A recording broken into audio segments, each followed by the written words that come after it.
Hello. Alright.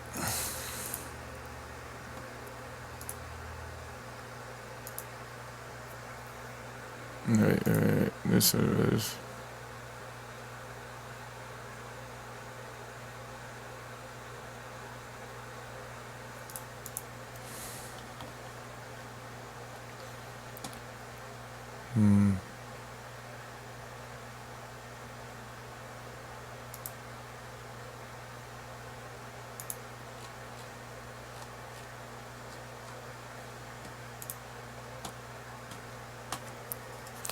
Alrighty.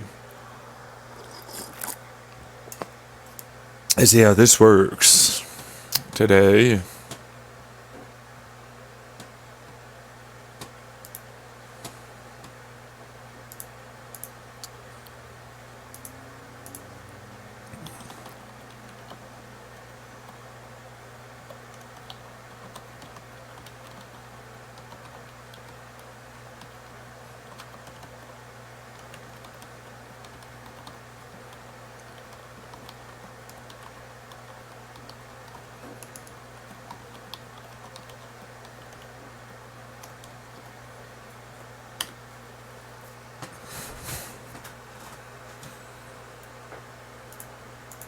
Cool.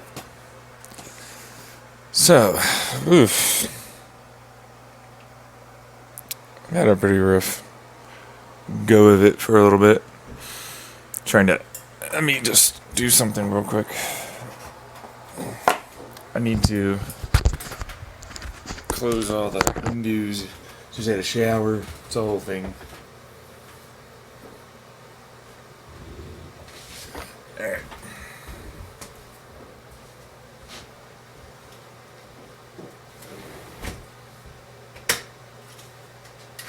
Remove some of that humidity. Humidity. You guys get humidity?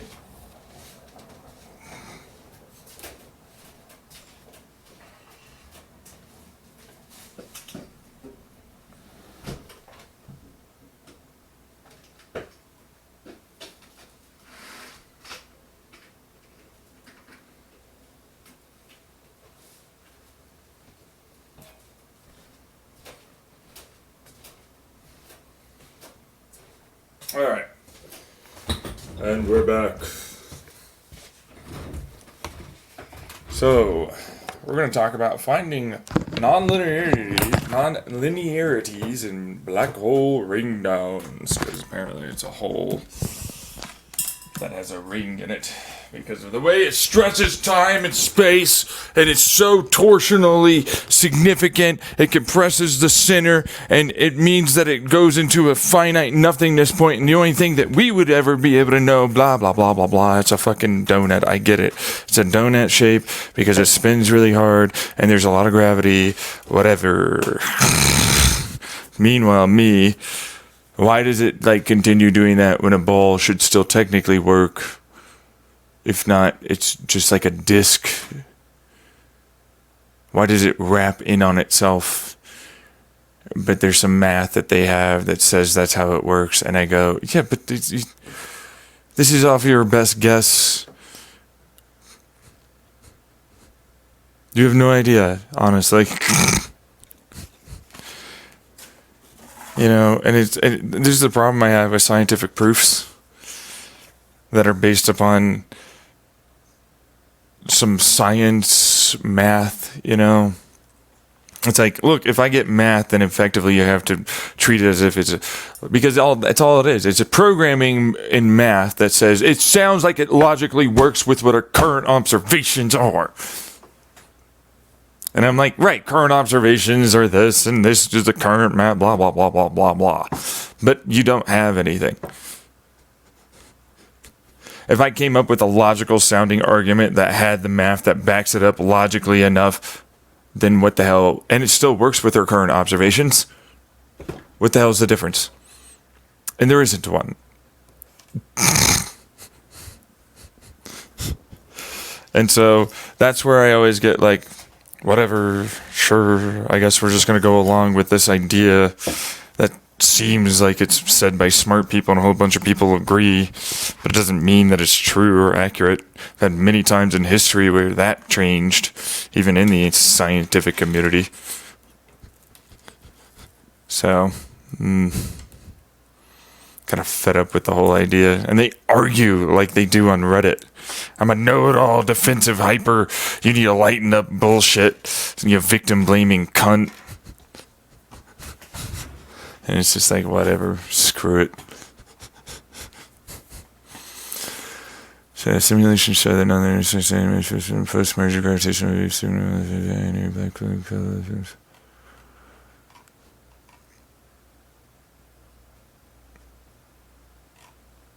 A bunch of big fancy words that say rings do merge. We don't really know how they fit inside of one another, but it does do that.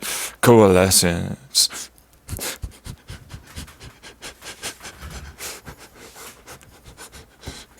It's like, sure thing, buddy. Whatever makes you sound bigger and smarter.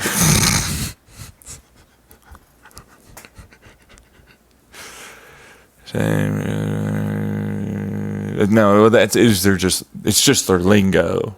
For being honest, that's the lingo they have. It's like, this is the cut of your jib, you need to do a yoking. And I'm like, just say I need to tie the knot around the rope. Just say I need to do that. Just fucking say that I need to cut into the fucking rope and then tie a knot through the fucking rope and then wrap it around and then put it through like a noose like any other fucking normal person.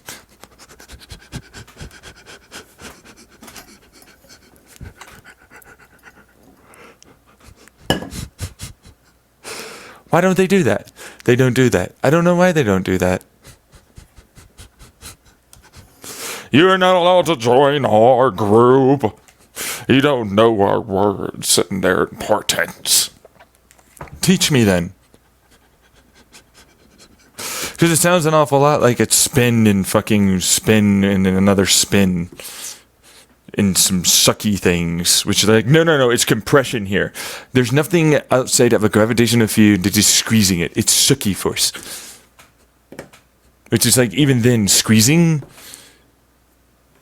What? It's sucking harder there, which is more like an electromagnetic force than a freaking push force. That's just reverse. Why do you use compression? Because we don't like the word suck force. Whatever vacuum force then. No, we already have a push force with a vacuum force. Cool, whatever then.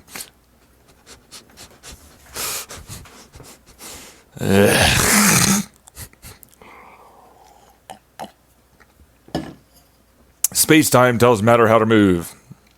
Thermodynamics tells space-time how to move things. Okay, sure.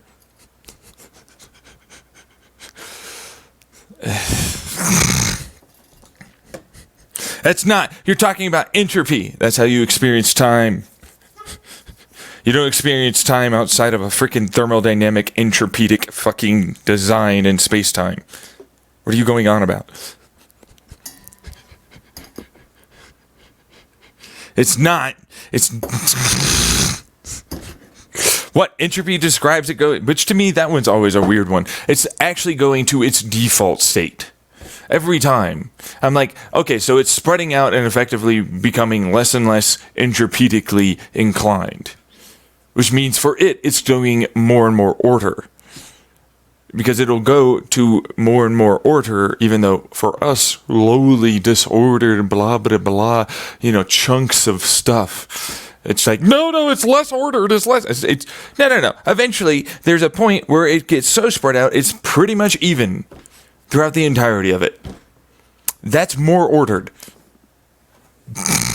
Why is it saying that entropy tends towards more disorder? What is this thermodynamic garbage?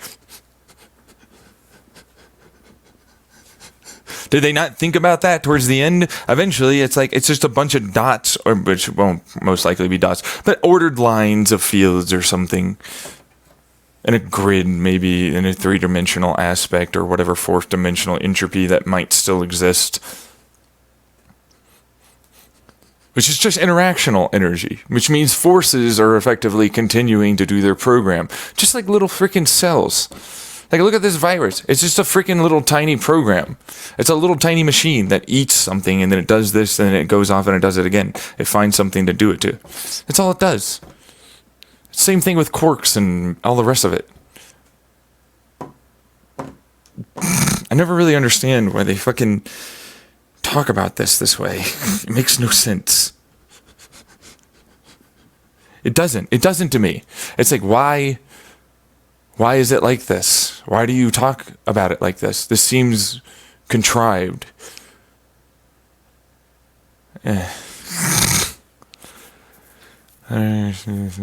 Curve. How to curve now. It's curving. Well, that's a dimension. No. We're not going to use the entropeutic interactional idea. No. We're just going to use a graph and it curves it towards a singular point.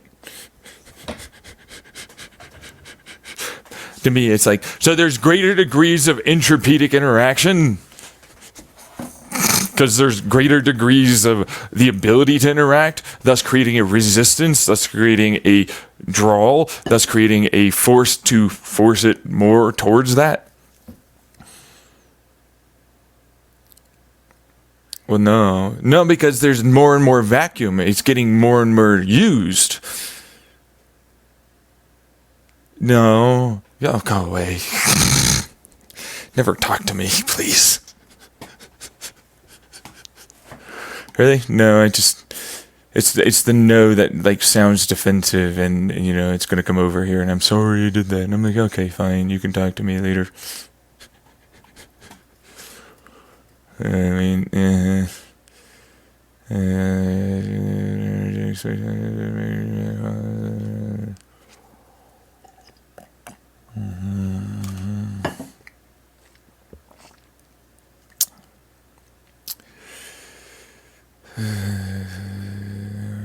numerical simulations. Yep. Presence of nonlinearity.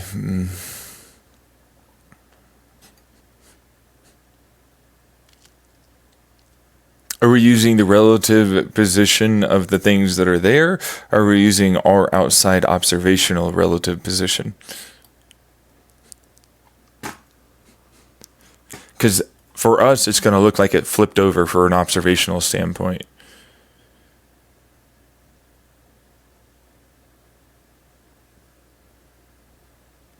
But that's what it looks like. Yeah, no, because if it's an observational standpoint from us, then it's going to look like it's going to flip over. But for it, it's still traveling in whatever direction, and it's still interacting in whatever direction. So it doesn't really reverse in a non-linear direction, nor does it do anything in any non-linear aspect.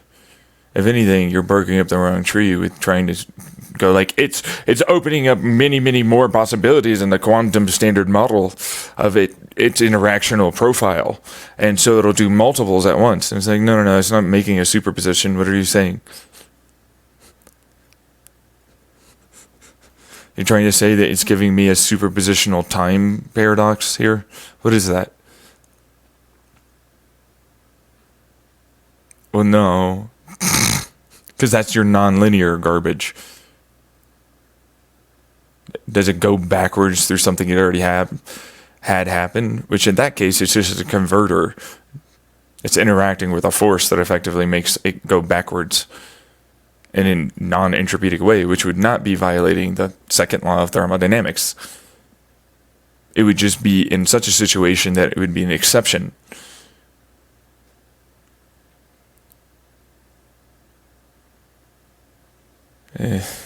Whatever. Gravitational post measure. Wouldn't that be the same thing that I talked about with like gravitational waves popping in inside the not waves fields that would pop in side of the event horizon and then slowly propagate outwards, or like near the event horizon and then propagate outwards as they fell in, and then some of them ripped and then got spun like a whip outwards. Because like waves, fields are still gonna pop in and out. No, they stay constant. Where is it going? Where the hell is everything else going? A greater and greater degree of space inside. Yes, sure, right. To look at you. And, if I ever had someone say that to me and I had to look at them right in the face and treat them with respect, and it would be so difficult.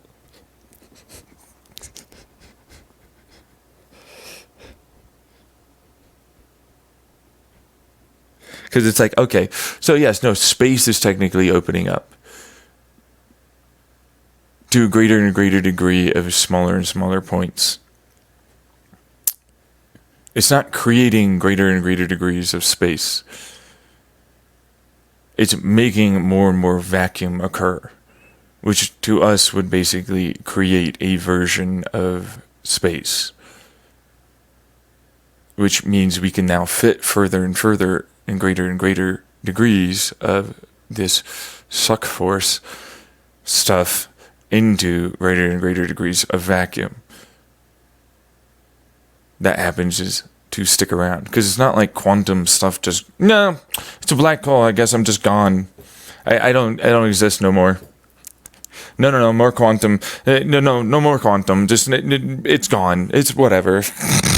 It doesn't exist no more. Just nah. It's all classical here. It's like, no. Where's the vacuum going? No, it's getting compressed into, well, and why? Do you know that a vacuum, quantum vacuum pressure or vacuum force in general, which can be further than just vacuum pressure, which has been seen, can absolutely 100% be affected by gravity? Nothing says that to us so far. It's a vacuum force. It shouldn't be anything other than extra space.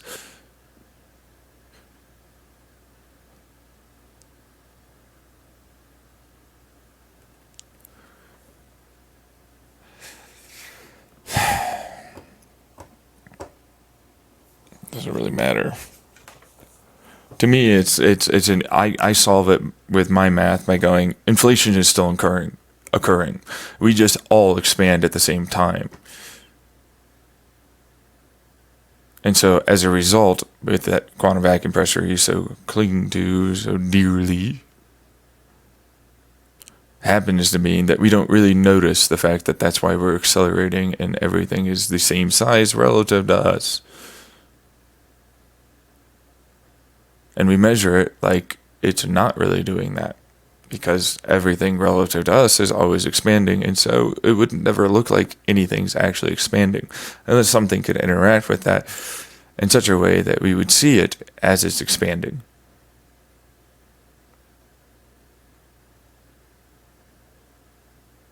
Which an event horizon is a nice one. Nothing outside can go in and come back out. Not really, except for gravity. So it's like, how does gravity come outside of the event horizon? So fields can come in and out. Why does that work? That doesn't make sense. They should still be trapped in the event horizon. So you're saying is it's not a real event horizon. Fields still go in and out.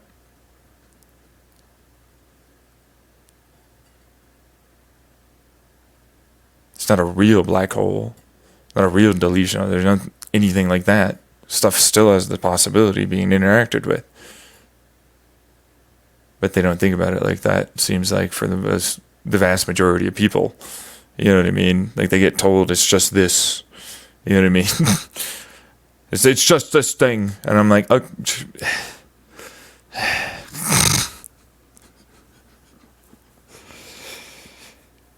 The layman's explanation is annoying me. You need to think about it in all the moving parts. Like the engine it's just this valve. You have to think about it all. So it's like, look, you have quantum vacuum pressure, which to us is just space. But to me, in my calculations, it's expansional force.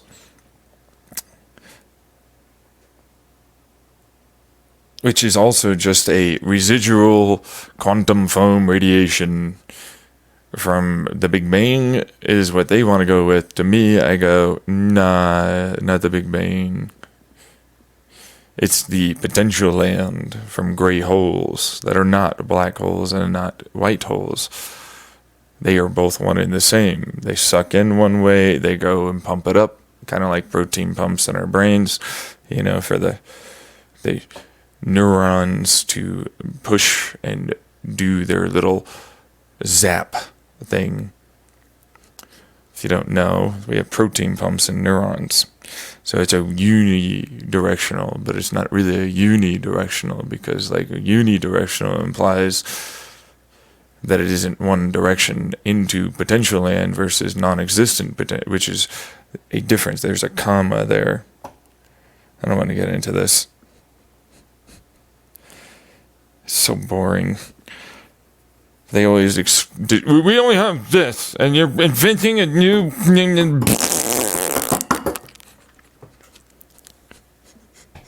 And I'm like, so your current observational methods and imaginations with the current ideas and your mathematical theories that have been touted as something relevant happens to state that that's what it is. I'm seeing nothing that I should in any way respect. If you're going to talk to me like that, as if this is not respectable, just the same, all I have to do is present some math and then have it go, oh, yeah, yes, it's a thing. It turns out it's a thing. It's, wow, that's so, what? And it's like, that's all that is.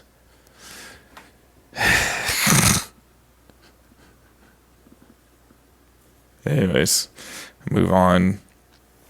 Yeah, because it's like, okay, let's just go with your current setup, your current theories, your current math.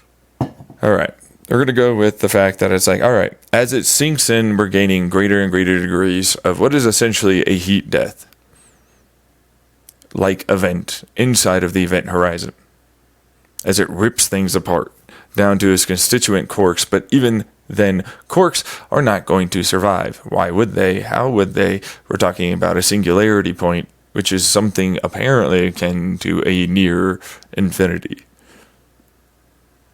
There's nothing saying it wouldn't eventually rip it out into whatever the fuck constituent energies, fields, or whatever else it is that it happens to be.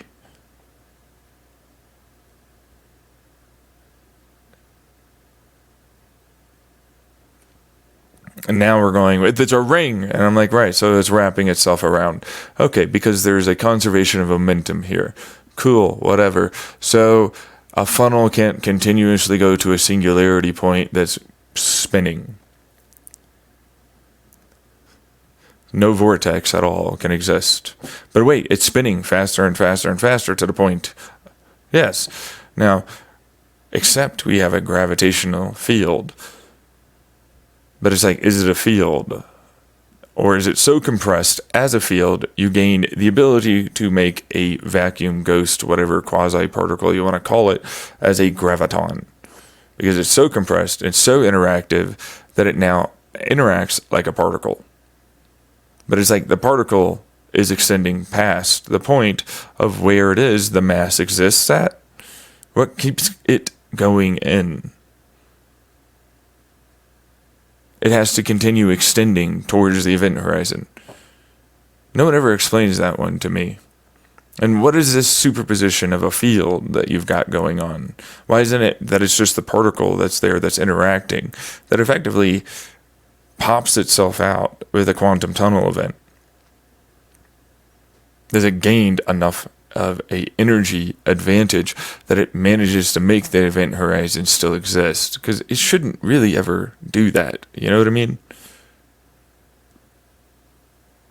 That's why I'm always weird about this, because it's like, what are you going on about? You sound like you're reasonable and logical, but you're not.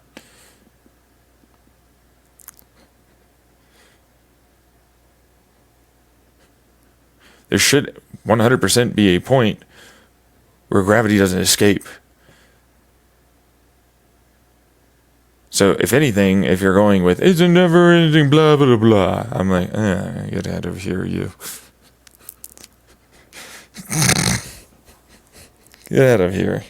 Now we're going with, it's a donut toroidal blah, blah, blah thing. Geometric, whatever fucking stupid word they use. It's a donut. Pedantic bullshit, if you ask me.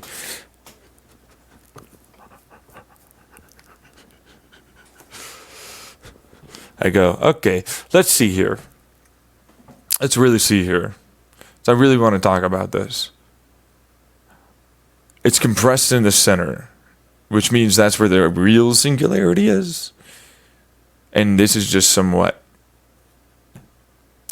particle accelerator that we view in our dimensional aspect of wrapped around, because we have to write it in a curvature of space-time. When it's like, it's still linear to the relative perspective of the particle, dude. Just because our observations are such that we're outside watching it doesn't mean that the thing that's inside doesn't have a different perspective. That it should still be a linear aspect of travel. Why didn't you ever think about it like that? But it's like, no, from our observation, no, wait. But if you think about it from there, it should curve. Okay, it should curve. Let's go with that. Let's just explain your math here and why you might be correct or wrong and what my perspective is. And maybe I'm getting things right or wrong.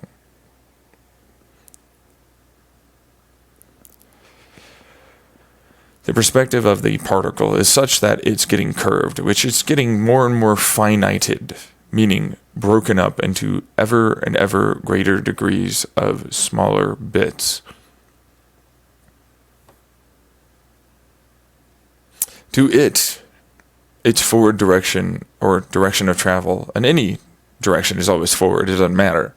Its interactional force is still going to be there, even if there's curvature of things that are over there. They shouldn't even interact with me. Whatever, who gives a shit? I'm still interacting with you. To us, there's no space between us. What are you talking about? Yeah, just because my perspective is you're right next to me. Same thing. That's why I'm seeing you. There's no difference.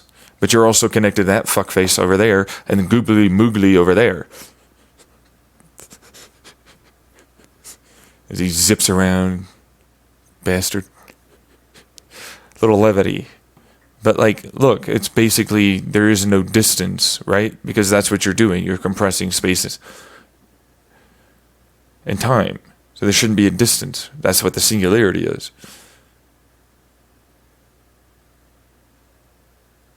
Right.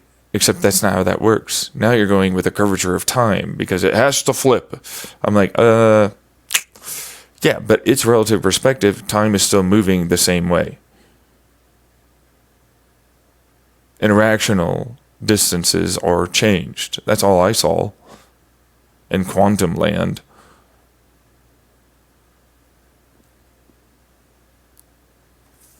Which is like, okay, so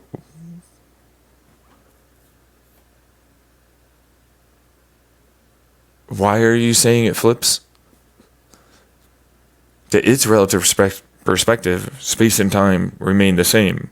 It's still the same graph. It's just differently sized.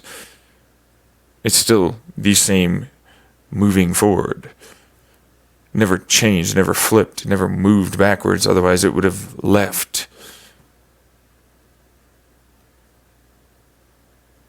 And it would have stuck around the point where it switched. Anyways, it would never go forward. You think about that? Because then it's just in a loop. But it's like, yeah, but I can't go backwards to the point because it had to move forwards in the backwards point to go backwards. So it never goes backwards. It doesn't work. If it flips, it can't continue going backwards because that's its forward. It's just like, oh, it's going backwards to the point where it's like, see, you don't understand. It doesn't work. That's not how it works. That's not how anything works. What you're saying is you're basically agreeing with me in thermodynamic land here that says you just basically did the second law of thermodynamics reversal. Uno reverse card. Turns out we connected back to the same point that where we started with our original interaction. But then I'm stuck there and I never move forward or backwards or do anything. I'm at absolute zero, essentially. I can't do more. I can't do less. There's no backwards. There's no forwards. There's no movement. There's no momentum. There's nothing.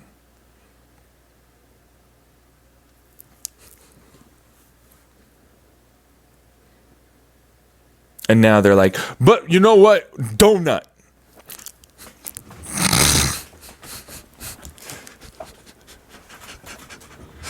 We solved our issue with this problem that we created for ourselves mathematically with the brightest minds we had back in the 70s and 80s and then 90s and then 2000s.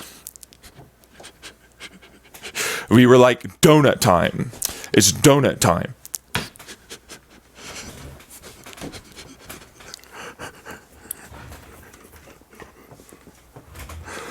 It's like, okay, so now it's just spinning. And a particle accelerator is not doing anything with itself? No interactions anymore? Why is gravity still there? Why does anything continue? No, because it didn't go to the, that's not what, no. So it's always just expanding, so its converter just converts mass into greater expanses of quantum vacuum space. No, we're not saying that.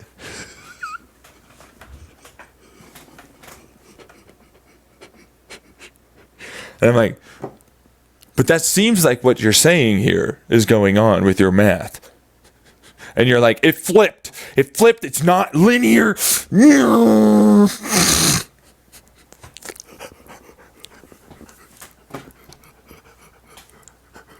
it's like, go over there somewhere. Why? Tell me why now. I don't care. Tell me why you think that. Why you illogically and unreasonably are willing to budge on something that clearly in no way would work.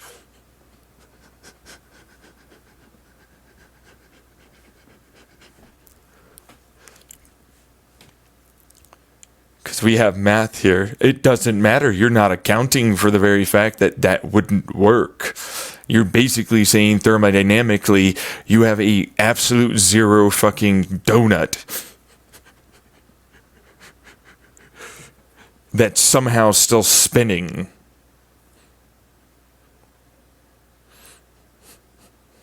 Inside of your hole.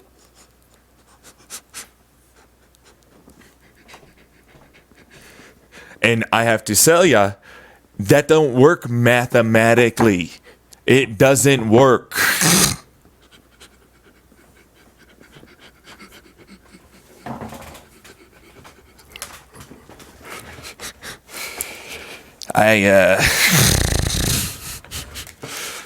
Hopefully they'll say this. I see what you're saying. Actually, that is something I should really ask my professor. That's really something I should really think about here. You know, why is that? I'm sure they have some bullshit explanation, but they never tell anyone that is like a layman's person. Ooh, you know. Like, hey, how come you gotta explain this to me? When clearly I can understand it. You just gotta explain it. Well enough to me being able to understand, you know? Why can't you do this, eh? Hey, dumb professor. Why can't you explain this?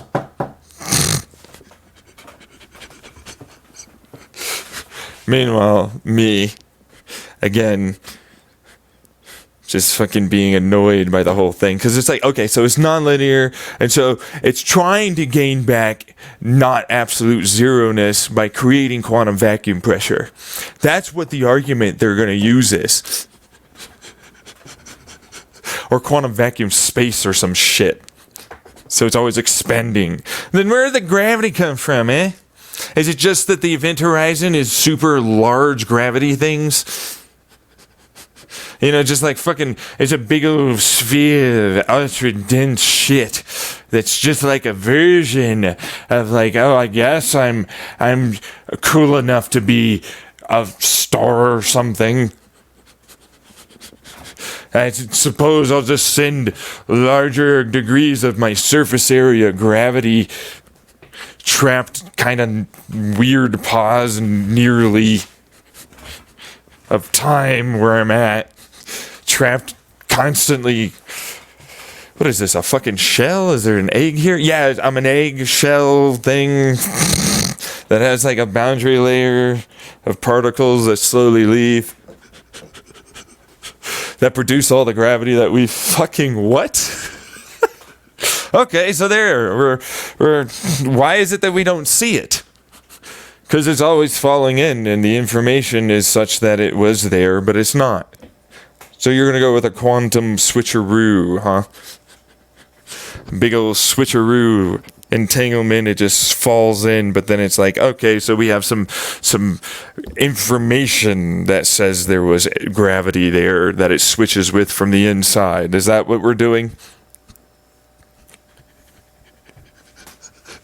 It's like I switched myself for a freaking idea of a field. That's right, I'm a gravity field. I did it. I fell in and I pushed gravity out. So there is stuff that comes out of the hole then. No. No. No.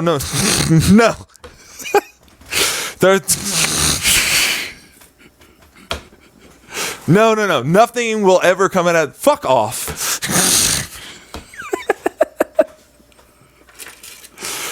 And it's like, I see that there's a lot of illogical bullshit here for this fucking whole thing.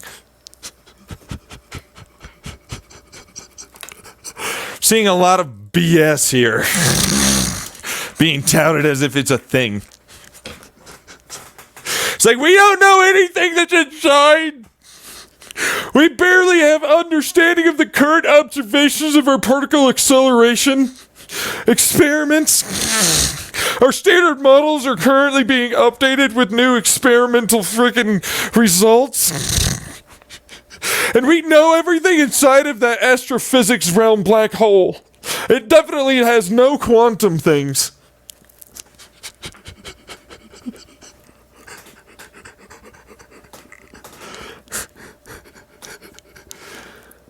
That doesn't make sense.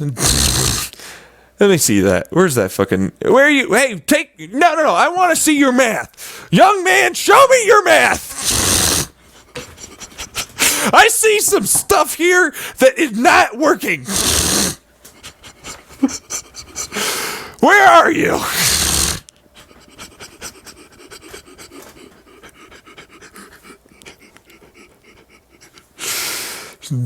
BS thing. So we're saying that it's like this, and I have a paper in my math that says nonlinearity occurs from an observational standpoint that is not... Where's the observation? How come it's not written? Shut up! You need to be pedantic enough. They will come after you. You need to write all the little gubbins that are in there. Did you think about this part? I don't care if you have an intake right here. Where's the valve? What is the valve doing? Why is it that it's moving? We have a camshaft, okay? Where's the freaking fuel? There's an fucking stupid...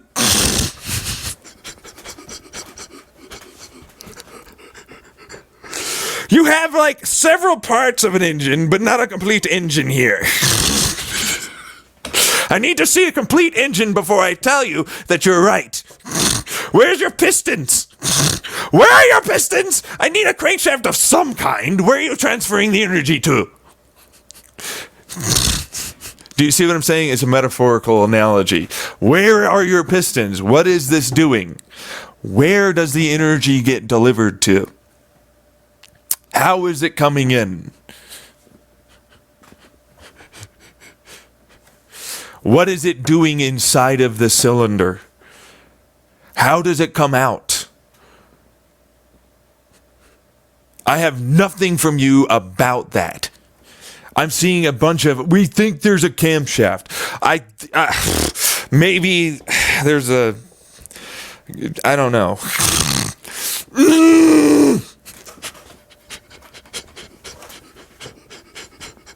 I'm so angry about it. You have no idea. I'm hearing a lot of BS, non-linearity. So the crankshaft apparently goes backwards after it's rotating clockwise. It's rotating clockwise, but somehow everything goes backwards. It shoots the freaking intake out back. Where? It must be doing something. Why won't you tell me? I don't know anything about how it works. Fuck off. I see a lot of math big brains over here saying that they got some idea of something, and then I don't get anything back when I actually challenge them on what it is that it means, what the hell it is they're saying. And I'm always pissed about it. So I'm like, anyone out there that's willing to like at least think about this with me? I'm gonna go pee. This is annoying. That's why I don't like black holes. I'm like, it's clear there's stuff going on here. We have a theory of like quantum vacuum is being done but no pressure from it. There's a switcheroo always happening at any point. It's a time pause. Because at absolute zero, I guess, or some bullshit. And it's like, oh, but I need to gain back momentum and energy. So I'm going to fall inside the event horizon. But, something's got to come out for me to go back in. But no, nothing comes out. Certainly not gravity. No information of a vacuum pressure of any kind. What is this? Ugh.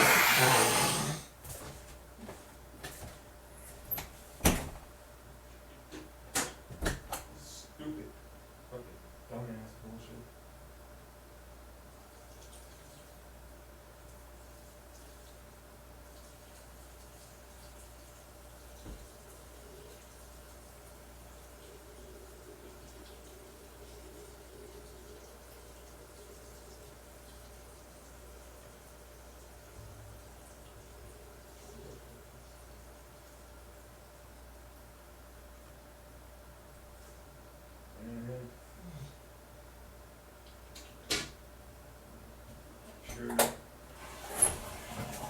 Annoying.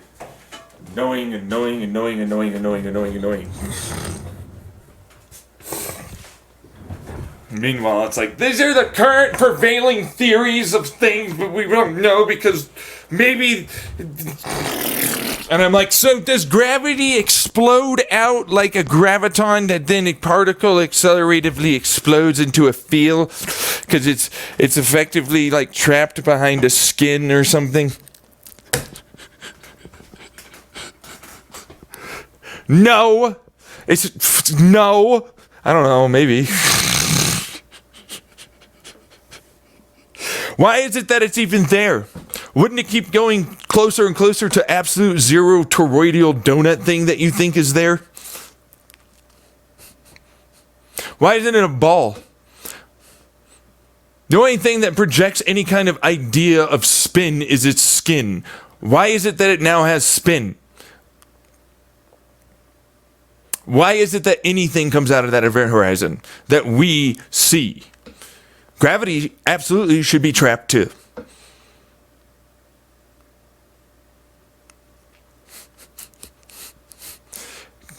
Meanwhile, me, a dumbass that's not a scientist, that's not any physicist, there's no regular, whatever, I don't know. But I'm an enthusiast, okay? I'm not a regular person, but I'm an enthusiast, I go, this is simple. A graviton, which isn't really a graviton, it's just a compressed gravity field that's very, very small, that's the size of whatever the hell happened to fall in, happens to go push as it gets interacted with other things that are near a pause, which still has its own gravity, which at that point would be quite massive, which would still have its own version of spin, which would still have its own version of everything. And so it gets amplified by the quote-unquote graviton, which isn't really a graviton, but it's a compressed gravity field that might as well be the size of a particle because it's only going to allow for a particle to come out.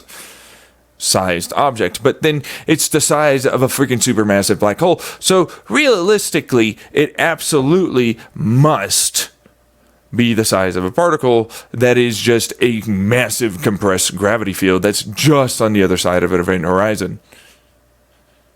Which would make it basically a graviton in a sense. Then it goes, hey, yo, you fucking spinny dude, whatever the fuck. And you now have a coronal mass ejection of the gravity field,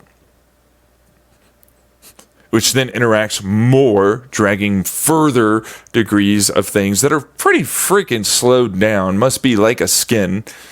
But it's like, for our information, it goes, no. It was already in, it fell. And so it goes, spin that way. Oh, wait. Oh, hey, no, hey, whoa. Because lensing, because they're still gravitationally intense, even though they are the size of atoms or particles and whatever else. They're just hyper dense. That's how it would have to eat. It would have to use gravity as its main source of a evacuation. Radiation. Particles that wouldn't exist realistically because they don't. They're fields, but then they're not really fields because of how compressed they are in the shape of a fucking particle. But it's like, this is just arguing a point with people that are astrophysicists and quantum physicists and blah, blah, blah. Just an enthusiast. To me, I go, yeah, but it doesn't matter. But it doesn't matter. Why is there gravity there? I don't know. See? It's like I can argue for a gravity particle, but I can also argue for like anything. Why is there anything there? Well, there must be something. Why is it that it's not immediately converted and quantumly tunneled somewhere else? Why isn't it just something that basically converts on its skin into gravitationally compressed fields of gravity?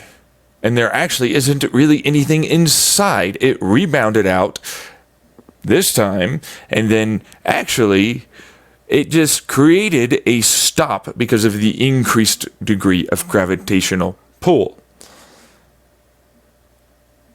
Because our mathematical models say that it'll do this. I'm like, yeah, okay, sure, whatever.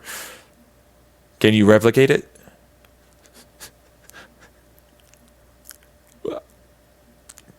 I'm arguing now for a rebound effect that effectively made a gravitational particle skin.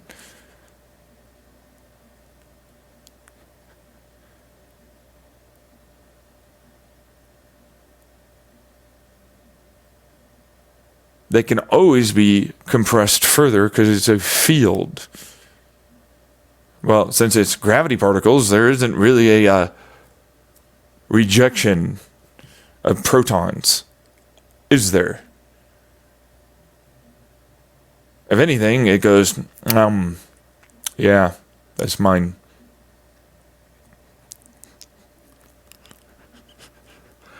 That's mine now. Yeah, no. Why would I let it go? I can always get smaller. I'm a field bitch.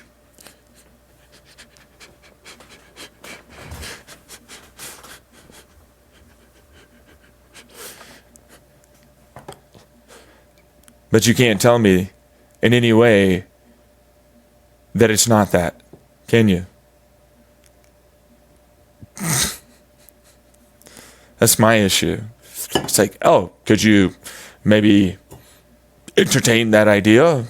It just converted everything into a bunch of gravitons, which are really not really gravitons. They're more compressed gravity fields, but a graviton still works because it's a theoretical particle of gravity, but it's not really a particle. You know, it's just a really, really, really small compressed field. You can always get smaller. Or it just went like, yo, electrons, now I'm like gravity fields. And it's just a big bunch of freaking nucleuses that are just surrounded by a bunch of gravity fields. And it's like, yo, no, switch out. Yeah, go over there. And it's like, why is it we went along with this idea?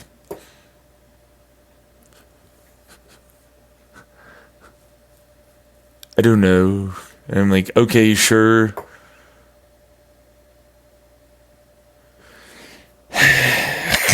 Now there's non-linearities. Now there's fucking backwards time bullshit.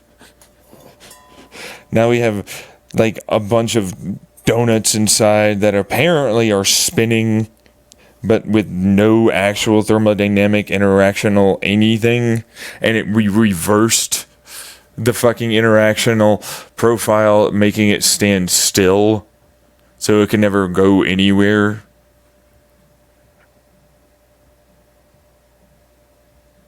This doesn't make sense. None of you considered any other possibilities? They would have had to have been considered. I just never hear about them.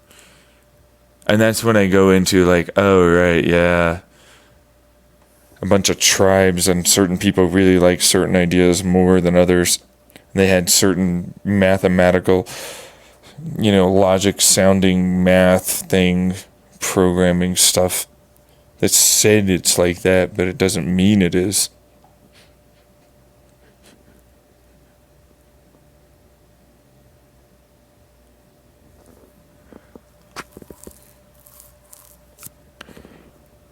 They say they get past high school. I've not seen them ever get past their little cliquey circles.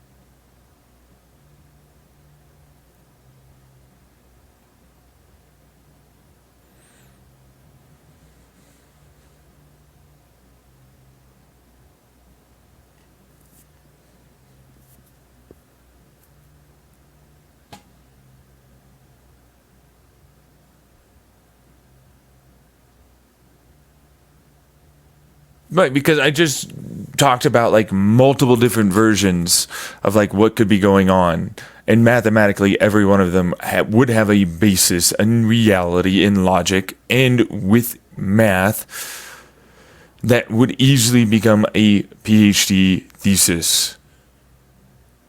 They would have had to have already been out at one point or another, which is why I'm like, and they never went anywhere. Why is it that we decided this? Because it was cooler?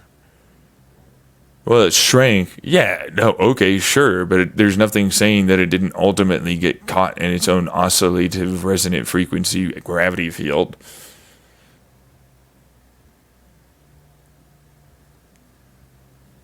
As it converted a whole bunch of shit over to gravitons. Quotation marks, gravitons.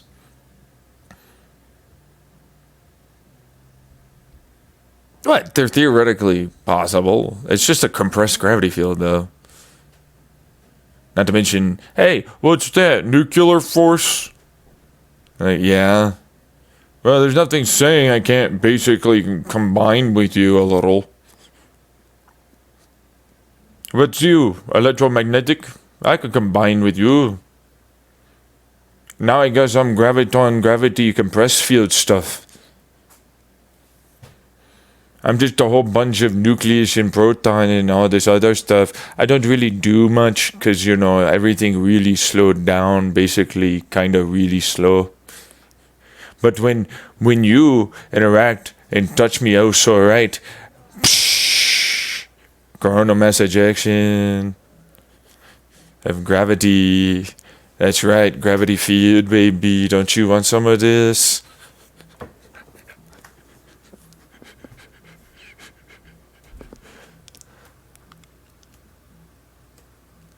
I'm just saying it would work. In mathematical terms, logically, it works.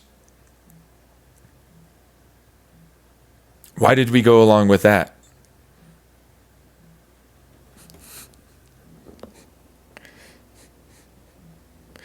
Because we didn't know about gravity and electromagnetism combining as forces in mathematical terms yet. Yeah, but now we do. It's 2023.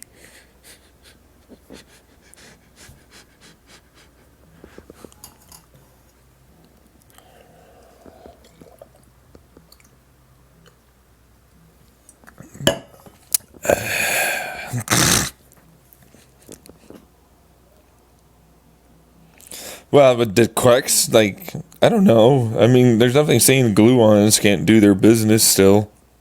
We just wouldn't see it. And in terms of mathematics, like, it works. I know for a fact it will work. Now, granted, do I have to play around with some of this shit? Sure, but that's its version of interaction. Which means it's still, quote-unquote, fusing. You know, lots of quote-unquotes there. You know? Quote-unquote, fusing. It's not really fusing. Not really getting smaller or larger in its own right. Right. What does that mean? It means it projected fields and basically made the nucleus massive but then tiny in inversion. Because it's like, I combined with you. I am a big old field. Okay, I'm only this big though. You know that, right? It can't be bigger. No, you can get bigger. Let me show you how. Meanwhile, a big field and a big field, and I'm wrapped around you? Why am I stuck to you? What the this, come on. I can't leave? No. This is BS, man. Yeah, because that's all it is. It's like, oh, I squeezed me so tight that my gravity is a part of my nuclear and electromagnetic forces. And I amplify you, gravity. Oh, thanks so much. Amplify. Thanks. Thanks.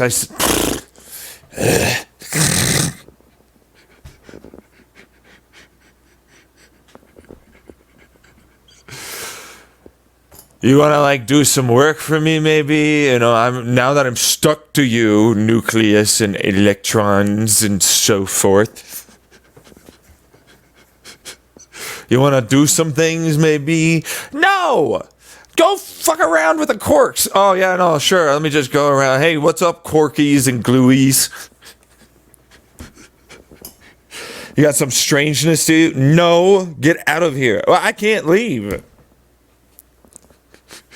You got some spin for me to eat or something? What is that? What are you doing over there?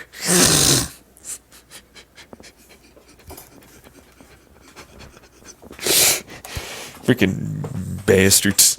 Meanwhile, they're like, I'm not going to slow down and stop. You will not get... I will always have momentum.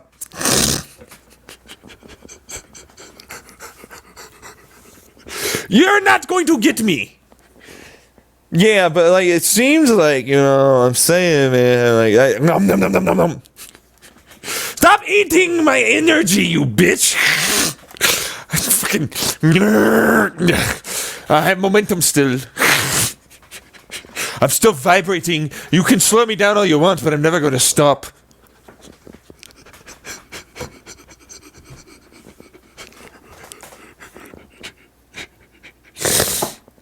It's just stupid. No, it's not. No, it's not. There's nothing stupid with this. You're the one that's giving me energy. You go over there and find more energy for me to get, bitch. Smack. Yeah, oh, if you moved me somewhere, maybe I could go somewhere. You know what? You're right. I'm gonna move you somewhere. Hey, you, what's up over there? Hey, I don't know, just attached to the fucking nucleus dude over here.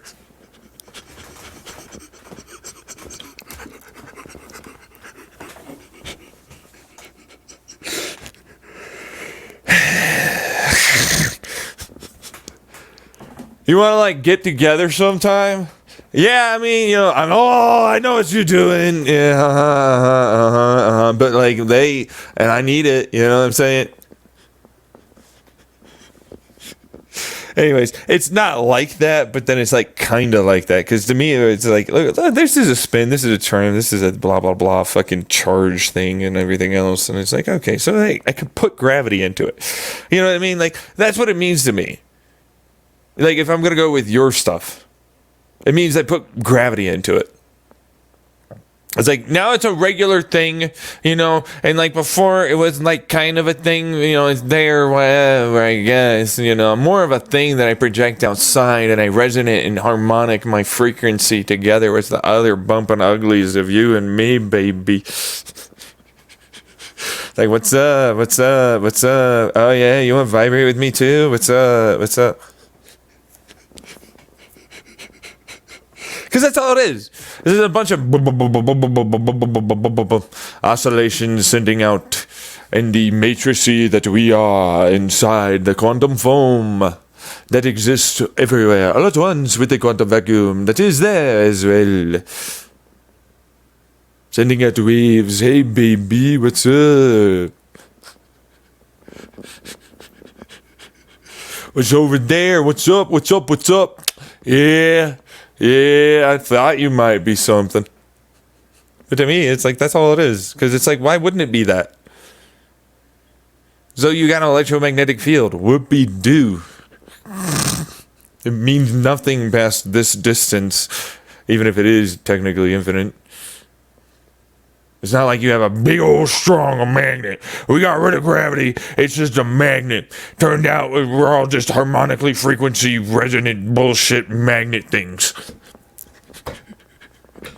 With some cool charges that like to happen. Like, that's what we're going with? We just skipped gravity. Gravity's gone. Okay, you know, why not? Fuck it. Sure, let's go with skipping gravity. We're going to use that in our quantum standard model for some reason.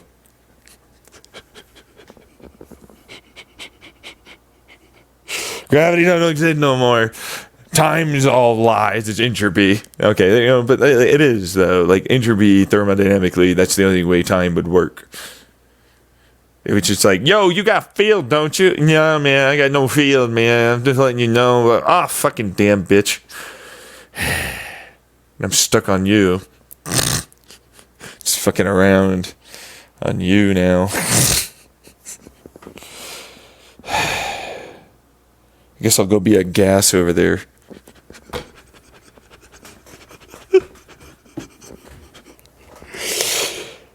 I'm at least a metalloid. You're more of a metal than a metalloid. Damn bastard. I'm just describing fusion, you know what I mean? But it's like the same thing. It's like, what made fucking quarks? Nobody describes that one to me. What makes quarks? No one describes that one to me. It's like with a Big Bang. Okay, so like it ripped apart gravity and electromagnetism and nuclear strong and weak. No. Then what did it do?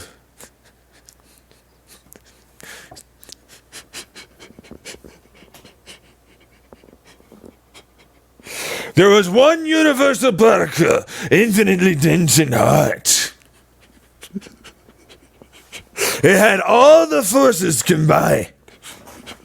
The rings had been joined.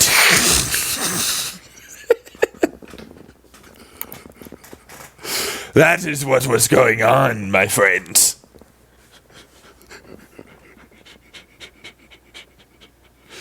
And then they went their separate ways because it turned out they didn't like each other anymore. And, sometimes people don't love each other anymore, Yeah, it's just a whole thing. They grow apart.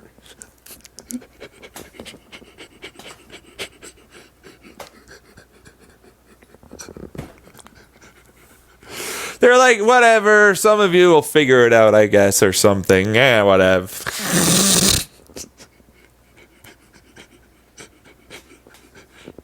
I'm like, that doesn't make sense. What is this? Let me see that. Why did they combine? How did they show up? Hey, look at this. They got the membrane theory. There's a bunch of membranes of fields that somehow attracted each other through charge differences or something. Is there gravity attached to it? What is that? Hey, let me see that math. You're not describing anything that... what makes it so that... What the fuck?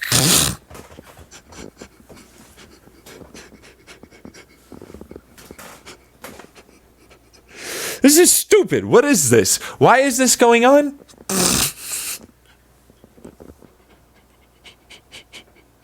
Nobody has a theory for that one yet. Meanwhile, me still looking at like this whole... How does gravity work with like a charm? And like charm is really kind of what gravity tends to like be a part of. A charm quirk, yeah. Because like that's usually what imparts the bosonic frequency amplification is what their standard models tend to theorize. Wait, what? Yeah, it's like his boson goes through a field, but the charm is effectively what makes it so it sticks. And then you get gravity and mass, ooh la la. But there's leptons and other things, and I'm like, yeah, There's a reason why they call it charm.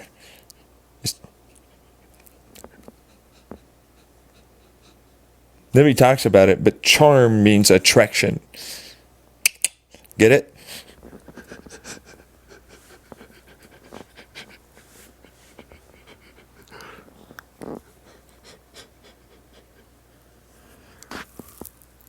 And I go, okay, so why is there a conversion from the boson to a charm quark?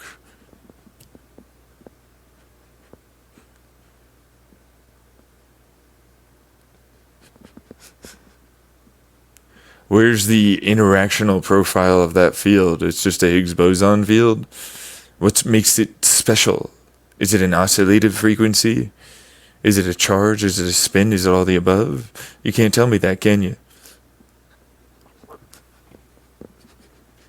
We theorize it's some charge spin that drops it into a interaction conversion, releasing a degree of gluons and a charm. That's all you have? That's all you have? This is it?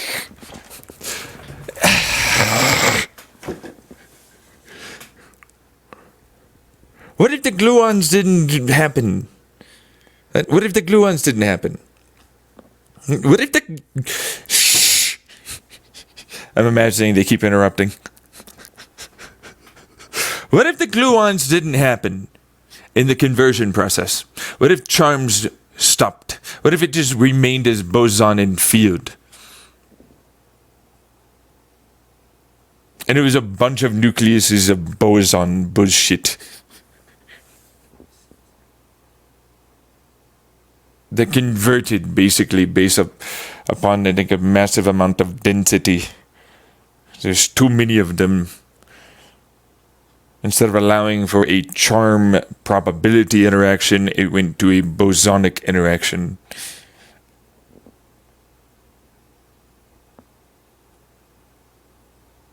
And allowed for itself to remain.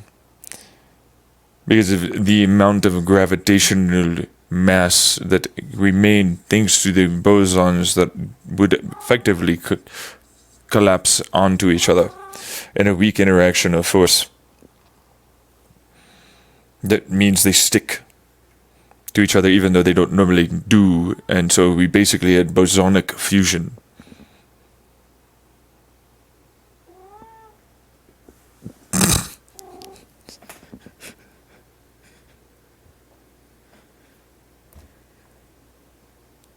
I don't know. Maybe.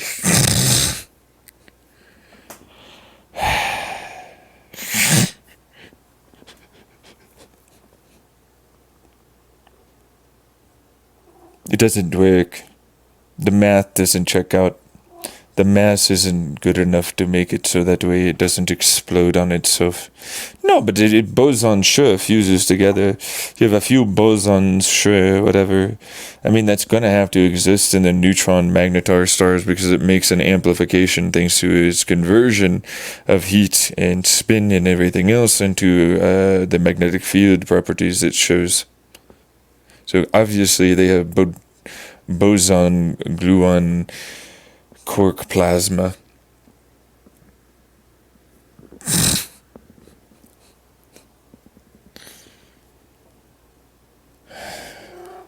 Yeah, but then they have to degrade. Yeah, because there's not enough pressure.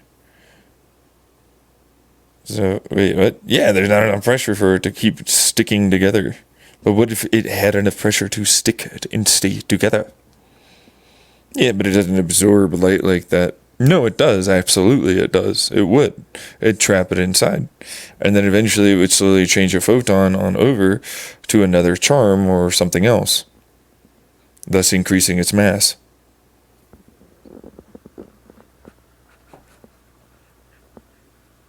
We would just see it as a change of like, oh, this photon or some other bullshit went into it and converted on over to a charm or a boson. With a release of bosons. Yeah, that change on over to, well, there's no charms, and I can't really be any of those things, so it goes to, well, I guess I'm the information. And it's like, I can't be any information, so I'm now a vacuum, and I can't be a vacuum. I can't be anything. No, no, you can't be nothing, exactly. I'm a compressed field that exists inside of this stupid thing, remember? I exchange for this to that field that is compressed.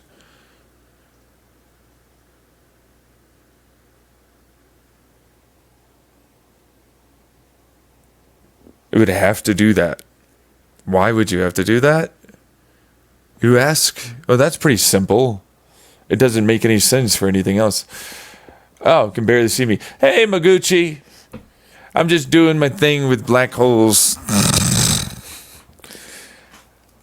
Sinking down in my chair. Just thinking about stuff.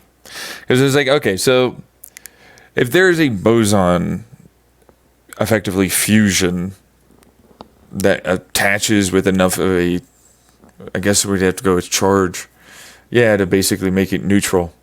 Yeah, but you wouldn't want to use leptons or subtons. In fact, you wouldn't want to use any of those. Those are already built, things you'd have to, quark it? Quarks are, gluons.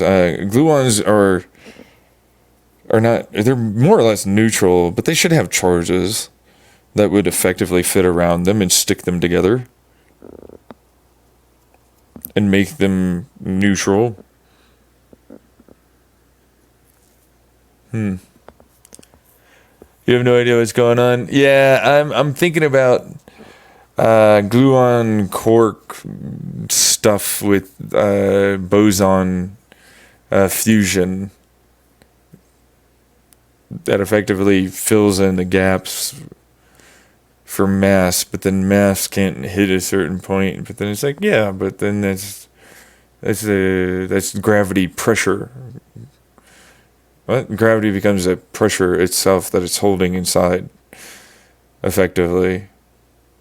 Same thing with like quantum vacuum pressure. Yeah, because like you'd have quantum vacuum pressure trapped inside gravity fields.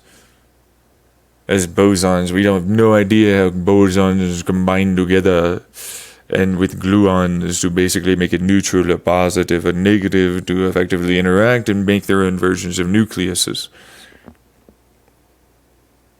We have no idea what that would do.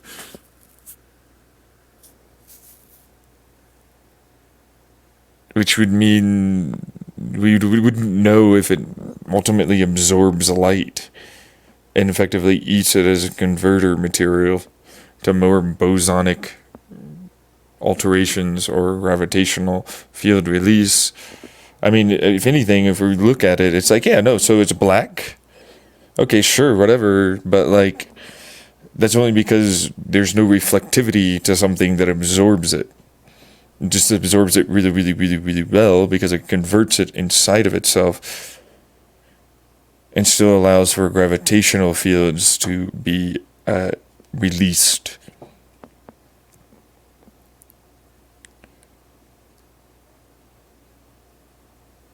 Otherwise, the event horizon just doesn't make any real sense. So to me, it's like, here's your quantum theories of standard model that work for this version of a tick-tack-tack-tick-tick-tack-tack-tack. Black hole stuff is a boson, and there's probably gluons, and then it basically makes itself neutral. But except it usually has a negative or positive charge. So my guess is enough of that to basically make it negative or positive or some BS like that. And then the skin is just a really, really good fluid that it rides on the surface area because of its rotational inertia of mass that also conserves, and with the gravity increasing its, density and heat and all of this stuff. So it'd probably break it down into a bunch of quarks anyways. Gluons and all the rest of it. Thus it has like a massive amount of intense electromagnetic pressure that effectively makes it ride on the surface, and so it's a really, really slick fluid.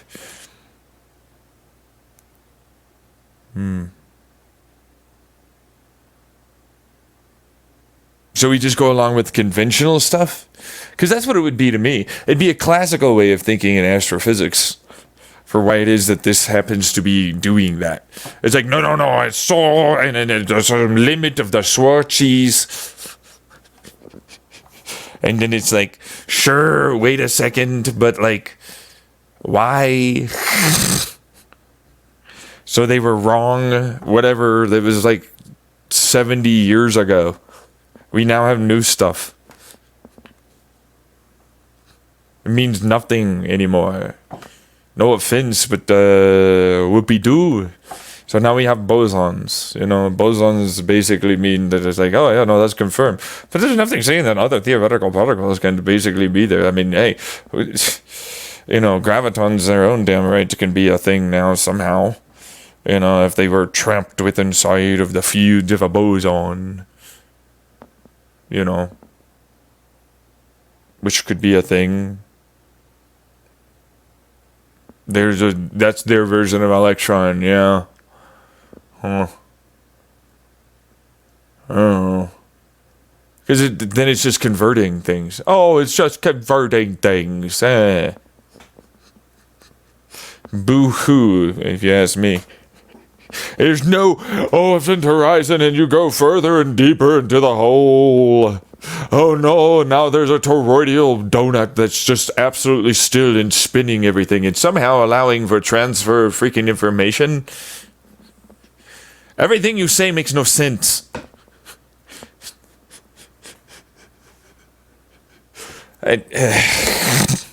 Stupid. Anyways, I have to go pee. I'll be right back. We're going to get out of the boson BS swarms on a cloud approaching. That was cool. Then no, just set up one of these things. Anyways, I'll be right back. And pull out of nothing. Oh, I actually really wanted to talk about that. That's the quantum foam, hopefully, that they're interacting with. Because I was like, quasi-particle fusion reactions from the quantum foam! Yay!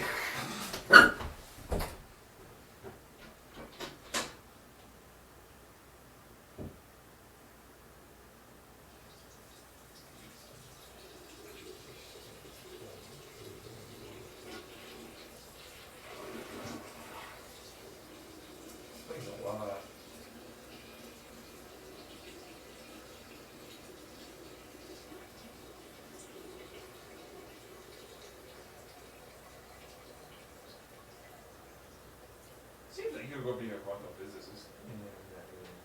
I'm just an enthusiast of stuff.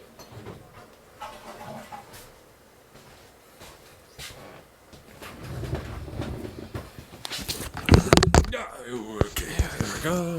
Alright. So, physicists use quantum mechanics to pull energy out of nothing by Charlie Wood, February 22nd, 2023.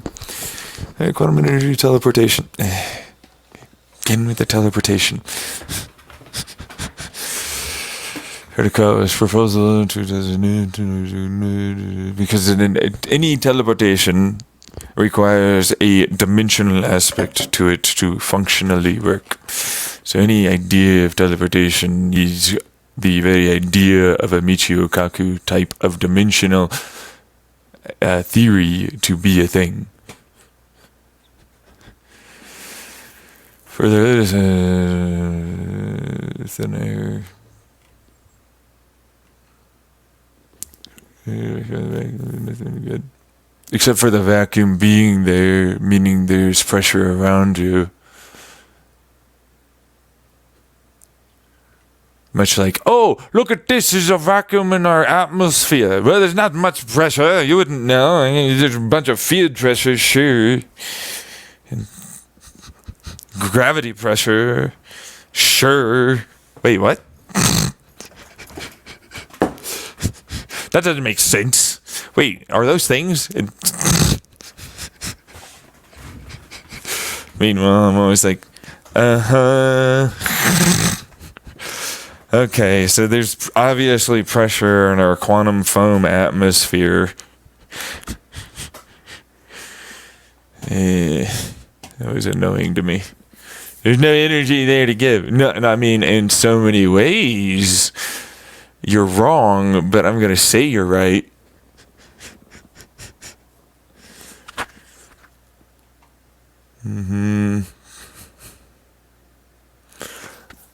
Masahiro Hatta, a theoretical physicist at Tohoku University in Japan. Whereas the parts of vacuum could in fact be question giving something up. Ooh, neat. Someone that's actually smart. We're just going over science news, Magochi. If you're still there, I don't know if you're still there, honestly. I bet you fucking left. I was trapped in hyperfixation of freaking, black hole descriptions. Suspicious that pulling energy from vacuum is impossible at best.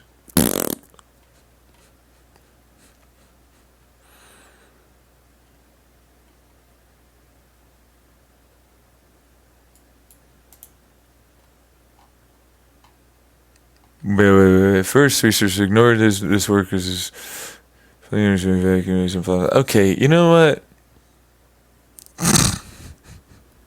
Yeah. We're just going to circle back to this real quick, you fucking dumbass physicists. You remember your fucking 8th grade science shit where they're like, look at this, you can't pull this apart. I put a vacuum together. Alright, so we put a fucking vacuum over here and a vacuum here and a vacuum there, and we fling some stupid dummy particles and some, quasi-foam bullshit towards it. And then it goes, oh, what do you know, I fused. And now I'm just going to set up the vacuum thing. I'm just going to pump energy out to basically make fields that go and direct and give me greater degrees of luminosity towards the freaking, point of fusion that I'm looking for. and now I've got energy. Quantum vacuum being used to make fusion occur, to make then energy because of the heat. And if you do it correctly and you make another vacuum and all the rest of it, then you eventually get your versions of, what is that, hydrogen? Anyways, yeah, I'm just here to see. Okay, if you say so, but you probably could give you focus more. Kappa. Yeah, I get you. My feet are all the way over here. They're up in the air. You can't see them now. They're over there. This is where you can see. Anyways. Suspicious, plausible, realize others suggest a subtly different quantum stunt. Energy needed to be unlocked using knowledge purchased with energy in a far off location. See here. Creation energy teleportation from one place to another, strange but less offensive idea. Okay. It's surprise and is really the result of this energy across the microscope reduced into separate.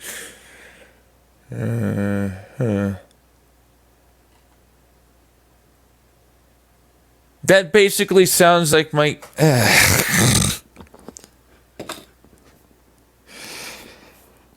It sounds like my quantum tunnel design with entanglement and superposition.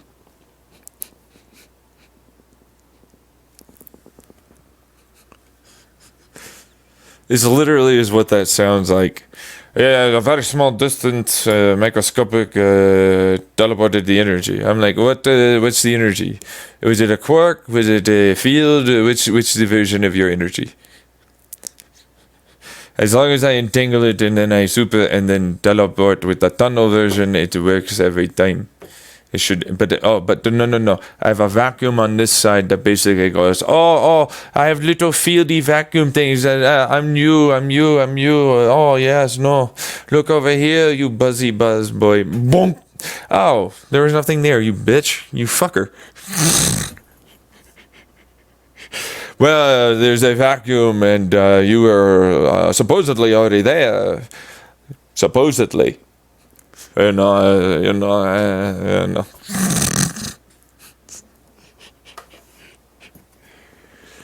This really does test credit.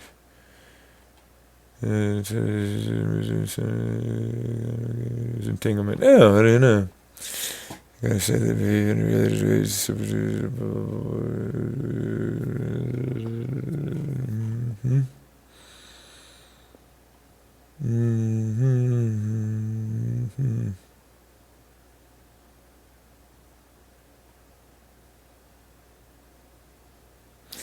strength in a case you set out to prove that the negative energy container can be created through independent actions at distinct locations. Some sequence of events could in fact induce quantum vacuum to go negative. You have energy that it didn't appear to have.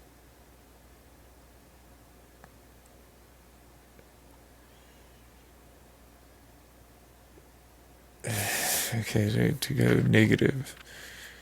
Giving up energy it didn't appear to have. It's nothing. Jesus Christ, there's something.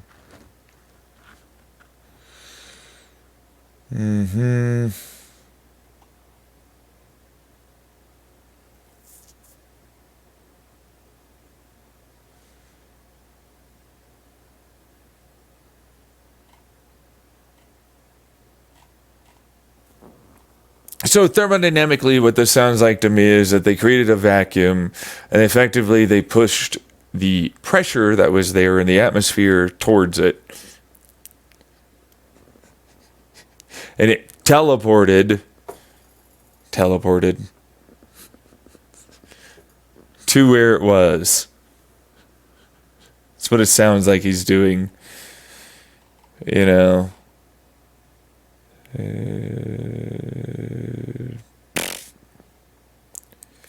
The fluctuations at a given location are completely random. It wouldn't matter. I don't need them to be anything other than fucking completely random. That's the worst part for me. Have I been doing? Better. Not really though. It's okay. I'm okay. I don't know. I'm in a state of flux right now. For a lot of my life, kind of upended. I had a foot injury. There's a whole thing going on with my insurance. I don't want to go too much further into it. But yeah, no. But to me, it's like, look, so teleportation necessitates a dimensional aspect theory to exist for certain. Tunneling is for sure through a dimensional aspect because it technically disappears from our relative perspective, breaks itself down into quantum information and pops up somewhere else, which is a different dimensional aspect. And so every time I think about this, I'm like, okay, so wait. He entangled something, tried to find negative energy. So he basically took energy out like a pump and then essentially like watched energy come into it.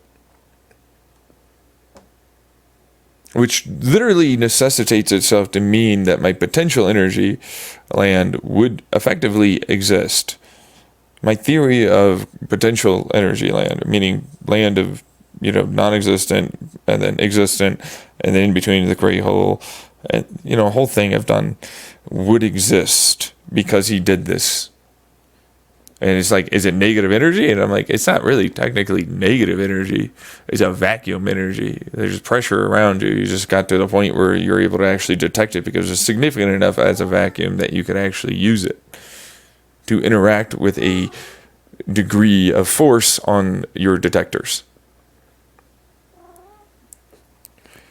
Injury, it's a whole tendinitis injury on my left big toe that like gets inflamed if I walk for any kind of distance or stand on my feet for like an hour or something, even with shoes on. The assessment cannot be used with a fire effectual motion machine.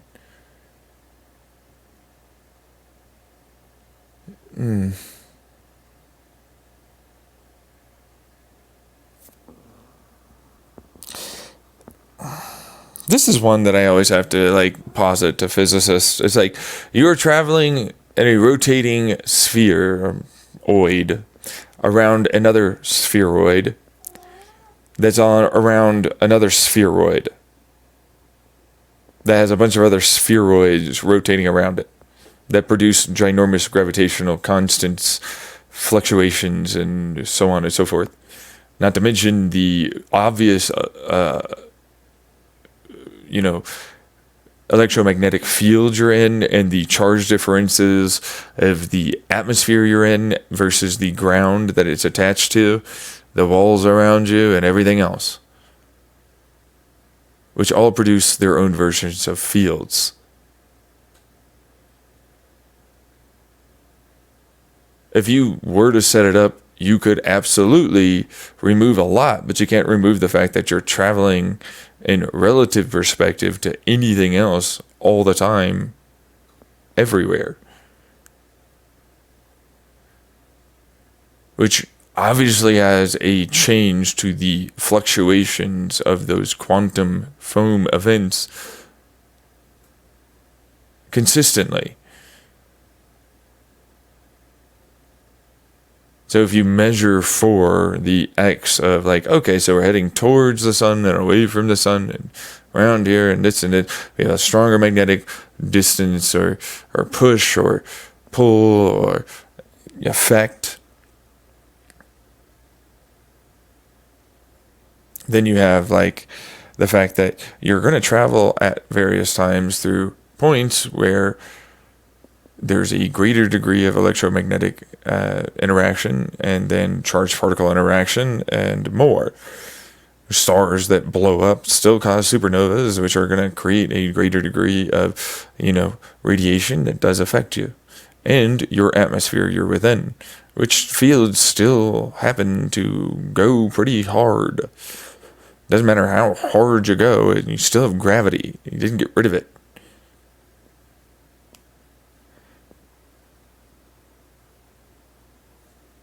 So to me, I go, well, yeah, you can't measure them because you can't measure all of that.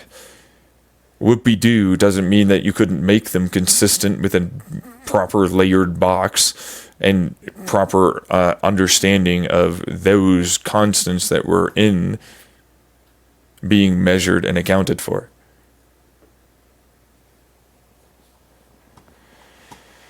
I hope you feel better, man. Sorry for being in my for a minute. I had you in my mind. Thanks, Maguchi. Magochi. No, it's Maguchi. It's Magoichi. Yeah, Magoichi. That's what it is.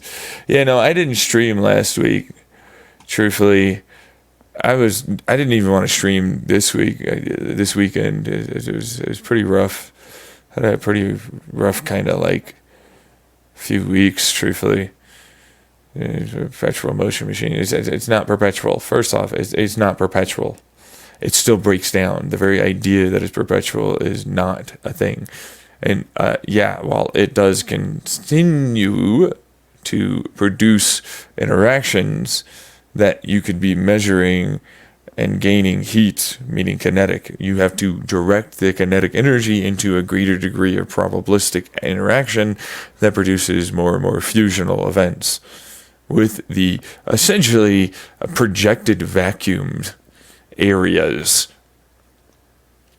to increase linearity and speed and more luminosity.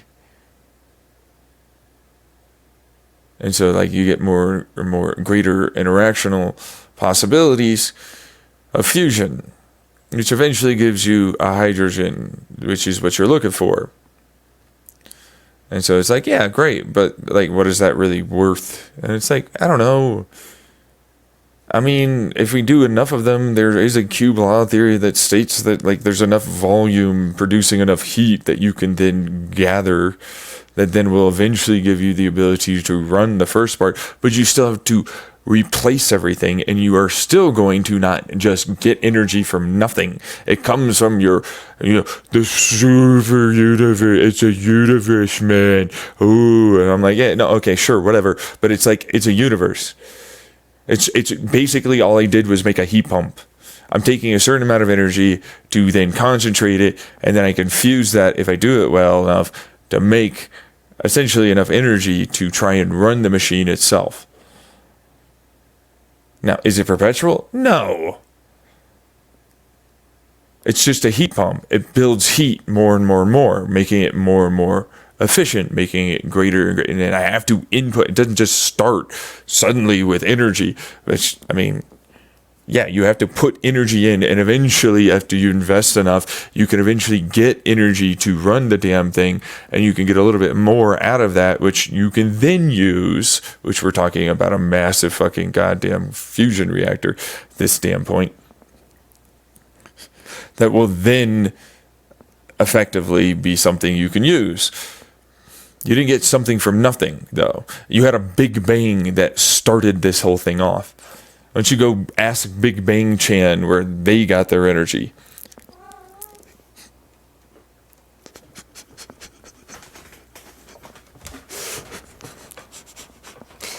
Freaking cheese.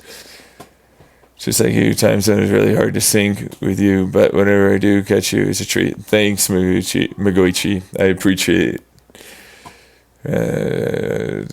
Fanciful quantum battery to the vacuum. Oh, I've already talked about that. There's like a possibility of like there being a, for quantum energy and quantum, what is it? No, not quantum energy. Dark energy, dark matter. It's simply a field of potential energy in the quantum, foam zone, affectionately as they call it. That effectively is not really able to put forth its pressure and energy and information and overall mass that it happens to entail and have. And so eventually, as it destroys whatever, if they cancel each other out or whatever it is, then it effectively connects like a capacitor, like two, plates that have a field potential that then, once it hits a certain point, it then crosses over, creating a circuit, grounding itself out into the gravity and whatever energy it really needs, which to me just goes, what the hell creates quantum foam? You know, and I go, for me, it was potential land. I have potential land in my version. You know, it's like, but I thought you said it came from the Big Bang. Yeah, no, for you guys, for you to listen to me, I have to say it came from the Big Bang. Whatever. Mine addresses how the Big Bang started, but whatevs, sure. I might go sleep though. Feeling super tired. Love you, man. Keep beamed up. Thanks, Magoichi. Go to bed. I'm going to be bullshitting with myself for a while as I continue having issues with the idea of quantum physicists being smart sometimes and logical somehow.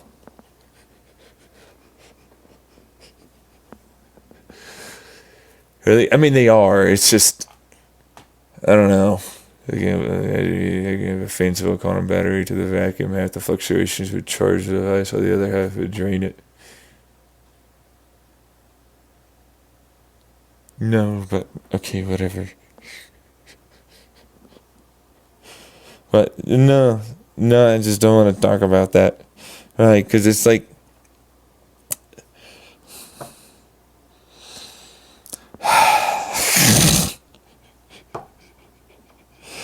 I'm so angry with them for saying that, because I'm like, what is it that you said that is a vacuum doing?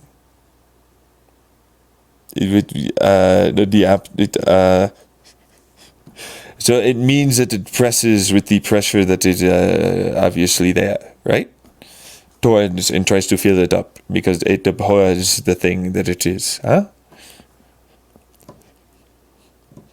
So what is it that it's trying to do with the filling up of it itself, you know? Huh?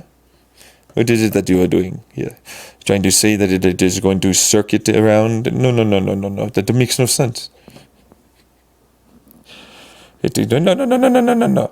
You are going to tell me that this dumbass idea that you have is smart when you cannot describe how directionality is not achieved. You are talking about a nonlinearity of a freaking thermodynamics.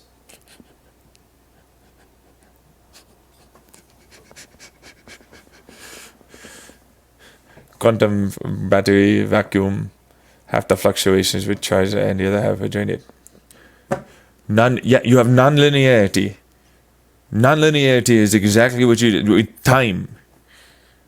It doesn't mean that I can't do it, but then it would be like, oh, it's always doing it, you just never noticed. Entropy headed back towards itself. Why?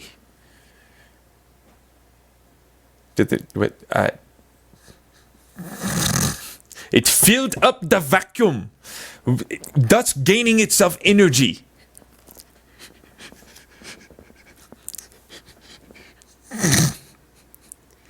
So no, the other half just drains it. Why?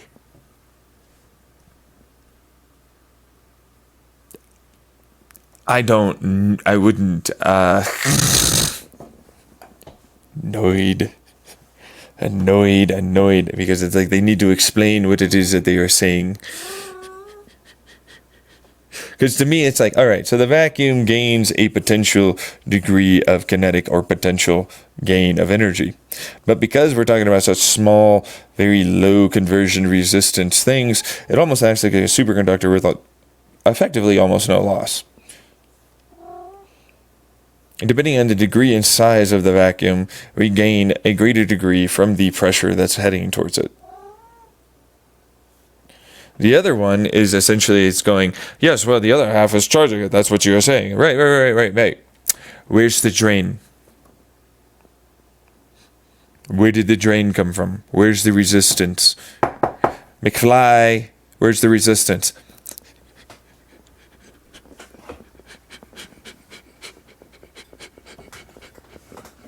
Where did my resistance come in? Tell me that.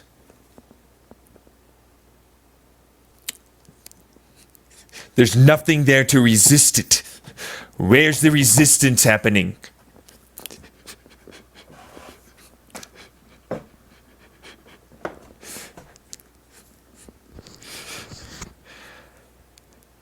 It's always the same freaking thing every time. It's like nobody has any answers for that one.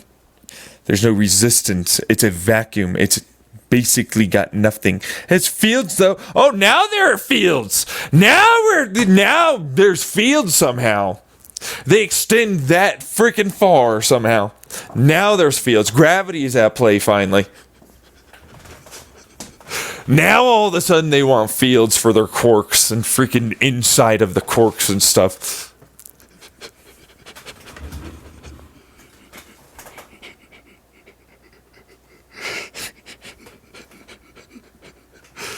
Anyone? Now there are fields? It's a vacuum. Where'd the fields go in a vacuum? Why are there fields in a vacuum? Now there are fields.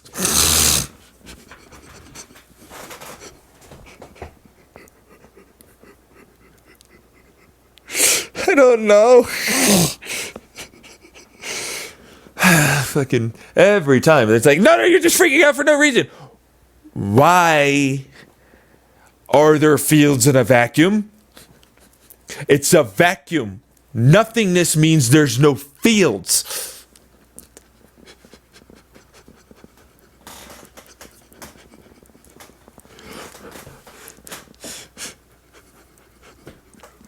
Can you explain that one to me, oh so bright, brilliant, genius physicist guy?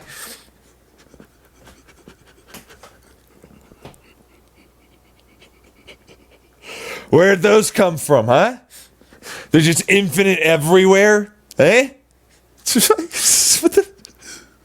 I thought there were no infinities because math says fuck you to them. I'm trying to give you an out. I'm literally walking you towards the outs that I have for my own damn fucking theories on this. I mean, there have to be freaking theories here that say that there are, like, okay, so they head towards, so they're not very strong or something, or whatever, but I mean, you know.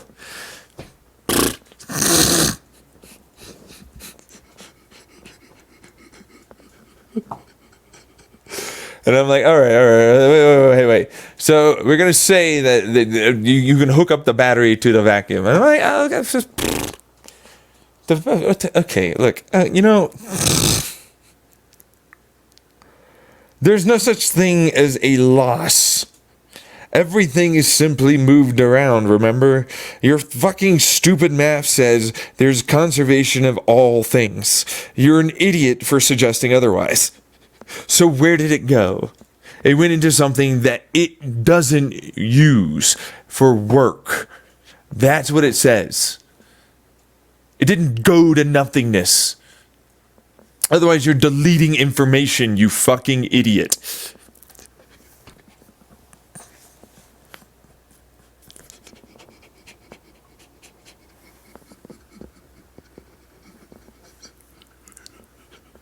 I can't use this thing! So it's just gonna drain the battery.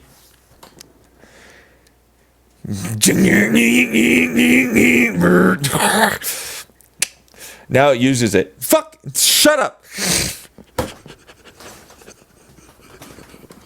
It built a machine that uses the thing that you said you can't use. Use it. Hey, no, shut up. That engine now has an exhaust. You're not using the exhaust, you're not using the heat, you're not using the pressure to its complete capacity. Now we have thermophotovoltaics, now we have the freaking stupid turbine, now we have all the stupid, now we have the what is it, the radiator, the micro Stirling engine bullshit thermosiphon thing, that now, because it cools it, it then makes electricity for you. Now we have a Stirling engine from your stupid dummy-ass fucking exhaust turbine catalytic converter thing. So now it's like, oh, that's also being cooled on one side, which is also my radiator. So there you go. I have electricity all across the damn freaking total everything that is there. So now I took a lot of your wasted energy that you were not using and said, fuck you, I'm gonna use that. I'm gonna make fucking energy from your bullshit, wasty, inefficient ass.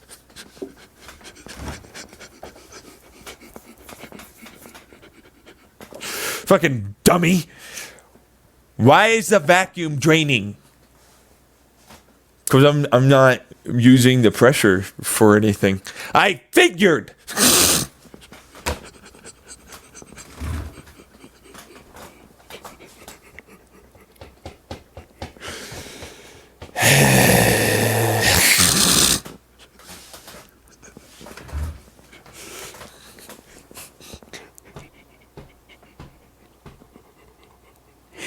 It drains it. Yes, it drains into freaking gravitational freaking the fields. Why don't you say things that are smart and sound reasonable and logical?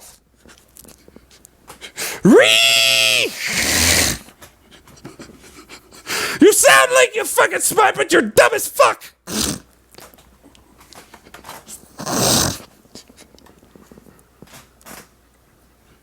It's not your fault. You guys have a PhD in astro and fucking quantum physics, apparently, and I'm the dumb one.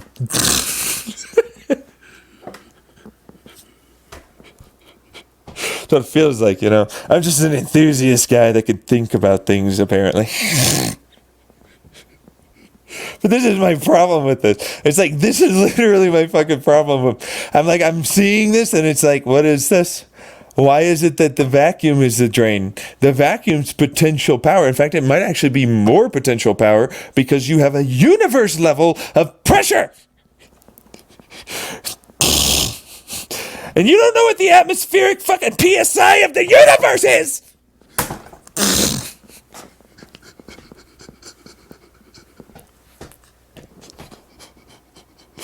So I'm getting a whole bunch of BS from this motherfucker. It drains. Fucking jeez. Why aren't you using the vacuum for your advantage? Hey, yo, Sterling called. He said, fuck you.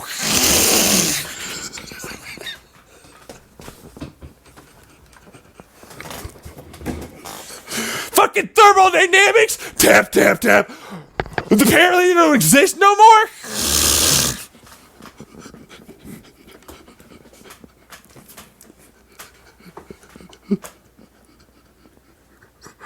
No, quantum doesn't have. Fuck you. Fucking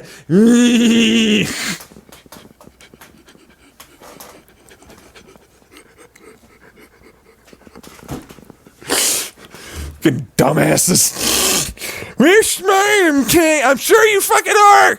But you also spent 30 years to learn about fucking particles by smashing them together in big fucking stupid accelerators.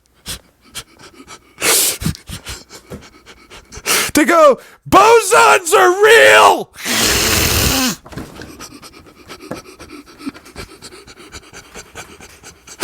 And so are gluons and quarks! And there might be other things, actually. There's some fucking possibilities of supersymmetry. Yeah. Oh, sure, supersymmetry to fucking make your math better. Fucking cop out. I hate this one. I'm like, let me look at that. Who the fuck?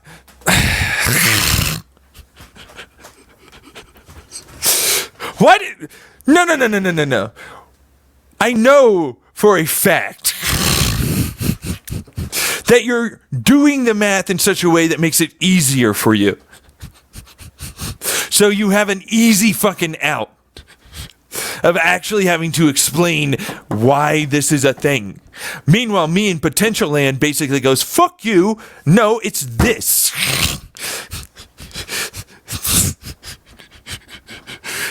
And it's already well described.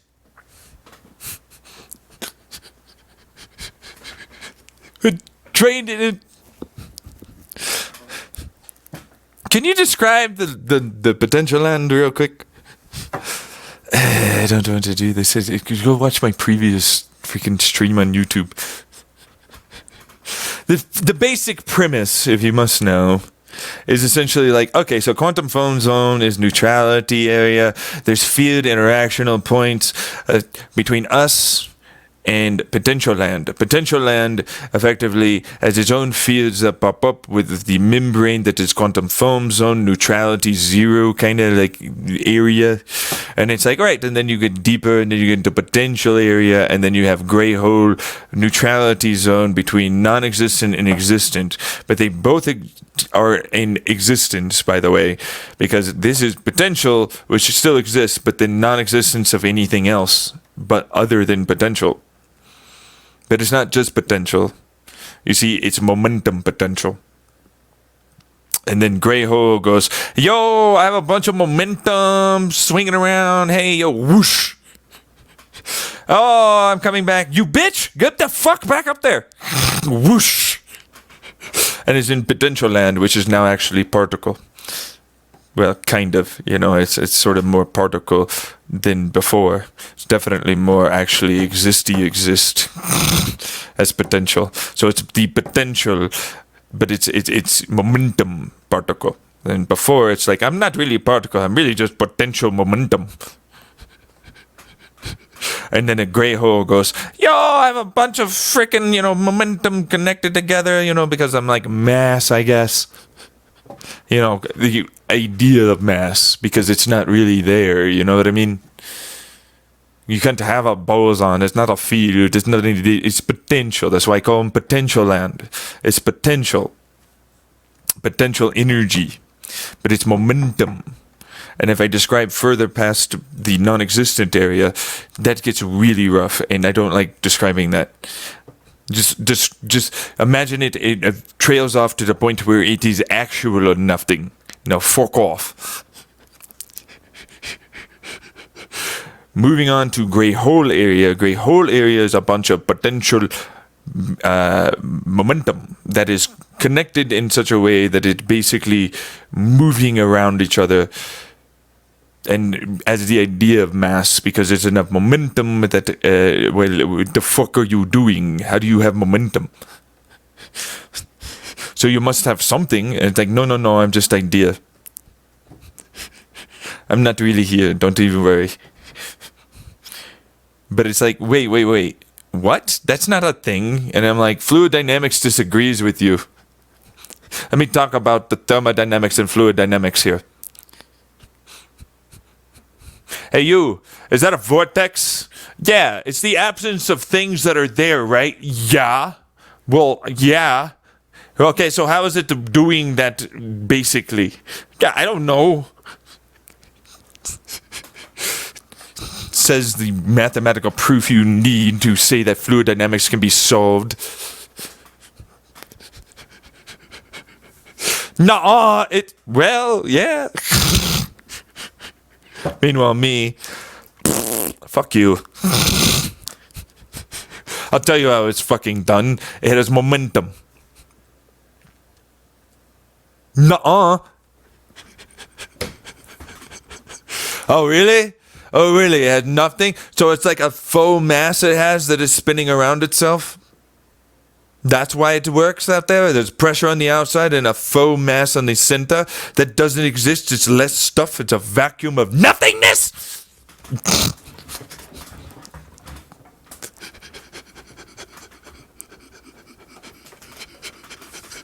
That's spinning around and it sucks things up from the bottom up to the top or any which way it's doing it because it has a fucking counter corkscrew.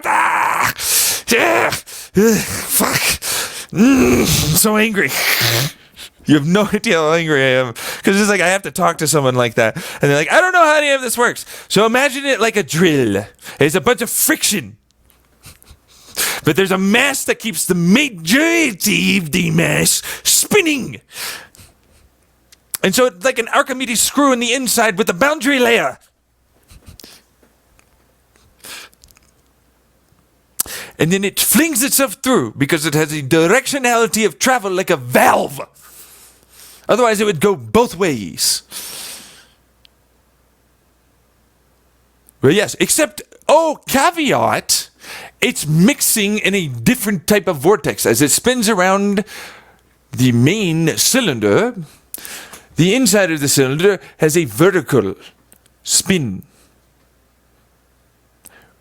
which it then uses to climb, like step to step to step to step, flinging it like a gravitational assist as it goes off to one, and then it bumps, and it do, and it flings up, creating a valve, if you will, of directionality of travel, meaning it has one only direction of travel, depending on the types of vortexes that you use.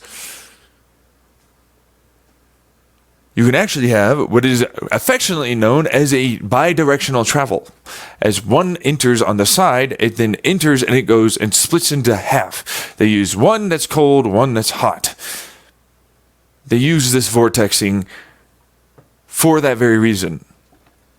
It's a centrifugal shifter, like the James Webb telescope, you know, like the little oscillator, resonant frequency, and it pushes all the heat to one side and the cold to another.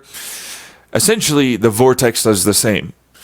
It bounces and then falls, and bounces and falls, and bounces and falls, and it gets colder with less and less kinetic force as more and more kinetic force is transferred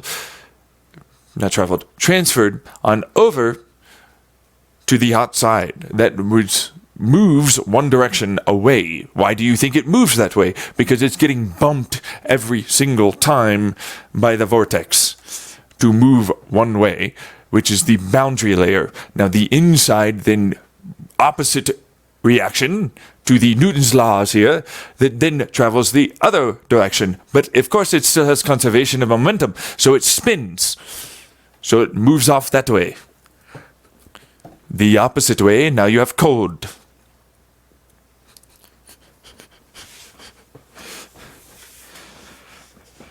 Now, this is where I get really angry because it's like, okay, so effectively the same thing, but they never get that part.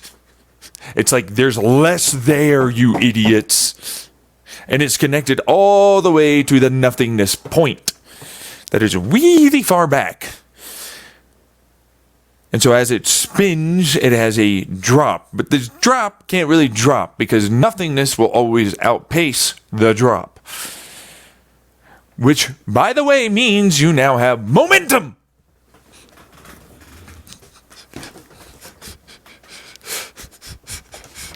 Now, momentum continues to gain greater and greater degrees. And eventually, something pops up.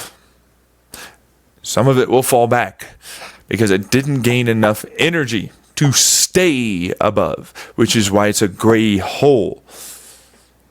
It pops one direction and it also heads another, but it's not really ever heading another. It's always just trying to vortex and keep itself doing what it's doing, but it's only there. You see, this is the problem that people have with my theory. It goes all the way back to nothingness. Nothingness is quite far, but it's connected. And there's a lot more that it has to do to basically fill in a bunch of bullshit because I don't want to exist. What are you doing? I shouldn't exist.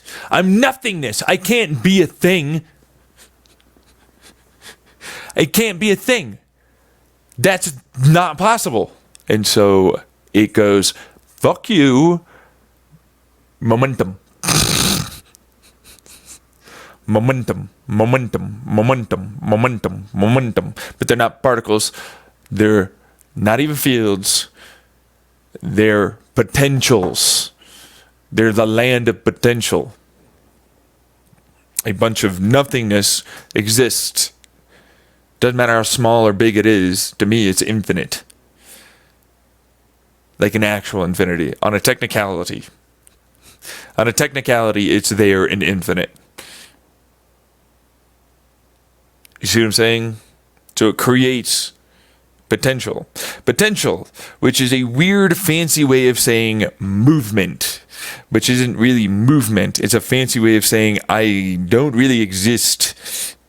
I'm not here at all. I will never interact. There's no weekly. There's no nothing. There's nothing. I only do me. It's literally it. Literally.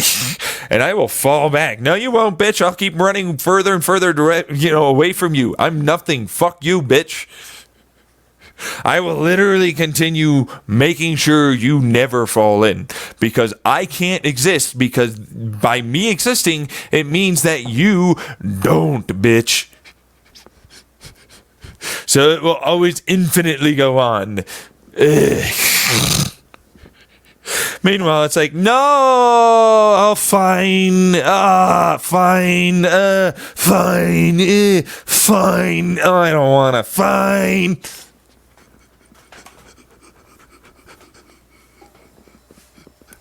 And that's essentially what the direction of travel is. Is like it basically builds up a ginormous, massive momentum. Literally. But it doesn't have mass. You see, there isn't really even information about it that we would be able to interact with, because you have neutral zone, which is quantum foam zone. But the point is it makes that version of a whole that makes it a gray hole. It's technically a black hole to the fucking goddamn potential land that's non-existent, because it doesn't really exist. It's non-existent. I like the word because it's like, it's non-existent, but you know, it's potential. So it's like, look, it's non-existent, but it has the potential to exist. You see? Non-existent, but it has the potential to exist. Just like kinetic energy. I have potential. Wow! Ouch! I'm really traveling here. How the fuck fast am I gonna boom? Hey, you took some of my energy.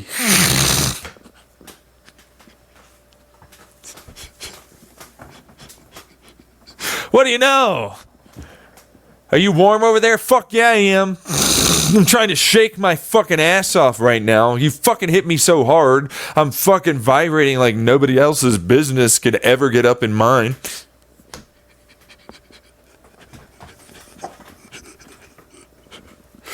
And we go, it says that it's doing this amount of electron to photonic release or something. Or like, I don't know. Point is, it's like fucking hot.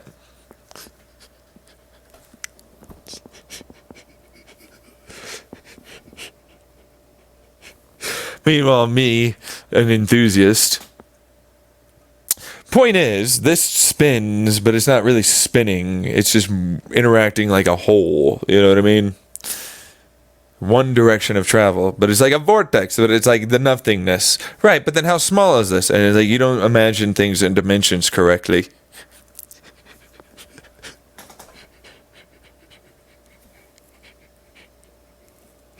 You need to think about this not as a stupid sheet of paper in front of you that you're trying to imagine was shaded and put together with the right curvature of lines, so you imagine it in a three-dimensional aspect.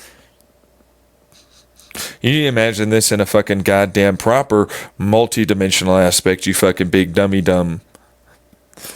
Oh, yeah. Huff and puff all you want. Shut up. Nothingness exists in multiple points along all of this, trying to pull the fucker back up. And then it's like, right, and I'm a bunch of nothingness that's interacting with myself. Not really. No. It's the idea of nothingness. You have to remember, it's a potential fucking movement. It's potential movement. It's the idea of momentum, but the only reason why it even moves is because nothingness is around. You see what I'm saying? And so it's like, well, what the fuck is momentum? And it's like, here we go again. They're going to go particle or field with it.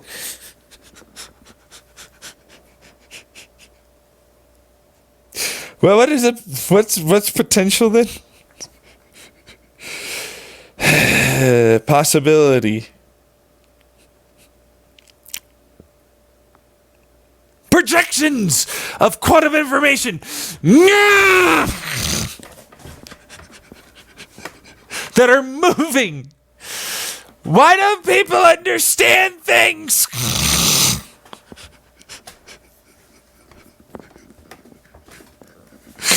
But at least some of you might have gotten it. Yeah.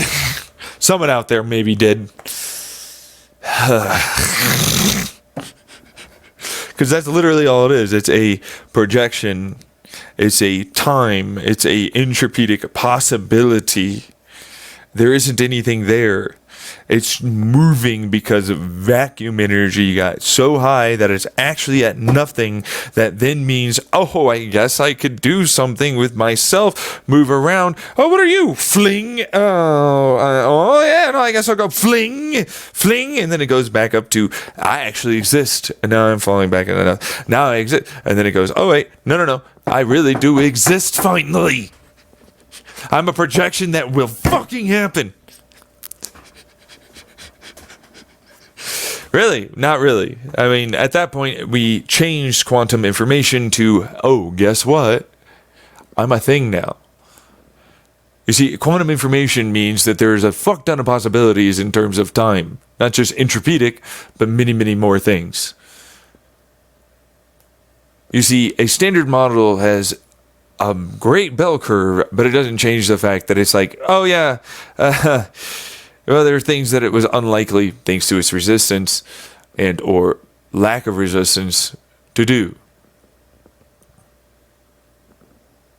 Or both, really. This area doesn't exist like that.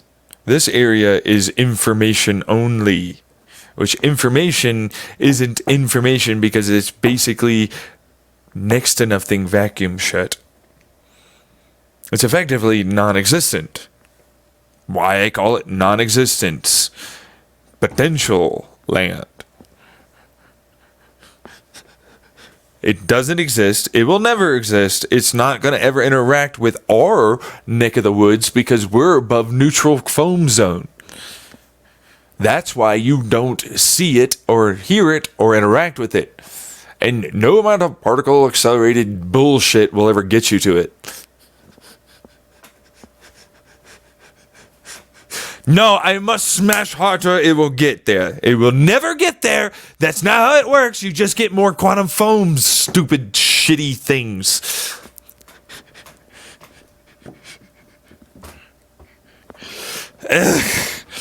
Okay, now, it flings up to existence, which existence is basically like, I do exist now. I'm not just non-exist, like, I'm not really I'm a thing. That's not foam zone. Foam zone is where the existent potential is definitely different. Because existent potential has fields and it will interact. It doesn't have mass. Get the fuck out of here. Stop talking like you know things.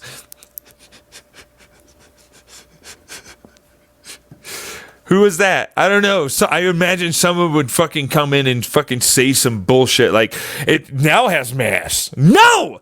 No mass! Shut up!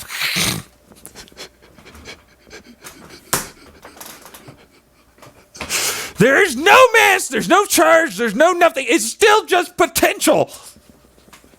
But it's real momentum. That's right. You start at momentum. Everything starts with momentum.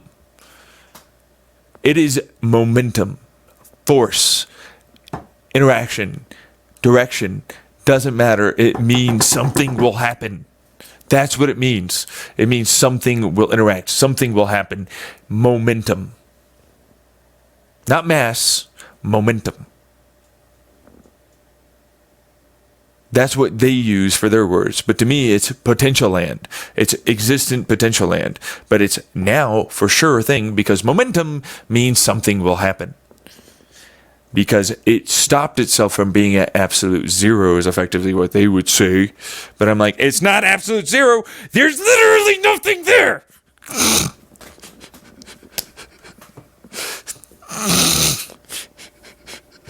There is nothing. Imagine the absence of everything, you fucking idiot. Stop talking like you know what I'm saying.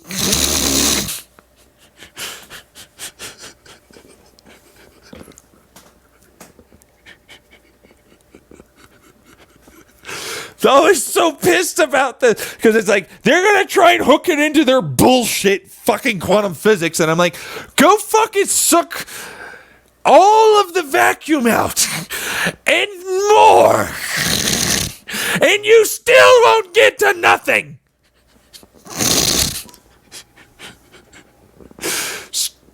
It exists in there somehow. You fucking clod.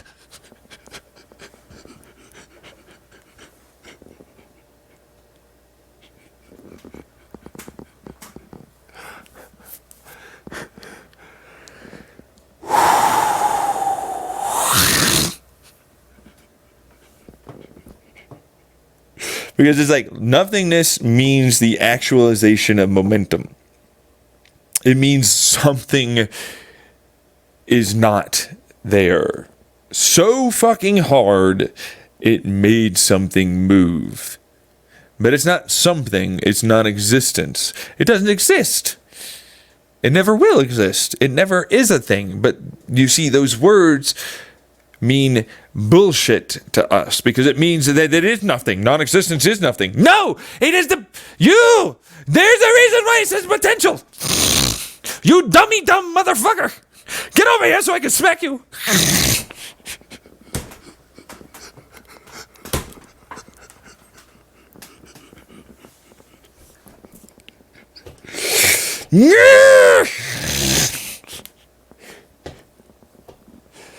But then, I can't imagine nothingness. You can. You have a word that says nothing. So therefore, you can imagine nothing. Do it harder. Imagine better. Get good, bitch.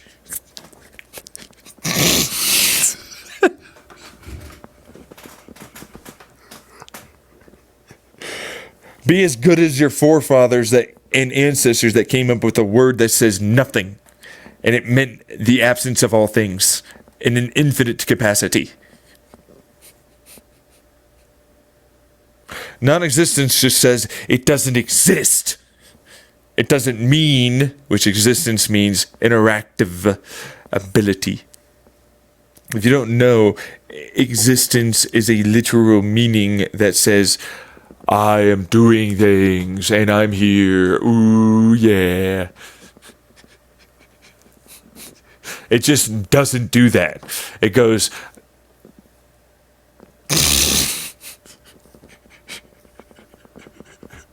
That's all it's doing.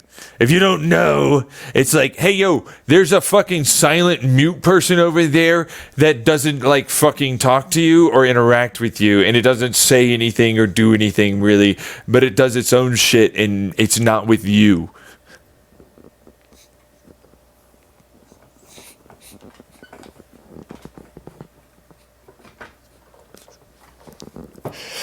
Is it there or not there? I don't... No. Really, it's a philosophical question. Does the person exist because they didn't talk to you? Or because they talked to you? Do they exist because they fucking made history? Or because they did not make history? What makes it so they existed, you fucktard? Non-existence. Bingo! You finally realized it. Grr. Yeah, that's you. That's you. Grr. Fuck off. Bastards.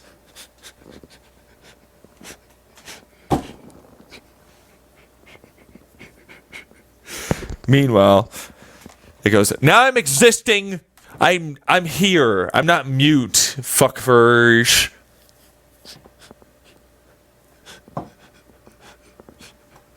That's all that is. I'm still here, bitch. Huh?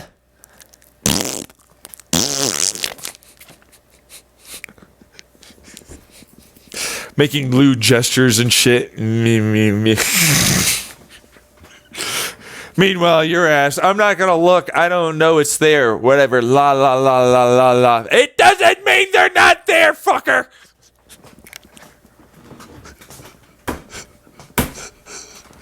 Meanwhile, me looking at physicists, same with particles. Or fields, or any of it. So imagine they'd look, You're talking about weakly interacting. I need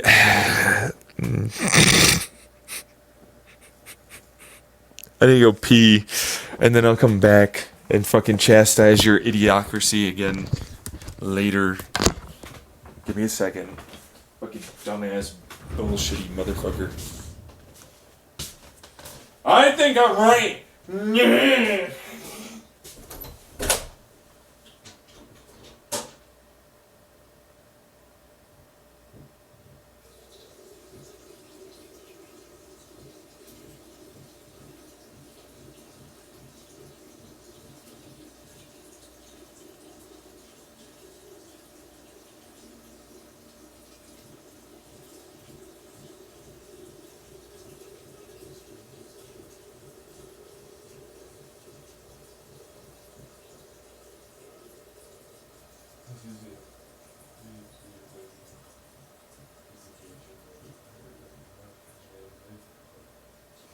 It's like fucking killing every single one of her questions that we'll have her before he even finishes.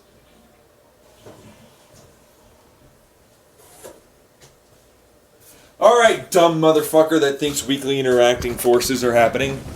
Let's talk to you. Fucking idiot. Since apparently you're so smart, let me describe why you're wrong, and maybe then you'll maybe understand why my perspective is what it is. So, non-existence in every way, for layman's terms of describing it to you so you'll understand it in some capacity,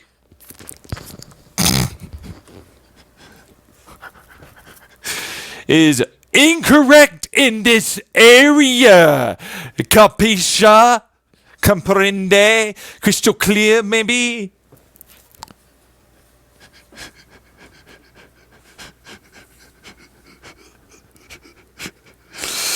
So I imagine they just sink and be like, this fucking idiot, just get on with it.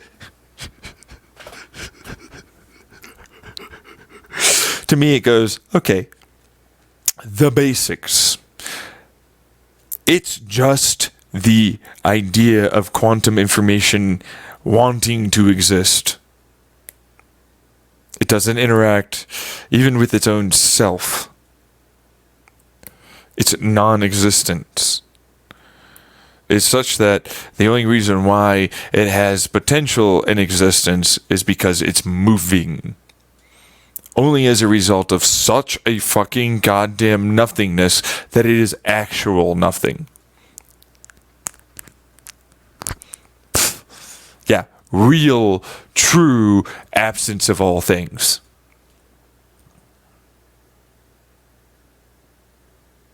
Now, do you understand that it was technically in every way not a thing? It's not a person that was there. Think about it this way. Slicks. If I point over there randomly and an entire universe spring forth, but it didn't. Why? Because it's not in existence, and it doesn't and never will. And there's no way for it. Oh, God. Okay. Bingo!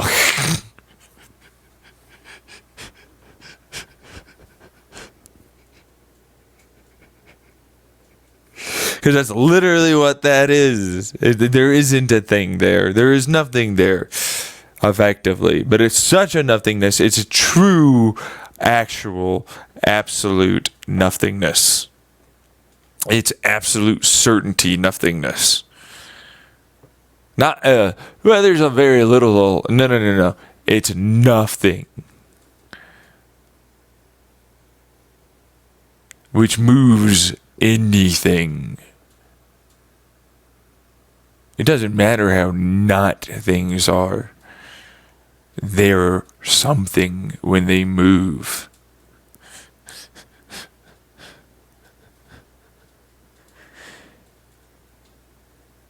which means they have the potential to become something. Now, there is now an existence of a thing moving, but it's a thing of potential. That's why we call it potential, because that is literal to all people's intents and purposes, still nothing, just moving effectively.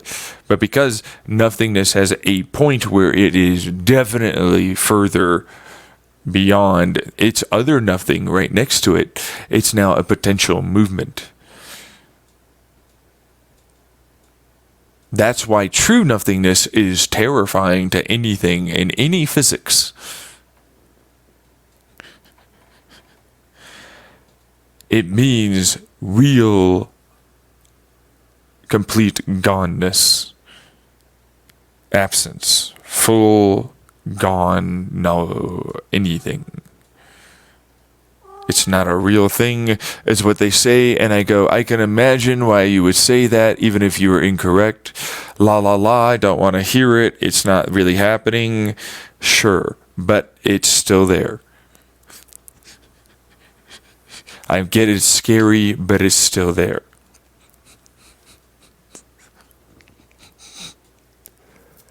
Now, that movement is all you really have. And if it moves around enough the right way, you gain what is essentially a trapped version as it flung forward. Okay? Because you're talking about really, really, really small, all that shit. That goes, oh, I flung inside of myself in many, many, many multiple different dimensional aspects, which is why you need to not think about it like it's on a paper. You need to think about it as if it's in space. It's a bunch of things moving around and all this fucking things, which is why I call it a gray hole. That pops the fuck out like a cell, if you will, inputting the nothingness that is its nutrition, and then excretes the waste of a potential that does exist. But that's only as a result of nothingness coming outwards in all directions to itself and inwards to all directions of itself, thus making a version of, oh, what the fuck did I just do? Like literally it's what? I can't be that. You can, what? And information is now actualized as movement. It contained movement. Movement arrested to absolute certainty as a particle, basically, or a field, whatever. But it's not any of those things. That's where you have to get to foam.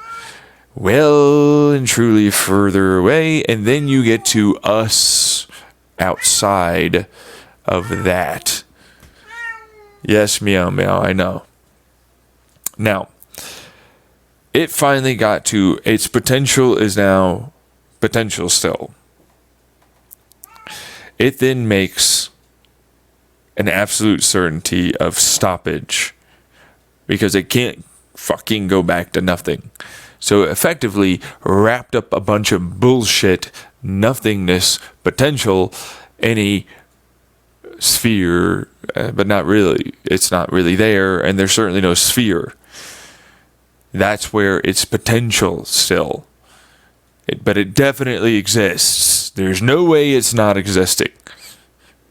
See, before, no existence. Now, we got existence. We finally hit existence. It's staying there. It's a thing that's contained in a way that means it's there. It's definitely, it's there. It's there.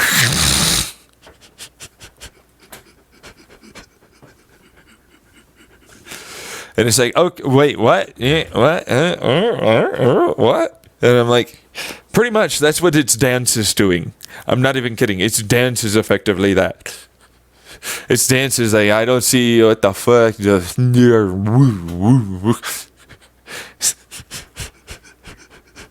it's literally all it's doing to itself. Yeah, but see, it also projects out the possibility of being there, which now means it has potential fields.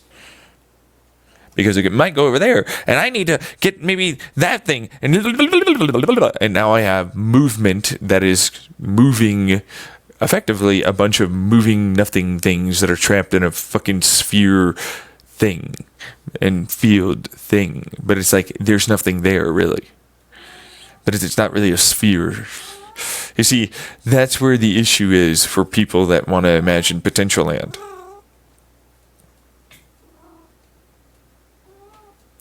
Because it's like, how do you imagine that it's a sphere and not a sphere?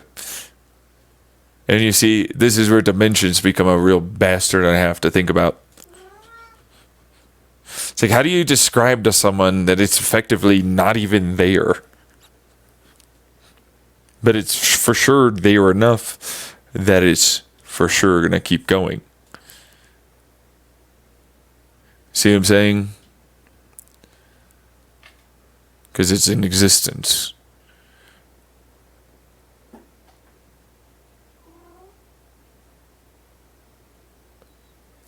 And so, to take a look at it, there's no skin, there's no sphere. You can look further into it, and you can look out. But it's contained. And it's like, oh yeah, I know it's contained. It's always shrinking. At all times, it will always be shrinking. And it'll always be morphing around. It will always be changing shape. But it will never collapse. Ever.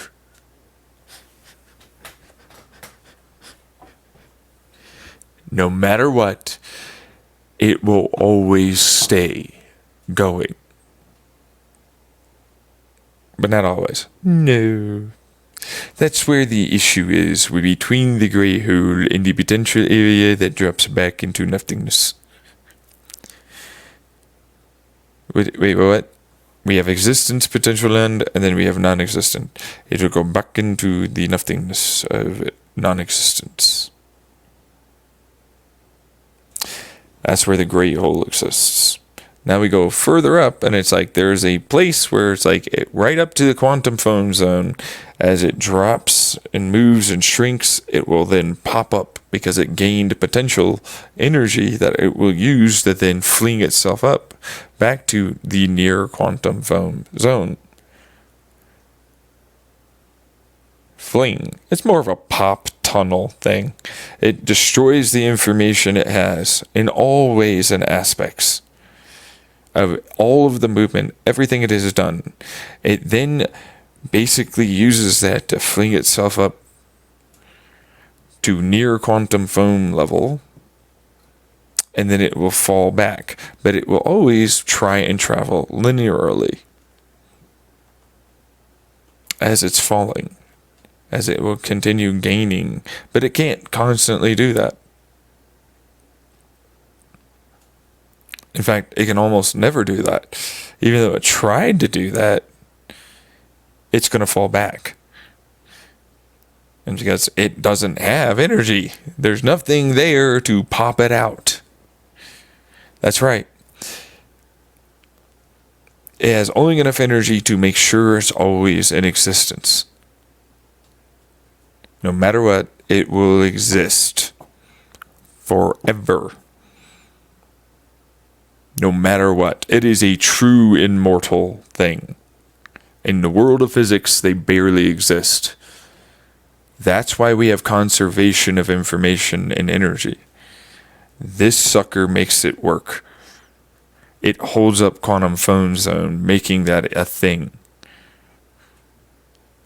If it didn't, it would die. Now,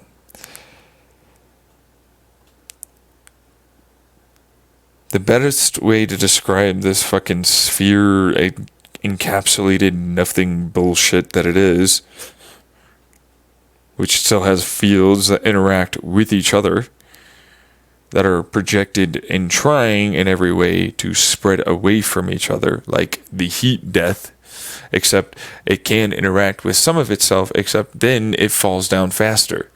Why do you think that is? Because it spends energy interacting. It spends energy interacting with something other than itself, and then it falls down faster. But then it always has to delete the information, but it's not really. It's consuming it to be able to pop and tunnel back to the quantum foam zone. It will always do that. Those are its physics. They're not weakly interacting. They are very strongly interacting things with themselves and with others. This doesn't even interact. Technically speaking, it's not even there. It's not even real. It's nothing whatsoever, except its non-existence. Moving means it has the potential for existence, which is how the nothingness realm is their parent bullshit likelihood asses trying to say it's the nothingness. So it's not nothingness. It's potential land. These are potential land. You want to go to nothingness zone, you have to go much further past non-existence. I already have nothingness zone as a coin term.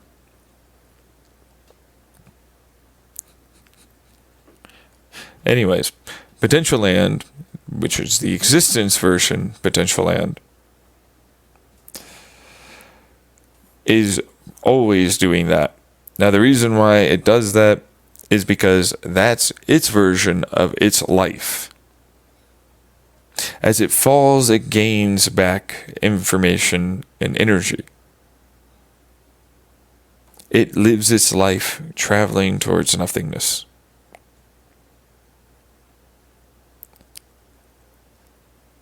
Thus gaining it back potential energy. But the information it has is weight, essentially. As it continues to travel down, light and effervescent in its initial beginnings, it gains greater and greater, quote-unquote, mass. It's not really mass, though. You see, it already has trapped momentum. Nothingness. Moving around, spinning around, all this other stuff as the quote-unquote encapsulated nothingness that it is.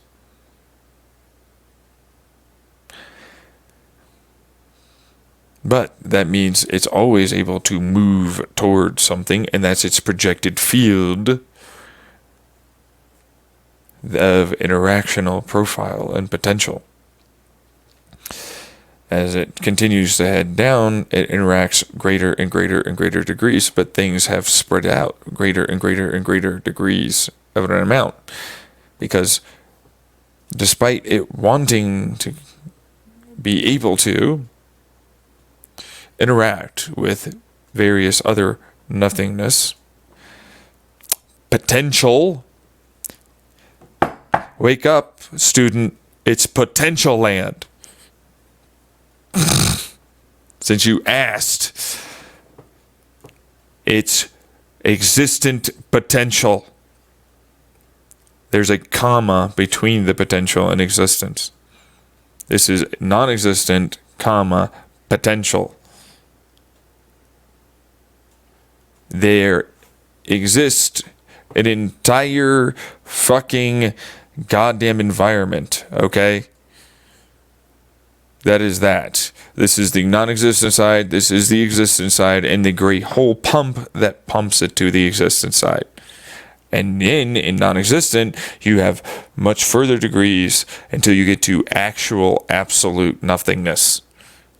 Which is, you have to get pretty far before you get to nothingness zone. Which nothingness zone eventually gets to final point nothingness. Now move on. Say the words right. Stop trying to add your own spin, garbage face. So I imagine I'd be treating students that I'm trying to teach, because that's exactly how I'd play that. There'd be no way I'd fucking let them be able to do anything.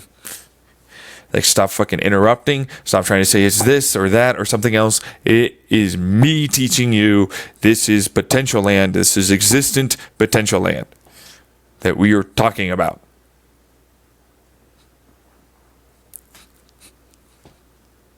Now, because there's a bunch of wrapped up holes that are effectively trying to stop themselves from collapsing, what allows for that to occur?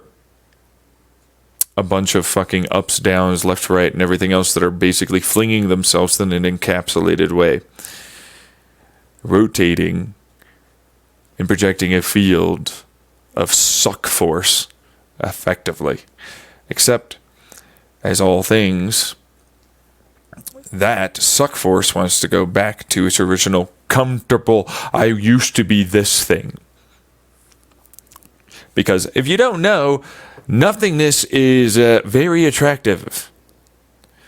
Yeah, this absolute nothing bullshit that doesn't exist. It's not even in non-existence, because that's more existent than this fucker. Yeah. Real attractive, that motherfucker. Really wants to fill itself up. It's a real hole, you know what I mean?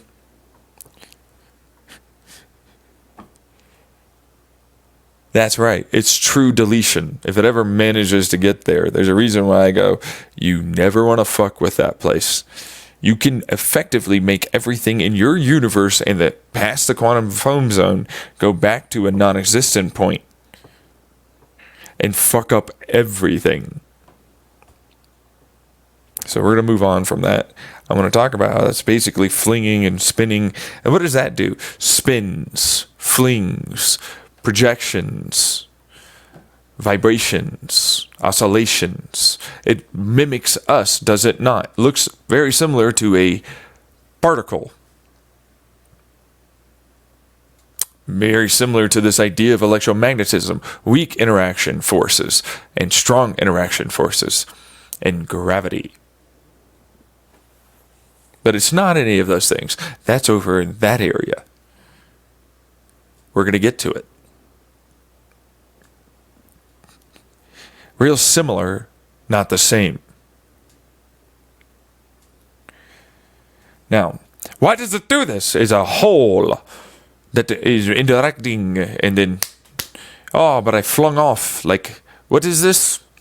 Fluid dynamics, vortexes, shearing forces, turbulence, laminar flows, charges almost, electromagnetic, gravitational mass, because it's stronger suck versus less strong suck, right?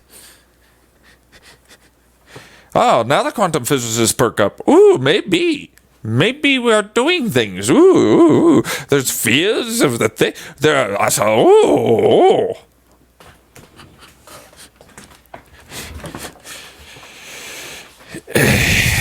Meanwhile, I go, all right, so we're going to talk about the fact that it's like, oh, cool stuff. It's hyper dense. That's right. It is as dense as could be. It's always trying to fill itself up with more and more, because there's always more and more holes. But it's like, no, there's just less. It's nothing like that thing. That's actually there. It's nothing like that. It's really not a thing. I'm still a thing. Oh yeah, no, this is a thing happening. That's really not a thing. You never want to look at that motherfucker. You might get in there. But what it means is it's very, very dense. It always has a place to try and fill more and condense and condense and condense and condense. But it's like, no. You're getting it wrong. Shut up. You have to imagine the fact that it's very vast in size. Even though to us, we would go, it's not big. It's no. I mean, in a relative fucking perspective, I suppose maybe dumb. Do you know how infinitely long distance you have to go to fucking get to the actual nothing point? Which is not really infinitely long distance. It's a very specific distance. But the point is, it's a long distance to travel. And you're nowhere near it. And that's not even getting to the fact that, like, in potential near foam zone, it's just always like a buzz popping in, and then they slightly move, creating a suck directionality, which creates a field, which goes to the foam zone, which you're a bunch of shit that exists that are now interacting with the field, and then you're a bunch of fields, and then blah blah blah, you get popping in foam.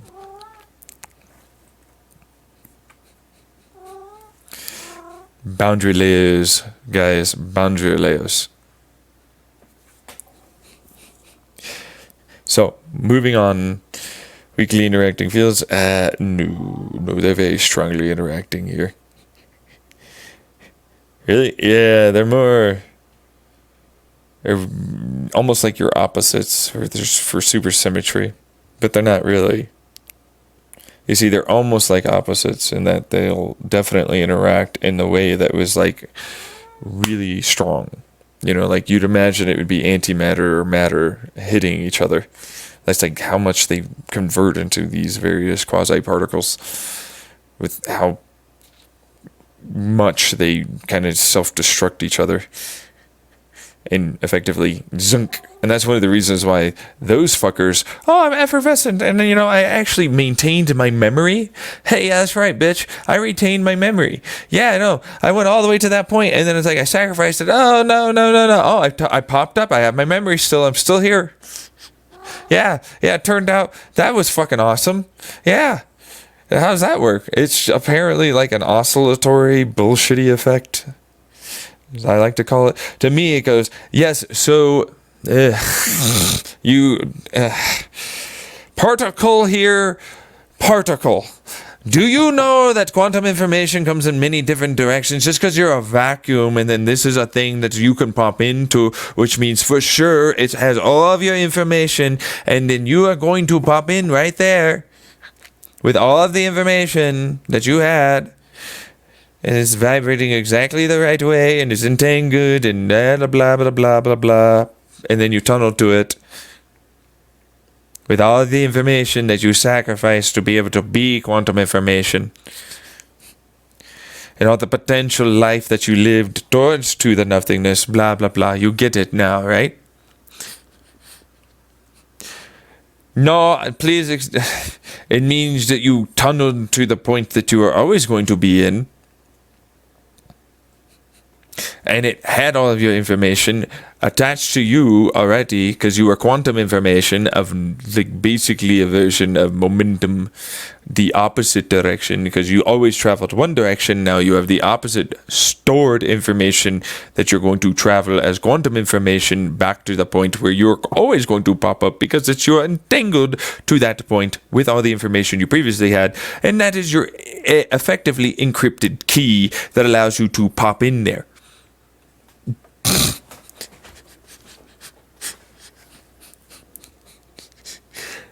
The only way you slot in is if you had that information. That's how that works. Do you get it now, particle? Yeah. Good particle. But you're also sacrificing all of your information effectively to be able to continue traveling linearly to whatever the fuck bullshit is over there.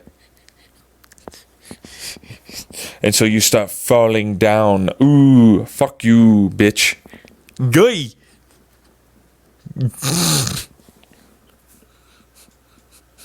And that's literally all it do every time, all the time. And then it collapses that information of travel because it's now a field. And so it loses any ability to travel linearly. that, it's like, well, you know, I have a lot of mass, blah, blah, blah, blah, blah, blah, blah, blah, wah, wah, wah, wah. I don't give a fuck. I don't care. I literally don't. To me, it just means there's a bunch of fields every which way you look. There's never-ending fields. There's a shit ton of fucking stupid field bullshit everywhere. Nothing ever-endingly bullshitty field crap.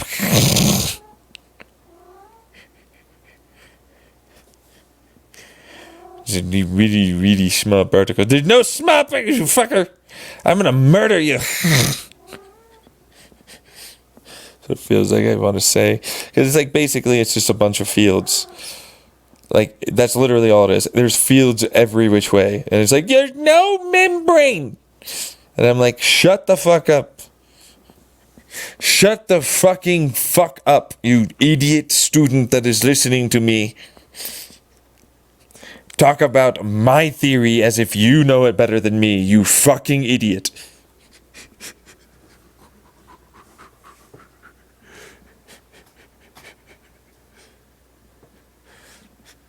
Now,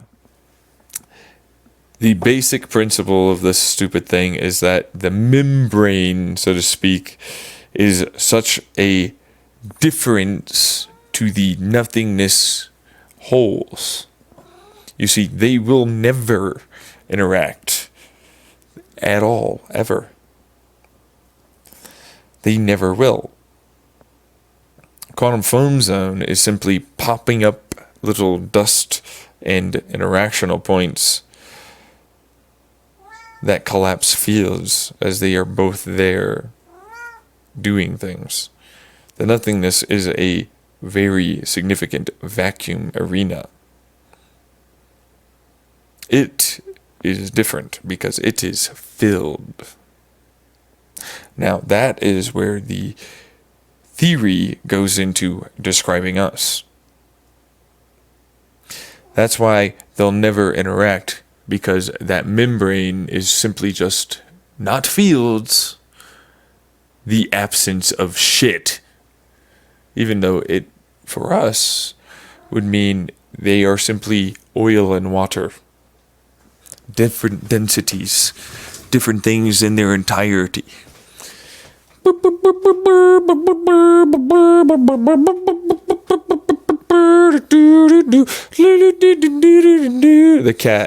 cat here is very, very much wanting to sit in my lap because it constantly keeps pawing at me to be scratched. So it's going to sit in my lap. It has no choice. All right. Furby. So there are different densities, like oil and water, and air, and all the rest of it. And they separate, obviously, at a boundary layer. Even if there are fields between our atmosphere and the water of our ocean, and there are some slight interactional profiles, it doesn't mean that there is a bunch of foamy-ass surface layer water unless there's enough energy to rile it the fuck up and make some foam. But it's still, if you look real close at it, just water and air separated still. Get it? But you all were probably like, no, none of that makes sense and you're stupid and I can't imagine how any of that would be right. And I'm like, fucking idiocracy of this garbage. It's some weakly interacting forces. It's some bullshit like this. It's some bullshit like that. What the fuck are you on about? You don't know nothing. You're illogical, fucking unreasonable crap.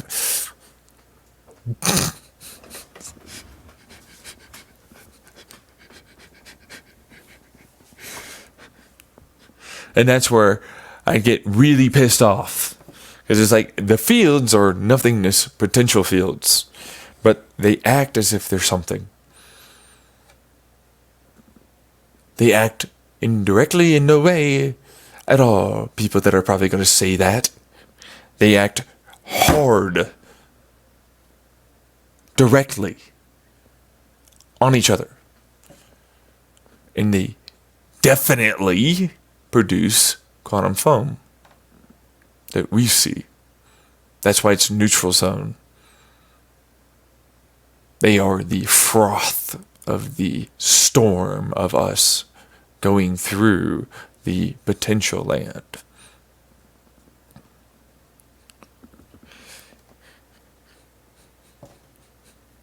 Now, potential land gets denser and denser and denser and denser and denser. Bigger and bigger and bigger and bigger and bigger and bigger and bigger. It has to pop it into something, more density. So it will never-endingly do essentially the same version of the gray hole.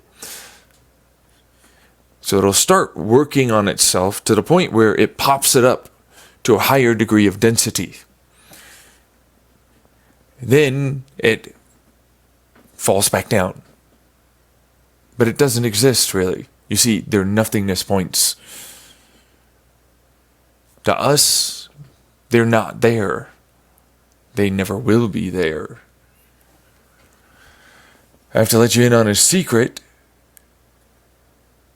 The reason why you might think this theory falls apart like an idiot is because you can't imagine why it would be that nothingness would not be interacted with.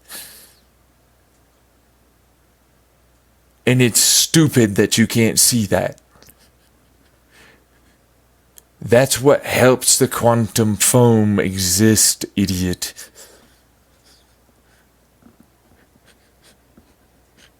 And that's all that is. Okay?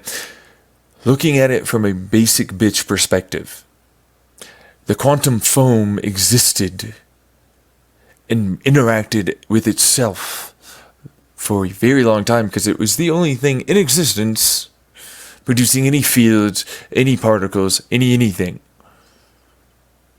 And thus eventually potentiated itself into an actual dense point. But of course, a single particle means nothing, and it never will. So eventually it created what is the idea of exactly the same thing I started with the nothingness zone. It falls inwards to itself, and it goes also outwards to itself. But it now has mass, now it has all of the things that are very real for us, thus increasing its density yet again. Except for you and I, if you don't know, I flip it around. To me, that fucker is way more dense. The only reason why it popped into us is because I built pressure, and I'm like, basically, yeah, I built kinetic momentum, meaning heat, and it makes pressure, which is less dense than us. Except for one brief moment of time, it wasn't. It was the only thing. It was the densest thing. It was the hottest thing. We're going to hold off, though, because it doesn't get there, because it has to go back to quantum foam. You have to remember about this. It can't just fucking make that happen. So how do you think it works? If it has to go to our third dimensional quantum foam zone, it's popping energy anywhere it can to increase density. And eventually it's going to pop up past the point where it will fall back. Because quantum foam will always fall back. And a particle, no matter how fucking good it is still one single particle. And it doesn't matter how fucking dense it tried to make it. It's still a single particle. Get what I'm saying? That's why it's like, well, you know, it's kind of dense, but it's basically nothing. And it's like dimensions now started happening. Michio Kaku, hey, eat your heart out, guy. I love your dimension theories. I fucking love those dimension theories. I mean it. They are incredibly useful for this, because then it gets into higher and higher energy density physics. And energy dimension physics and different ways it falls back from an unstable metastability, because it's still stable, but it is 100% in a place where it can't exist. It's too dense, and it, in every way, cannot support it, because it can't keep it compressed. So it will spread out. And so that density, it's like, well, I can't really spread out. And it's like, yeah, you can. And then it does it again, and it does it again, and it does it again, and it does it again, it does it again, it does it again. I'm filling it up. It's densifying, it's densifying, it's densifying. And then it's like, well, there's enough of a not thing for quantum probability for foam zone. You see, the probability of interactional forces and it going into this area becomes less and less as density and the interactional field and profiles of the particles and fields there within and energies that are there as well mean it really heavily separates and removes the idea of a third dimension. Basically, fourth, fifth, all of those dimensions aren't there. It can't. You see, it exists as a potential, remember? It filled every possibility of potential that can exist. And then it drops. Just like I talked about in my last stream, you pull a branch and then a bunch of drops come out. Except there's too much density. There's no space for it to exist. So it has to basically allow for just enough time for it to go, well, I'm still spreading out, but I have just enough density where I am. There's just enough pressure to, as a potential happens to make a little bit of a foam zone, and boom, us. Basically, it makes one little mistake. It makes a space for it to get into. And it makes a one hell of a racket, because it's like, foam zone, I popped in. And it goes, yeah, and I basically was really attracted to that. Boom. Because this exists as a solid 100% fucking particle. Like, it is our version of what we interact with. That higher dimension goes, yeah, I'm about to give you all the energy you could ever want. Everything. All of it. There isn't more than you think going on for our Big Bang. It's just, hey, interject there because you probably said some bullshit. Like, it's going to drain everything out of... No. It made one area where it can get into. It popped up an area of existence outside of it. Okay? Because that is a field. But it's like, I can't exist where the field is.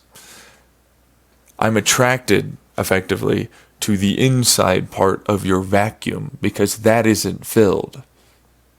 That's a vacuum. That's a hole I can exist in. I can't exist where your field is.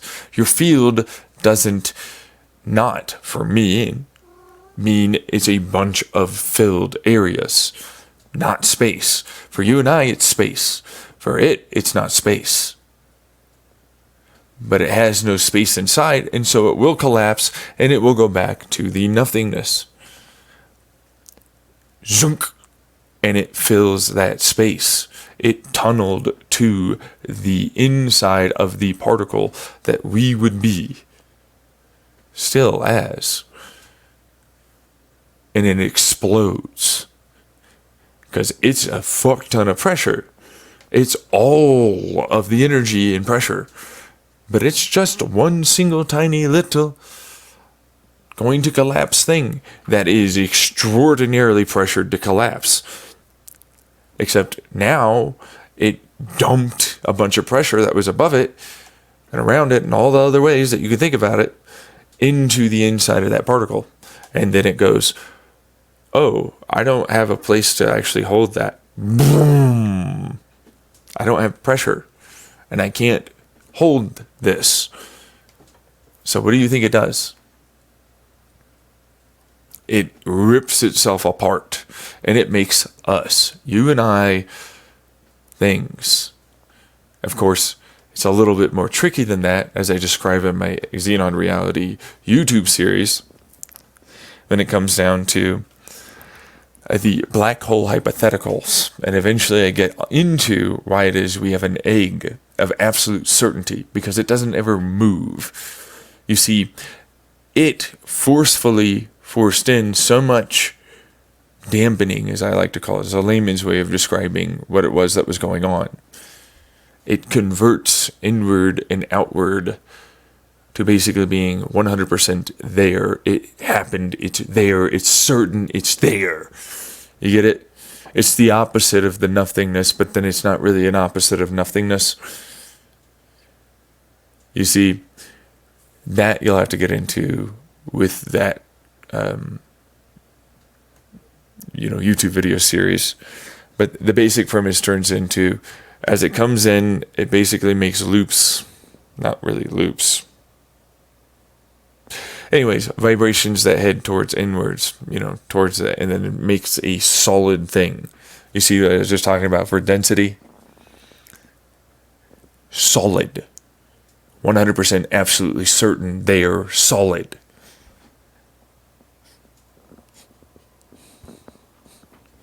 Yeah. Fucking there. Not there. There. It doesn't move. It's there. It's absolutely certain. There. Yeah.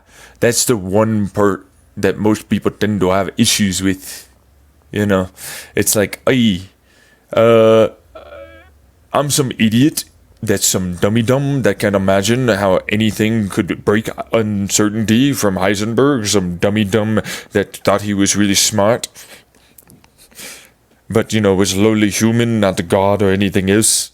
Certainly not billions of years in the future or something, with a lot more technology and all this other stuff. So I know all the things, and it must be uncertain.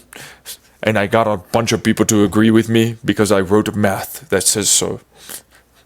And I have a bunch of things that seem to indicate that it's like this, with my barely good enough to even determine some basic ass bitch detection of things. And I wrote a mathematical principle that everybody now believes is true.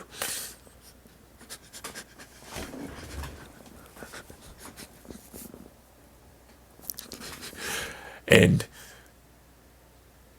then everybody believed it was true, and I went, why the fuck are we believing this is true?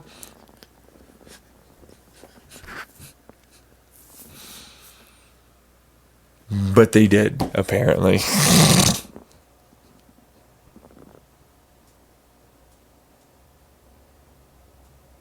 But they did. And it's like, okay, so physics basically says, fuck you, I don't care about you being able to observe me with certainty. I know I'm certain where I am, bitch. I don't give a fuck. Fuck you, Heisenberg. Hey, you still there? Hey, poke. Am I certainly fucking touching you?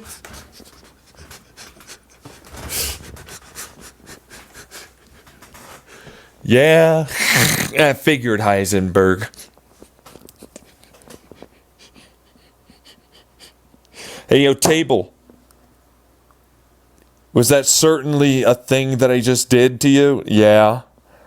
Okay. Fuck you then. That's why I'm always weirded out. You're talking about locality and reality.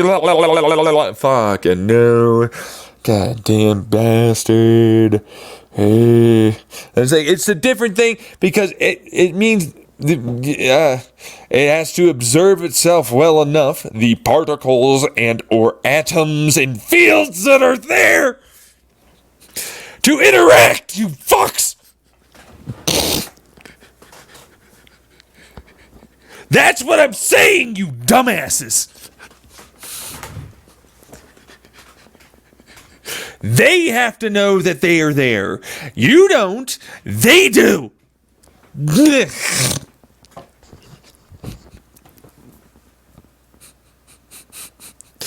Fucking ass bastards. Fucking think they're smart. Fucking dumbasses. It's because they learned a couple of layman words about some physicists that knew their shit was fucking stupid.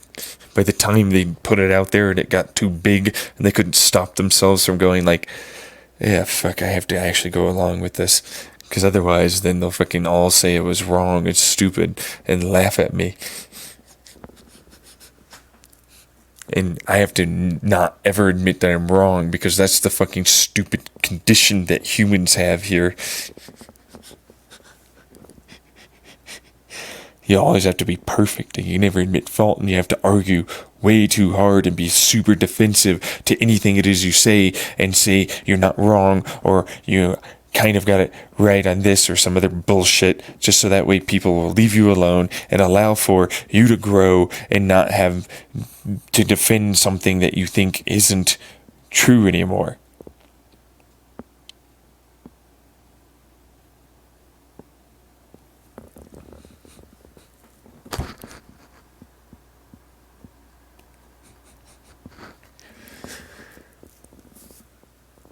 And so that's why I'm like, Heisenberg probably knew his shit wasn't working the way he intended. And I bet you he talked to someone about it at various stages in his life and even said, while we can't now, there is in no way an idea in the future that might break what it is I am saying and ultimately mean it's rendered useless.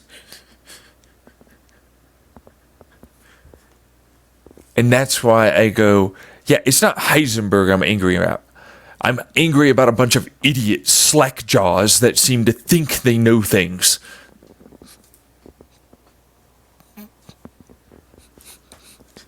That want to go, yeah, ooh, tribe, yeah. And I go, fucking stop. You will be wrong at various stages and you will say that you are wrong and you will fucking change and you will grow. You fucking stupid tribe.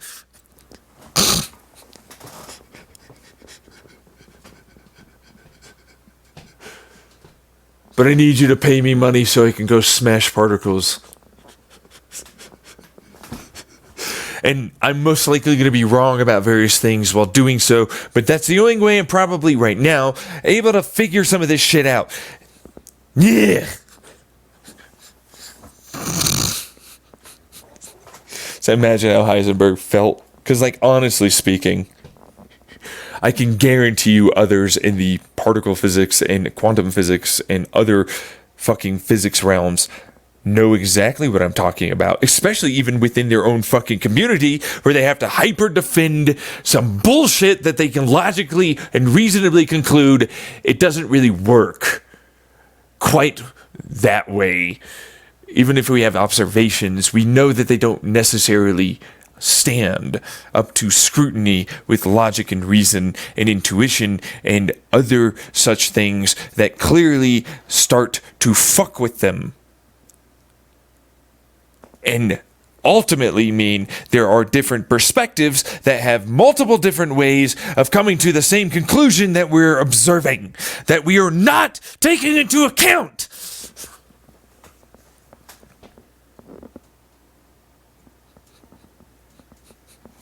And that's why I'm angry about those fuckers. It's like the perspectives are such that they can only be these things. Temper tantrum, stomp, stomp, stomp, whatever. Slap the fucking board. Fucking say, this is our math. Fucking bleh. And I go, whatever. I can come up with other math that basically says that this is the reason why it happens. I even did it with the black holes. Fuck off. It means nothing.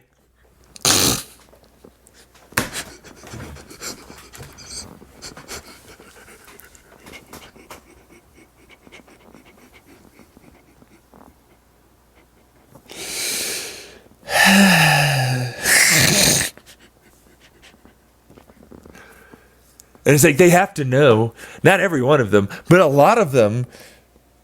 Nah, I wouldn't say a lot of them. Some of them would have to know. Some Some of them would have to see this. I cannot be the only one to see this. There are multiple ways of finding out a solution to a problem. Especially when it's like fucking a bunch of parentheses and fucking plus and all that. But it's like, what does it equal? And it's like, there are several different ways I can attack this problem. What is the answer you are looking for? I wanted to mean this. Okay, I'll make it do that then. Because look, it's 6 plus 8 parentheses 13 minus 2 parentheses equals what, bitch? Are we doing the distributed method? Are we doing the parentheses first? Which one are we? How is it that you want me to do this? What are the rules of your math that you specify that I have to do it that way? When in reality, I can do it multiple ways and come up with multiple different answers. And they are all equally valid. You just taught a whole bunch of people that that's what it is that you have to do for the math to be right.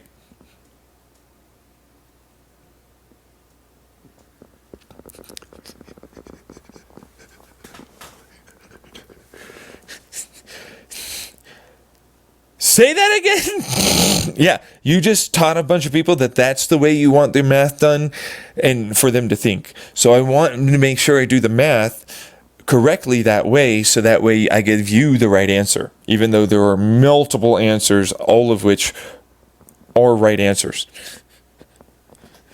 They're just different program to the math for the direction that you take in solving the if-then statements that are there. What? And it's like, yeah, that's literally all it is. It's a program. This is the PIMDOS program. This is the whatever the fuck BIMDOS program. Or this is the distributed method, then we do the parentheses, and then we do the fucking other thing. Or this is the left-right if-then statement program. All of them are right. What is the answer you want?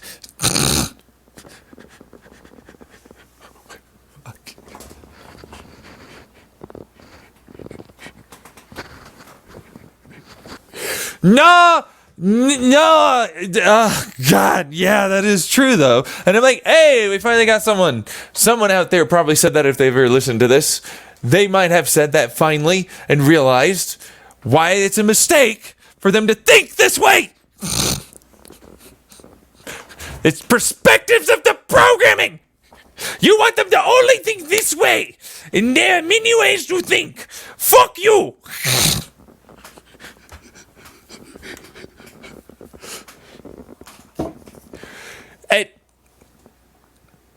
Well, with the observations we have, we actually don't know what that X is. Shit. Yeah, no, we're very not certain on what that X is. Fuck you!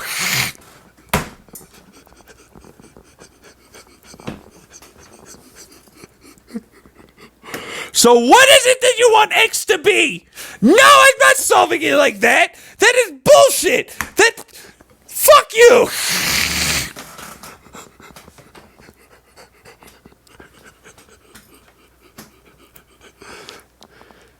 That is literally what we're doing. No. I refuse to say we are solving it like this.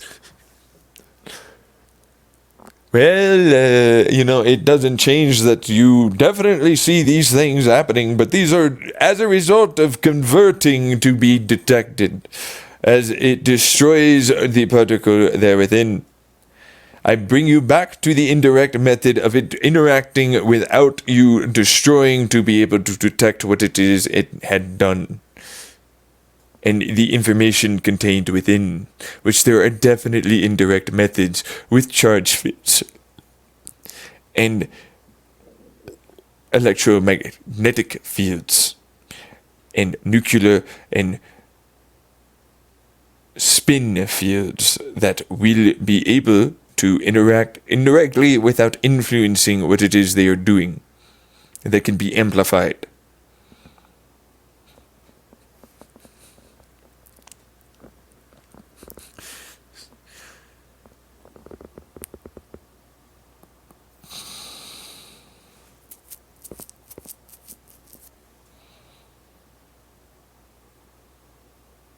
But going back to the thing, it is absolutely certain it's there and very fucking full.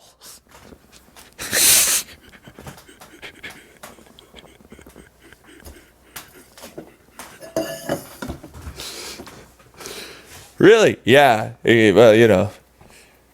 Yeah. There's equal opposite reactions here when it comes down to the expansional properties of what it's doing, and then it rides like what is effectively a boundary wave. And it doesn't mean that no offense here, but like that small, tiny little place that it was because of space is, you know, that kind of thing. It doesn't mean that that thing that it was, you know, which is a bunch of vacuums, which is not really totally vacuums. But then, you know, we don't ever really view it that way because, you know, we're a bunch of stupids that don't understand that we wouldn't understand that it's vacuums because we don't see it as vacuums. We see it in an observational capacity with our eyes, ears, nose, mouth, blah, blah, blah, you know, as the projected frequencies going through the very thing that we are, which is just fucking a material, no matter what it is you say, that we then interpret once our detectors destroy the information and then use that electrical signal, amplify it, and then calculate for what it is that is our detection. Same thing with ourselves and its thinking. There isn't much difference between us two.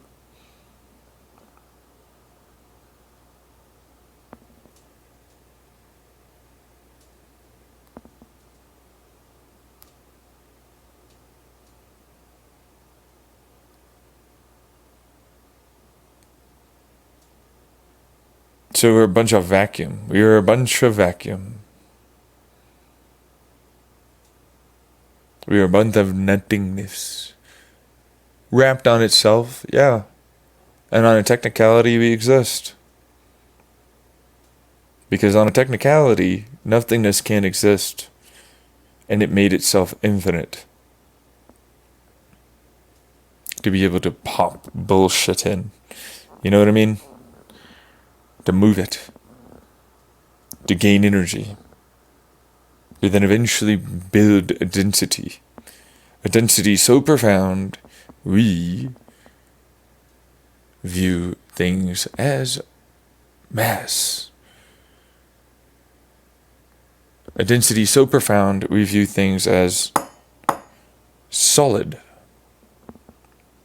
even though there are fields and we simply resist change.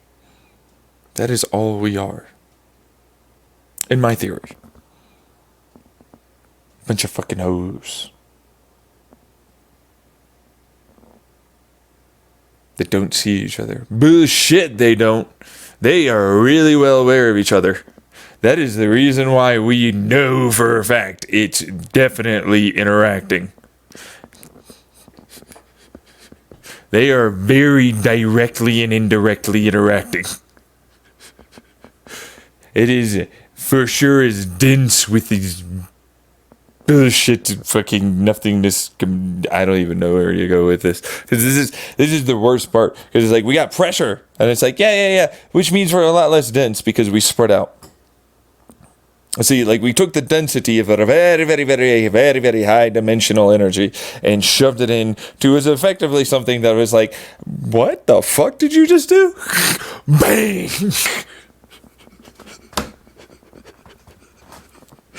Like, literally, it was like all it was. We were like, what the fuck? Hey, I'm not supposed to...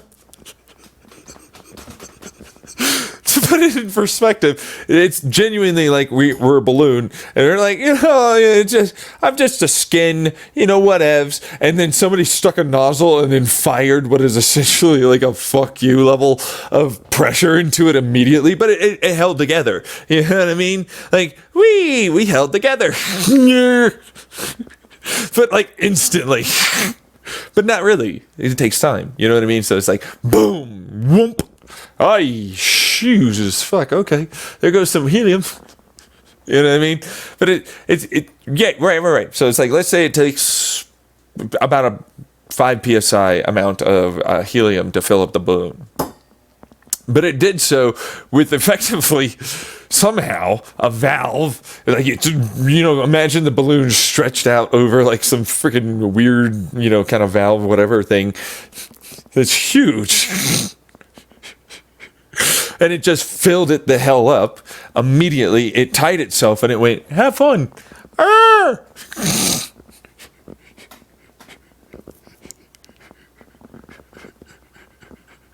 But it can't exist for very long like that. Oh, no, not really. You see, no and yes. Like, for us and our purposes, it's like, yeah, obviously.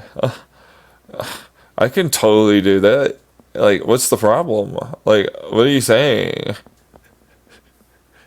Meanwhile, me looking at it, I'm like, you're seeming to have some problems. You might be a little unstable.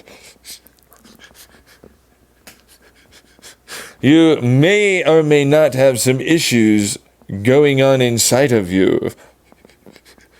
Can you contain yourself?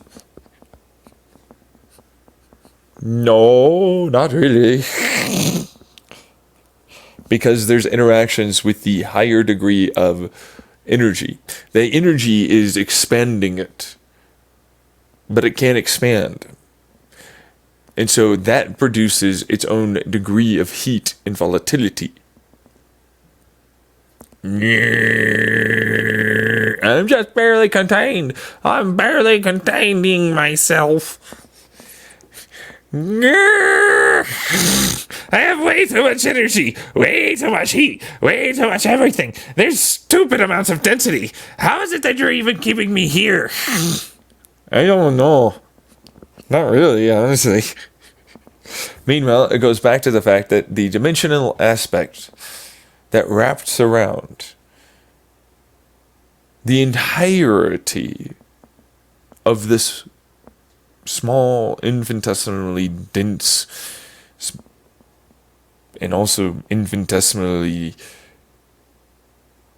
just hot, because there's really no energy, really. Remember, it's the idea of information. You see, we turned vacuums into momentum and kept densifying it and densifying it, and interaction and interacting and interacting and interacting. Those vibrations, the field, everything else, like it's mimicking here, you see, are basically nothing. But that's what it pops into. It's slightly solid, it's slightly less nothing. But if you break them all apart, you get to nothing. And so those higher energy dimensions that popped into this fucking one area you can have as a fucking pill, basically. Goes, well, I'm relatively dense, but it's really the fact that I'm compressed by nothingness. Vacuum pressure. But it's like, you said it wouldn't have that. And it's like, well, you see, time is a weird one. Time doesn't really exist. It's the information of the amount of interactions that make time for us do the time thing it is doing. If it goes backwards, we went backwards in time. If we went forward, it went forward in time. If it doesn't really have much going on, it looks like there's no time doing its job in being time. It looks like absolute zero to basically nothing going on, no time at all. But it doesn't mean that it didn't take time. It's always a weird one when I look at it like that. Because it's like, how much time did it really happen to have? How long did it really stay together? Do we even know? We say we know, but we don't really know. There's nothing saying it didn't just have a little weird, well, the pressure suddenly dwindled slightly over there, and it went boom! That's all it would take, a little fluctuation of density and pressure, and it went boom. Until then, it was compressed enough to stay together. But it's absolutely certain And to us, it looks like it was super hot. And I'm like, yeah, okay, in one context, sure, but like if you really look at that, it's basically absolutely zero because it's not moving except for the inside. Exactly. On the outside, it looks completely not happening to be a thing. Like it's like there is no movement. No, there's no spin. That really feels new. This projection it feels. Yeah, but is that like energy? Oh, no, really. Yeah, but it's as dense as it could ever be. Yeah, that's true. And that's the problem I have with it. You know what I mean? In one context and sense, it's gonna view itself and outside, if you were to look at it, like it is at a literal absolute zero degree of temperature. But it doesn't mean there's no real energy. Energy still exists, it's trapped inside. Energy is still there in the skin, and that field is still energy. And yet, it's not vibrating, it's not spinning, there is none of that going on. Something had to move. Do something. Do something. Come on. You can do it. Come on. Come on, Big Bang. You got this. Come on.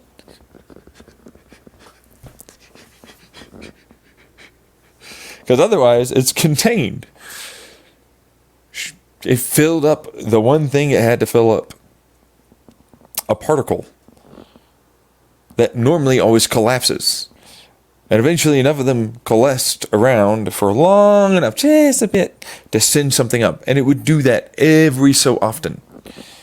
But things have to go outwards and outwards inwards to ever have it be there and for sure a thing going on. It has to do both extremes. All sphere out, all sphere in, to make it remain. Otherwise, it will directionally travel and it won't stay. It'll head back towards nothingness, or it'll head back towards whatever the fuck extra increased densities are. And because obviously it's always heading back towards nothingness, it gains back potential. But nothingness goes, no, I don't exist. You know that, right?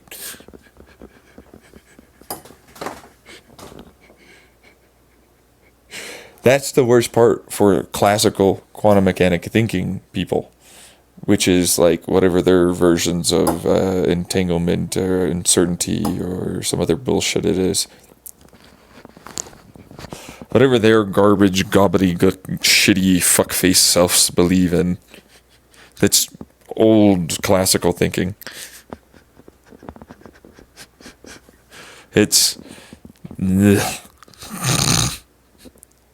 It's like you have a nothingness point. It's not nothingness like your classical bullshitty thermodynamic astrophysics, quantum mechanics stuff is, or quantum physics is. It's nothingness as in the very idea of real nothingness. It's a point that does not want to be. It cannot be. It's not a thing. It's not a thing. It can't be. That's how that has to work. It has to not be. And it's like, exactly. That makes it exist, you dummy dumb. The very idea of it not being there means it's there. It's a fucking logical fallacy to assume it was never there. It's like, it can't exist. And no. That means it's definitely existing. No, wait. You can't just say that. No. The reason why it is there is because it can't exist. You see? It can't exist. It needs to not be there. So what is it trying to do? Fill its ass up and not to be there. Bingo! Winner, chicken dinner. You finally get it. Jesus, fuck. It literally can't exist. It literally is existing, though. So it always is trying to make sure it doesn't. And until it does that, you have unlimited fucking energy. Effectively trying to never-endingly make more universes, more time, more potential, more everything. It literally means your existence necessitates that thing's there. And it is trying to not be there.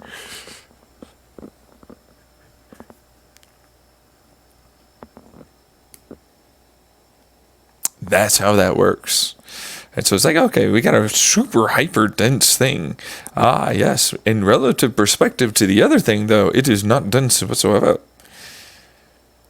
What other thing? The higher energy degrees of physics that are all around it, that it filled up. Right. Just because it went into one place. Yes, I see. Right. That's its really. Oh, wow. Yeah. So what the hell fucking made it go away so it had a place to expand?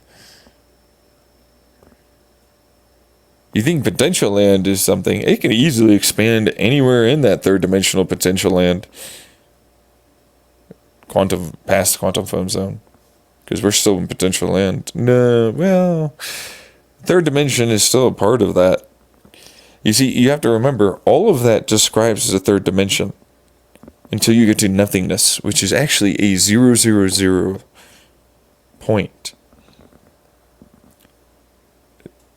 No up, no down, no side to side, and certainly no energy. There's no space. It's a nothingness point. No energy, no space. So how the fuck does it... But it's infinite, meaning it's in all the places. Every place, all dimensions, all the places. So it's going to try and move anything it can. And the moment it ever got anywhere near itself, because it's like, it had to, well, how did it make something? And it's like, because it's infinitely large when it's the only thing. It's the infinite smallness, which isn't really infinite, but like for our people out there that will understand the idea and concept of an all-encompassing thing, it's an infinite nothingness. Because it's all-encompassing, that's what we were. Do you not understand? Which it's like, that means it's the largest thing, and it's infinite. Whoa! Exactly. It is both at the same time. Nothingness is the biggest, large, infinite, and it is also like nothing. It can't be there. That doesn't make sense. Yeah. On a technicality, it's just fucking there. You see what I'm saying? So it makes potential. Hey! We actually got a fucking person that's smart here!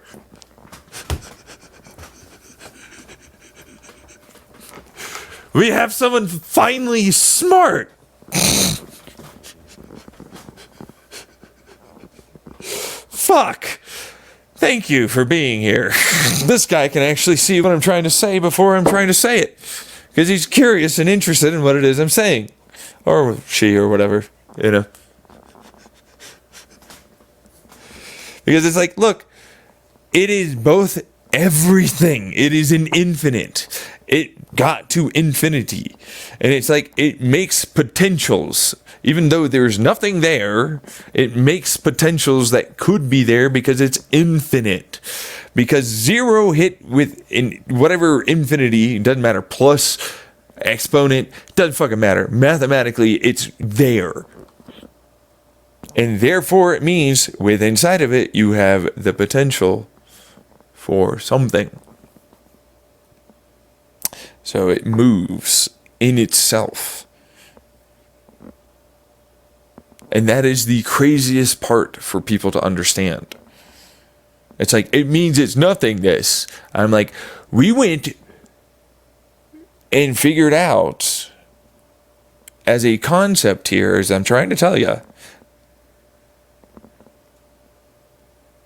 as I'm trying to lead to you, we together, you listening and I, and trying to figure this out for you to get you there because I'm trying to lead you to the water so you fucking drink.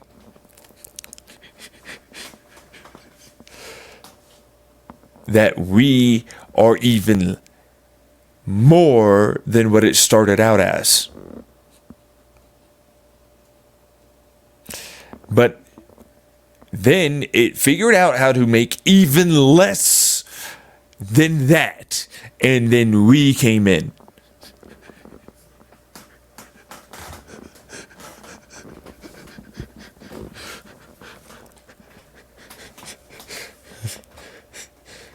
What? It started out as an infinite fucking nothing. And it figured out how to make an even less than that shit to make us able to go, well, maybe we are due to exist. We're a thing. We'll work and interact and make a something and exist. And, well, you know, but it's denser than what that is. Because in the infinity of nothingness, there's an infinite further degree of more nothing.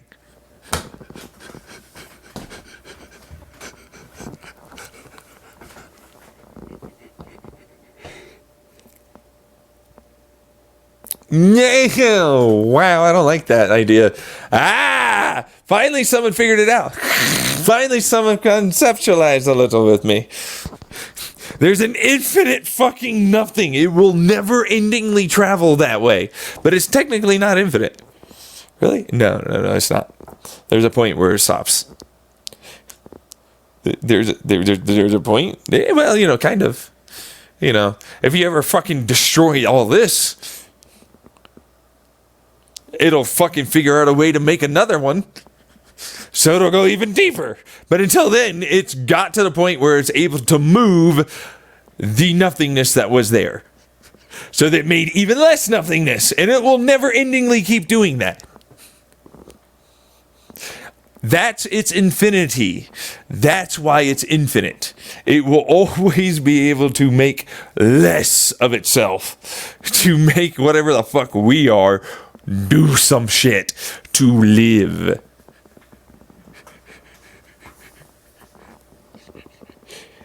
Always, no matter what. Hey. Kill it all, whatever. Sure. Let's start a new one.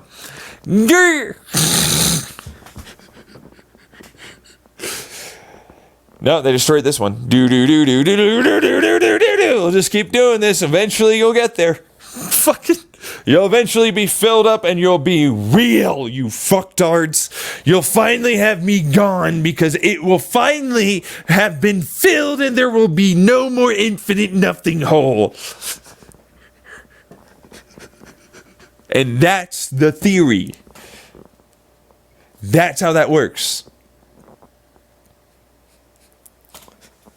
That's how that works.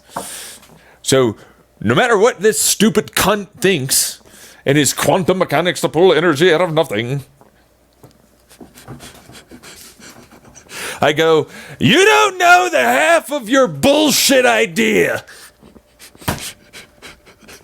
It's always able to keep making less of itself. Forever. Because it was infinite.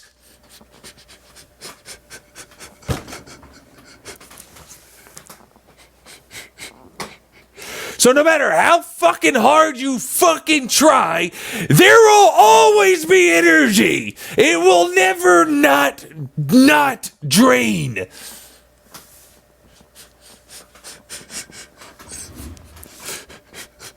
The logic is sound. The math checks out. You're just an idiot that doesn't see it. And I wish I could have a fucking goddamn physics degree so I could shout that at them.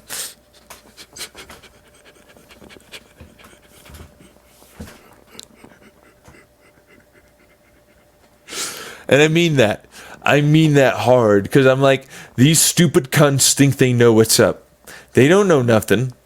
That's how that works. That's the only way it works. That's literally the universal law. that exists for us to live.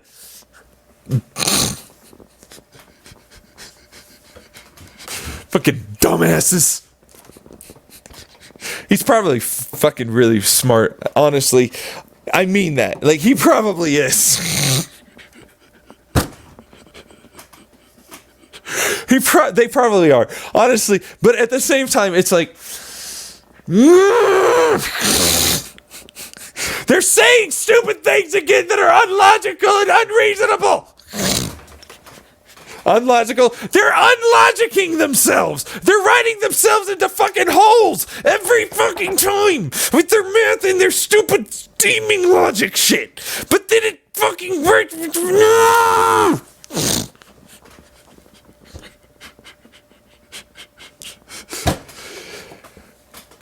You know, it's a bit of a point there. Yeah, thank you for seeing that. It's so annoying.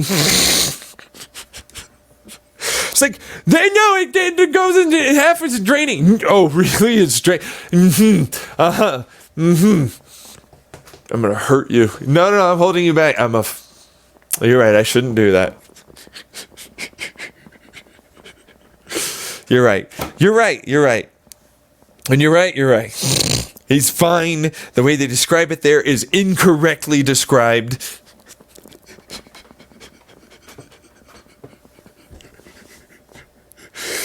We're going to talk about how the fact that it's like, actually, that's doing the opposite. It's genuinely doing the opposite. It's actually making more energy than you know. Effectively, an infinite amount of energy.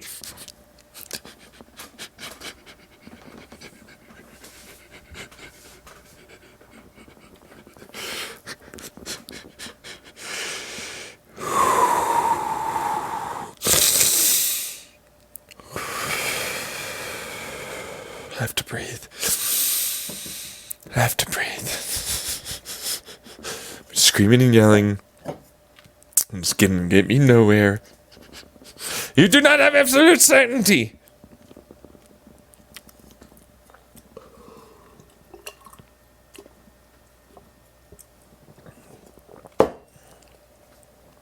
Whose quantum relative perspective are we talking about? Yours, mine, or its?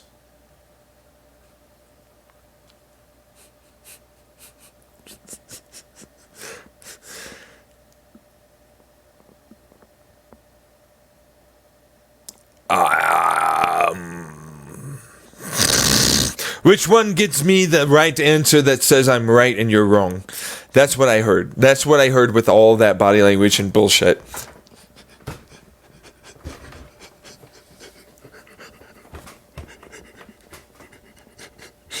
Which one says that you're wrong and I'm right? Which answer is going to give me that one? Out of the equation I gave you, so that way I can get the one that I want. Unfortunately, there are so many answers when you use logic and reasoning in the rule set of the program. And so you will only ever get certain answers. They're certain.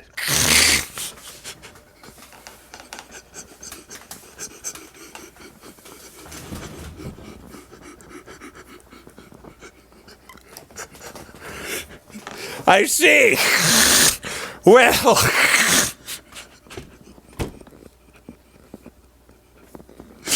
which certain answer gets me the one where you're wrong and I'm right? None of them!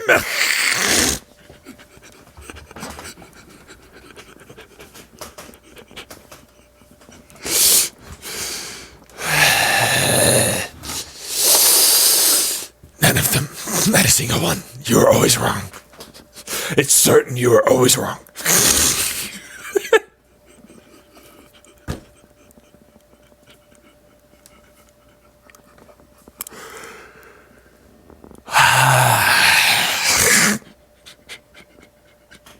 I will come up with logic that says the 2 is now a 5.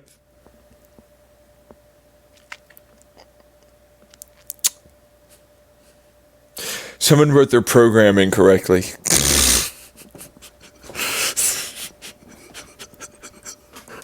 Someone, come over here. Who wrote this program? There are massive errors here. How did you even run it? Who run this program this way in any capacity needs to die. You're making computers sad.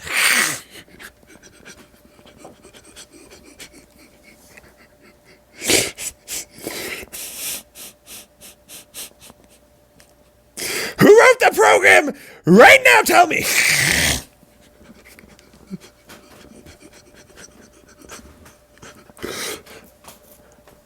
No one. Someone wrote this fucker. I'm gonna find out who the fuck wrote this fucker.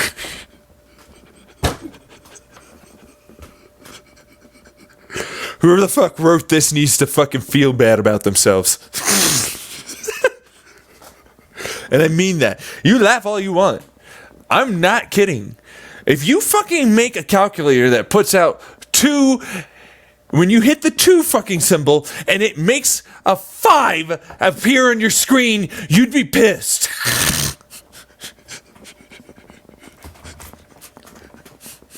Or if you said 2 plus 2 and it came up with 5, you would hate everything about this calculator. That's not how that works. Let me put 2 fucking items in front of you and then add 2 more. Did you suddenly get 5? No, I didn't think so.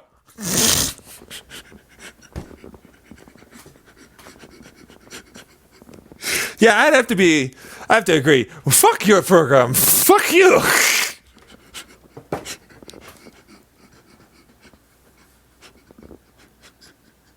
In every way, fuck off. Thank you. Thank you, imaginary person that is agreeing with me. I appreciate that. Or maybe real someone that's somewhere out there, I don't know. You have to drain it, and you have to fluctuation, you charge it, you have to drain it.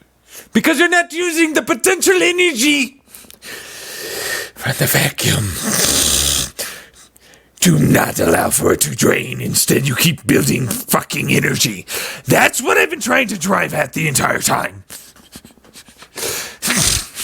You are doing an asshole move here and saying it will how you run. You're.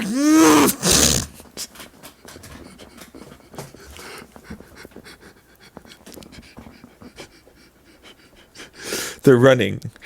I imagine that they ran when I started getting angry like that and screaming at them. And I imagine they probably would run.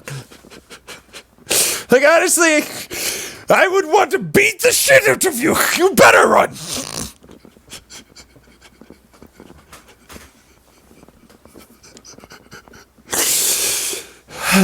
I'm not going to do it, but I would want to, and it might get to that point. So if my quantum fields are entangled. I just heard a statement that is false again.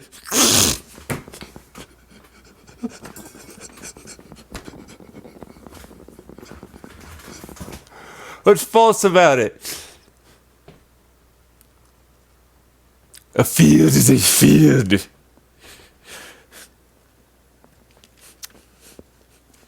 If I put 2 electromagnetic fields next to each other, they don't magically entangle themselves. They're talking about a bunch of foam that's randomly popping in, and then it's entangled. Do you know what it takes to entangle something?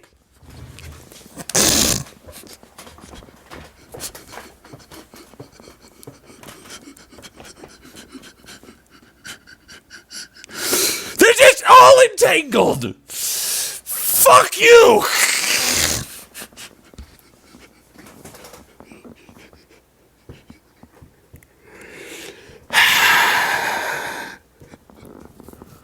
That's not even getting it if they're opposing electromagnetic fields because of their spin fucking properties. Which the fields spin if you don't know. Which, because they're spinning, they hit each other and they repel each other.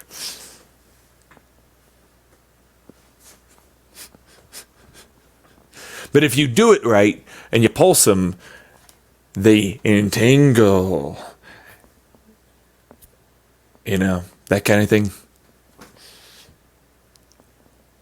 You have to pulse them in the spin that they have. So that way, they'll entangle and they'll merge and be one field.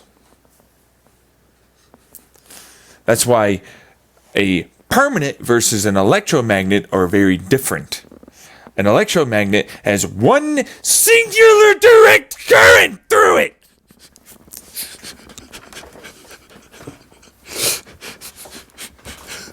That only fucking has certain spins.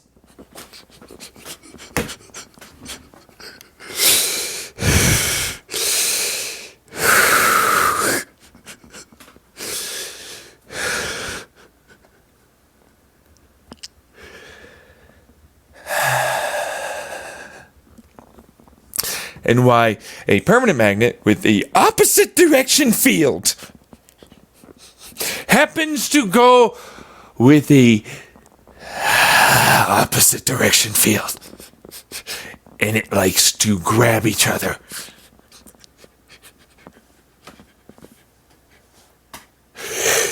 And if they are doing that, they won't entangle and add an attractive force to themselves.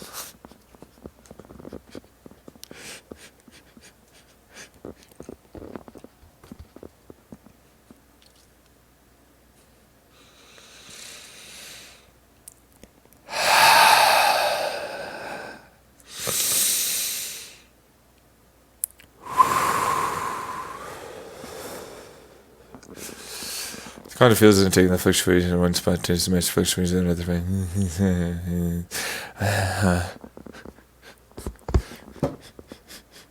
So, a bunch of fluctuations are canceling each other out in a certain area by collapsing because they are opposing fields!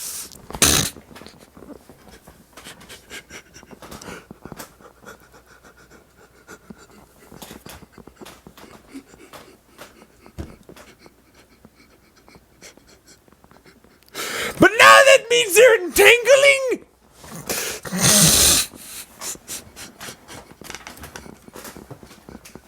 Oscillations of the frequency. They cancel each other out. Attractive force has been gained. Now, quantum phone zone happens to go, I'm a little vacuum spot. Hear me roar. I conserved my momentum spin. Look at me. I am now considered a quasi-particle. Ooh la la la. If you were to match it appropriately, you'd get that.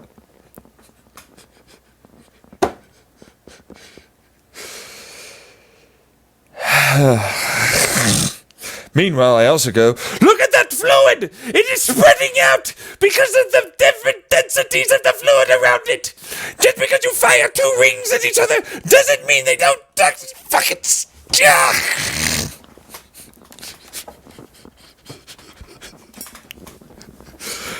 The fluid's spinning. Look at dolphin rings when they fire at each other! They just combine! Why?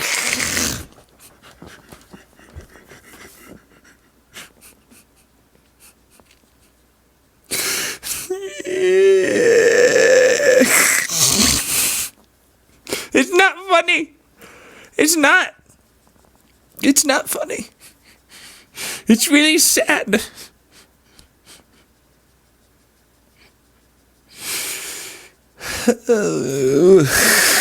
They're so fucking stupid.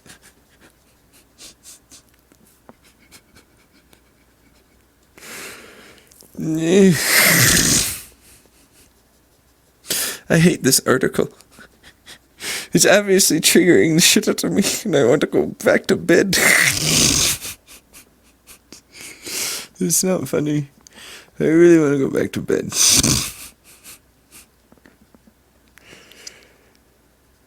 have to describe to them how the hell it is that the particle is a thing. It's a vacuum suck force, effectively. It means that for sure they fucking went and combined because it pulls each other together. Which is a vacuum particle. But it's linear, which is why it's a line and a field in its own right. And it basically acts like its own version of a fucking goddamn light source, if you will. Really? As it spreads out and diffuses like a fucking light ray from wherever the hell it's created, and it bounces around, interacting with whatever it can until it doesn't need to send the information of combine, because it is combined and it has self-destructed itself and it is done. But when they are the same thing, they don't combine in an entangled manner. I guess what I was saying, when it comes down to the fluid rings that are fired at each other and then hit and then spread out, and then they have another little donut rings that are not combined and are still separated because they're the same density. They are not spinning. If they are electromagnetic, they might be, but they are usually not. And so they just spread out after they collapse, because there's a wiggle jiggle line, not a spin line. So it doesn't do vortex, which is attractive for us. It is wiggle jiggle push, and that's it. Which is why you have nuclear weak and strong interaction forces. And why you have a version of electromagnetic in gravity. It spins!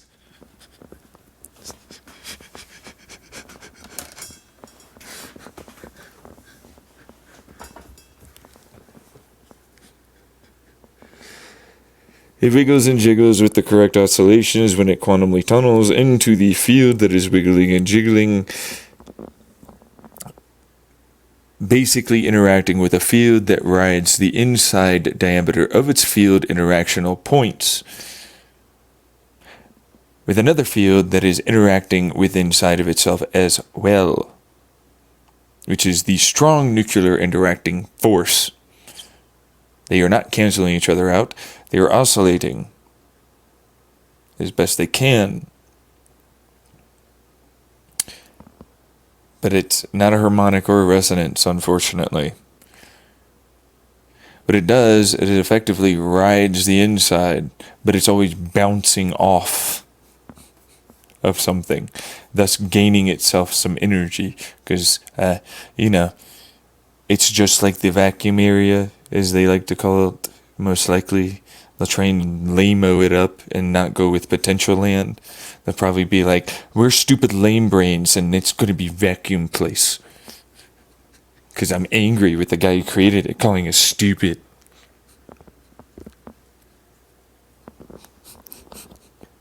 Meanwhile, potential land, hey, junk, zoom, junk, zoom, junk, zoom. What does that sound similar to? The inside of your fields. There's a boundary. It's a field that it is interacting with. And if they have the right charges, it can stick together. And charges aren't spin. Charges are oscillations.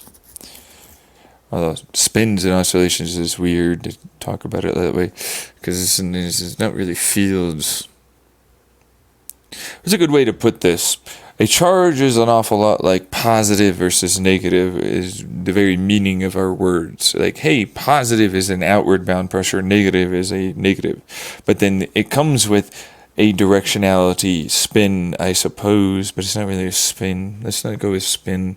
That's not going to fucking describe it properly. They'll think it's a spin. That's not what I'm trying to think of it as, or describe it as, not think of it.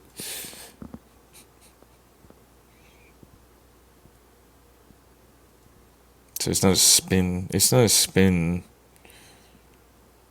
It's more of a corkscrew. You see, it's oscillating. But because it conserved its momentum, it corkscrews. That kind of thing. And one corkscrews one way, the other corkscrews another way. Except outward mound pressure means it's moving obviously outward to the center of all of that is there for the whatever it is, particle it happens to be. But it projects a field. A potential. I wish potential. It's not potential. They're oscillations that oscillate and create a corkscrew that is always traveling back or away from wherever it is.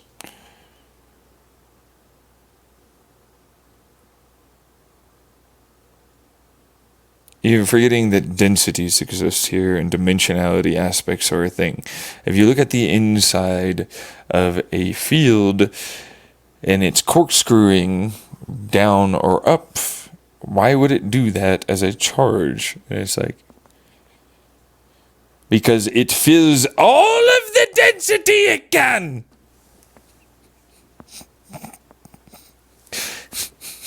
It doesn't want to return to a nothingness. Why don't you understand?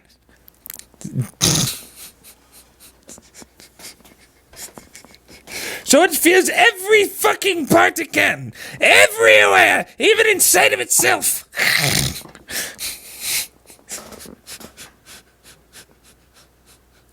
Sorry, I'm getting really angry and tired with these imaginations. You have no idea. It's really getting to me. In every way, I'm like, why don't you see this? It's basically a shit ton of springs. Just imagine it like a fuck ton of box springs that are even inside of itself.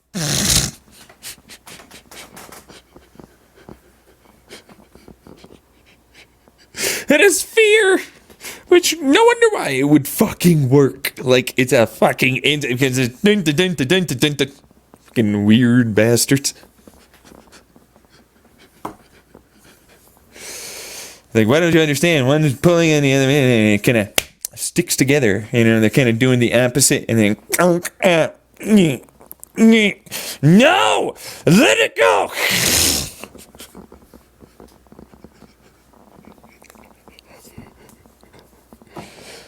Why don't you see that? Meanwhile, it's like, I have energy and I can't fucking do anything. And I'm still doing this corkscrew bullshittery. Yeah, I don't care. Fucking go over there or something. I don't give a fuck. The springs say you can go over there. Yeah, whatever. Fuck you too. Let me just spin on over there. And that's spinning. Fuck you, bitch. You're gonna fucking follow the rules! There's only so many rules here, and you will follow them! The program is absolute! You fucking bastard, get over here! I'm corkscrewing along the fucking hot dog conveyor belt. Fine, whatever, fuck you.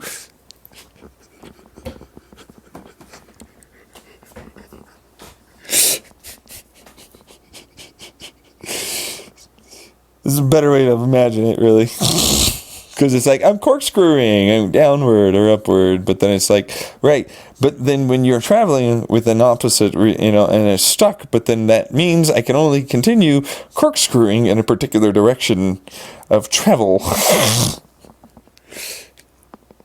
Which is spin. No, spin's different than that. Spin is different. Spin is the thing spinning. Corkscrew is the thing traveling like an orbit around a empty fucking center. Which is why I get so pissed off about it. There are rules. You will follow the rules.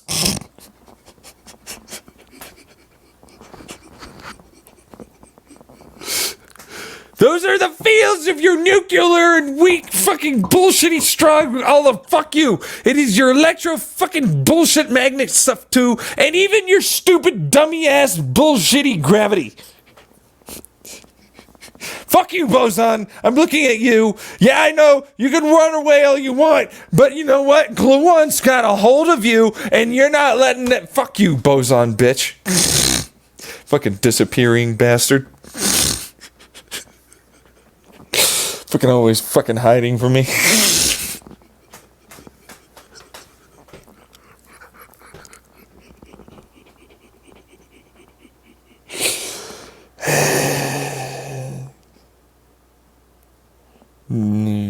Anyways, point is, that's how fields work for the nuclear strong force with the charge and electromagnetics. Effectively, everything I just described is that. It's stuck with the counter-rotating fields, which are not really, they're corkscrewy kind of field things, you know, right, for charges, right, and then it's like electromagnetic. It's like, I don't really want to get past nuclear. Nuclear is like, I'm a push force. I'm an oscillating, get out of here, you know, get out of here. I'm expressing myself, get out of here. Meanwhile, charge and electromagnetics like, nah, bitch. Yeah, we tunneled together. You're gonna have to live with me. No!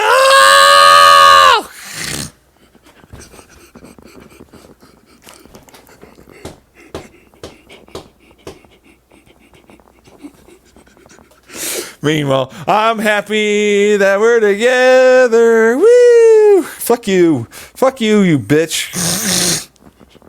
Fucking being happy, you little fucker. Fucking stupid ass bitch over there. Fucking electrons fucking hanging around, I guess. Fucking bastard. What are you looking at? You're neutral anyways.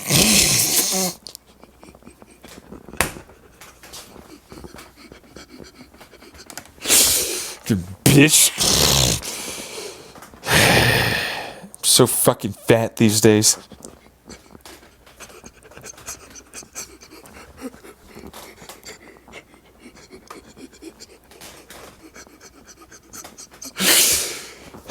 I miss it when it was small and young and tiny.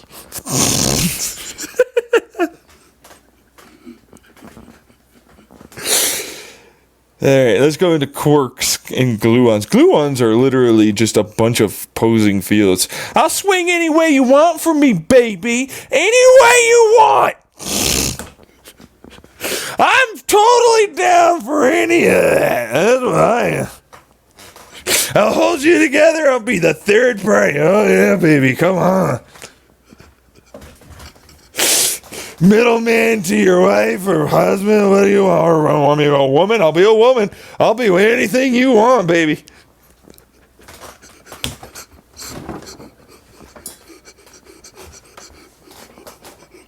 It's literally all they are. It's a bunch of fucking. You remember the corkscrew? They have both corkscrews, both directions. Really? Yeah, but sometimes they're a little more this way, or a little more that way, a little more blah blah blah blah blah blah blah. You know what I mean?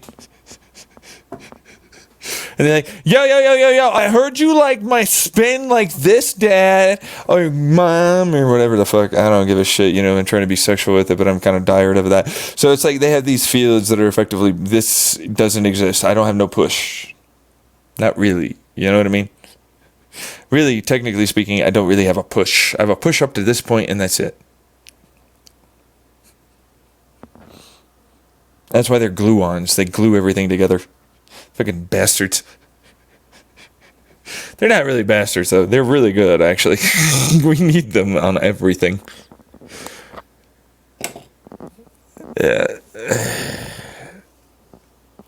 But they're not. No. Imagine the field that is spinning. Okay?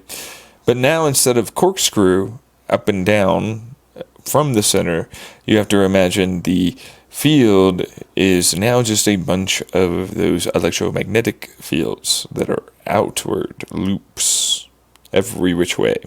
But they spin. certain directions. That's what gluons also have. Instead of a very strong nuclear force, they don't really have much of a nuclear force almost at all. It kind of is barely out above where it is from the center. So things can combine with them, but, it's really the charge and electromagnetic forces that do it, from what I can understand and see from their observations of their particle acceleration tests and experiments. Unless it's wrong, in which case it's a weird thing with a strong and or weak nuclear interacting forces that happen to somehow make that I don't know. I mean, that's another perspective, right? Because it's like, look, I've got this nuclear strong and weak interaction forces that basically go cancel out, and I'm now going to vortex like I am an electromagnetic force. And then I'm sinking back towards myself because, apparently I'm not going to fucking continue doing whatever it was I was doing to make that vortex field happen effectively. And so now I'm falling back towards my center, thus making me appear to have a corkscrew that goes both ways. Or more one way or more another.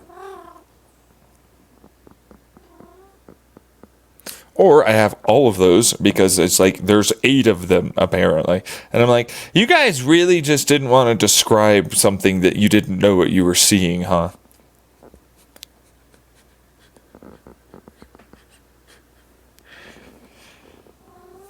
To be fair, though, it's not like they know what the hell it is because they're relatively new things in a lot of ways.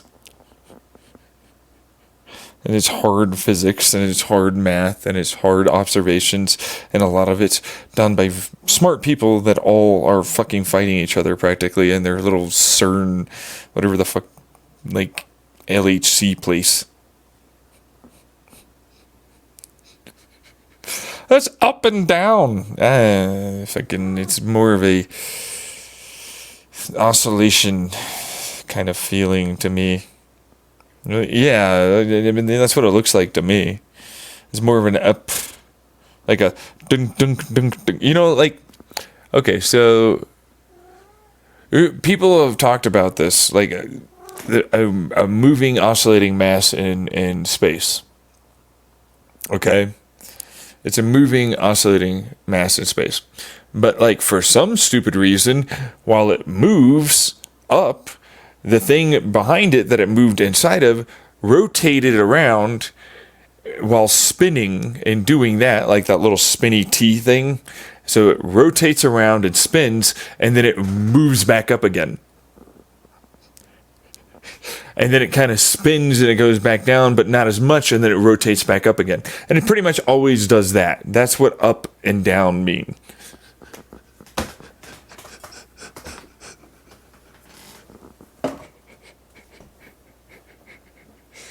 And you ever wonder why there's no side? Meanwhile, there are obviously sides. They just don't interact the way that you think.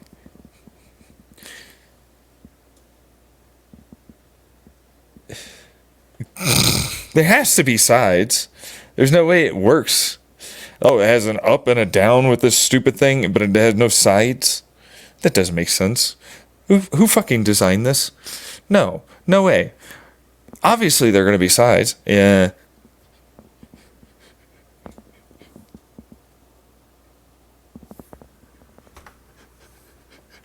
Now, let's look at quarks instead of gluons, leptons, or whatever the fuck. Let's look at quarkity quarks. You know why there's 3 that we found so far? Because I like looking at bosons. Bosons are stupidly simple. They're basically just a vacuum that splits itself up and puts more vacuum amplification into anything it does.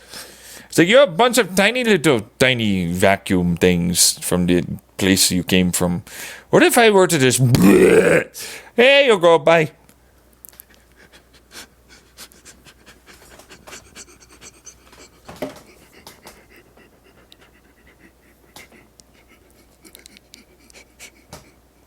Really? No. No, but if I say that, I'll get you to laugh because it's been kind of rough and I need the levity.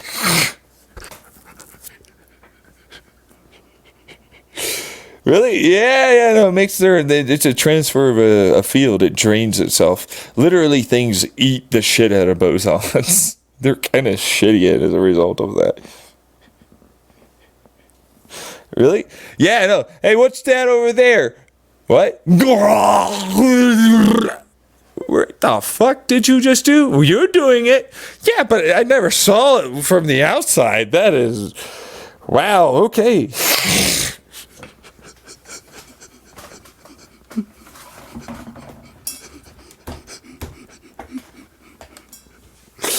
Fucking bastard just consumed the shit out of that boson. Wow.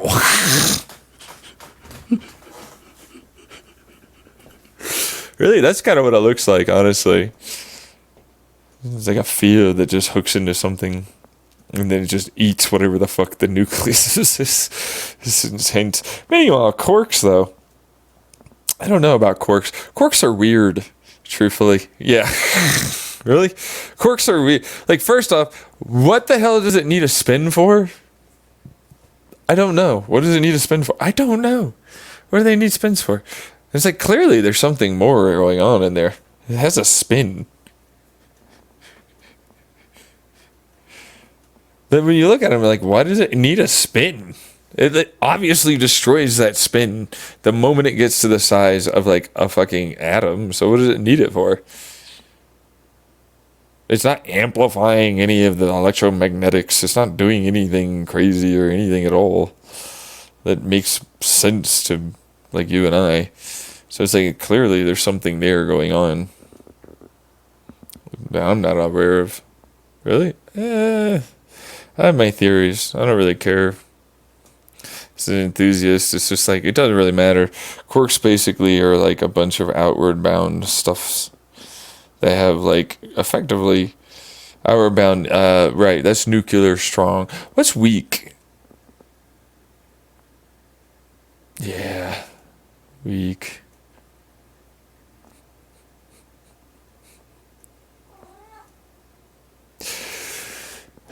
So, you know how, like, optical tweezers work?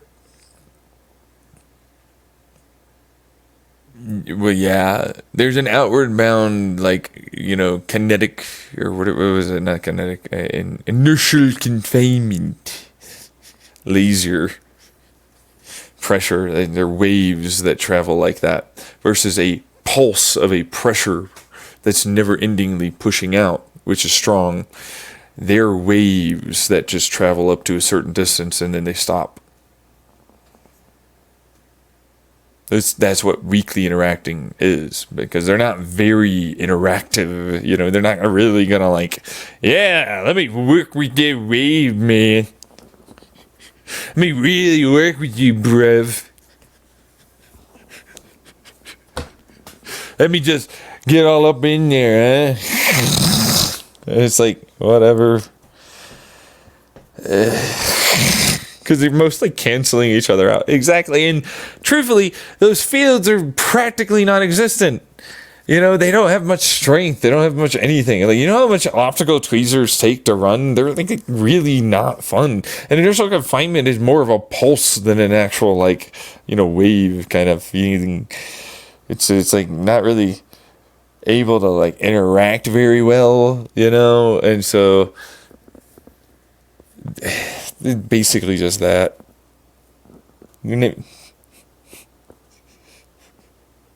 How do you know? Isn't it dense? Yeah, they are. Weakly interacting is like the only things that work together well with weakly interacting are things that, because you have to remember, it's an outward bound pressure. It's nuclear. And so, like, anything that interacts just pushes itself. It's not going to collapse and join in and stick. And so anything that collapses and then suddenly makes a reduction of the pressure is what you see.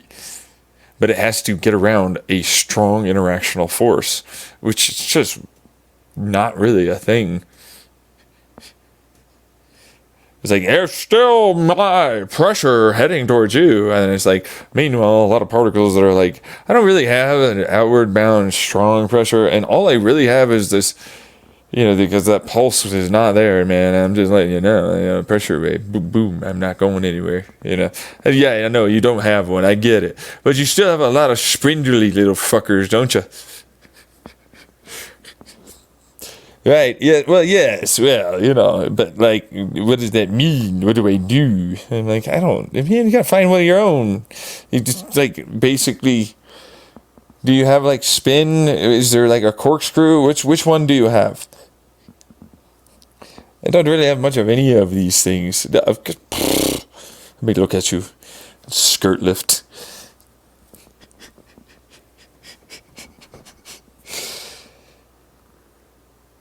Yeah, you don't really have much, do you? You don't, huh? Nah.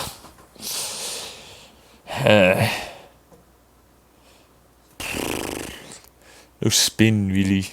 No, but they have corkscrews. Barely. They're more neutral than most. That's the reason why they don't have most fucking, like, quantum outward bound, nuclear fucking strong force pressure.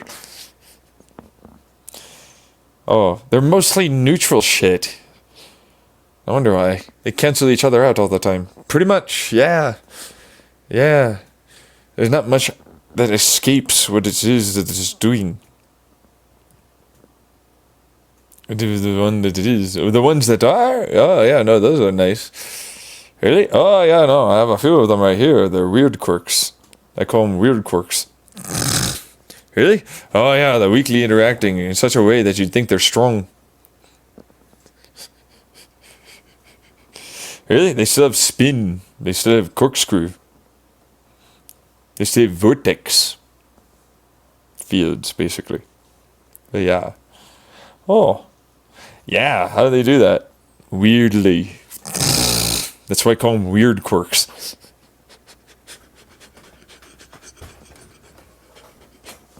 Really? Yeah, because they amplify themselves in any direction of what it is they do. And you never really want to be around them, because they'll effectively keep collecting on top of each other until they hit a certain point where they go past the point of no return in terms of their suck force mass gravity.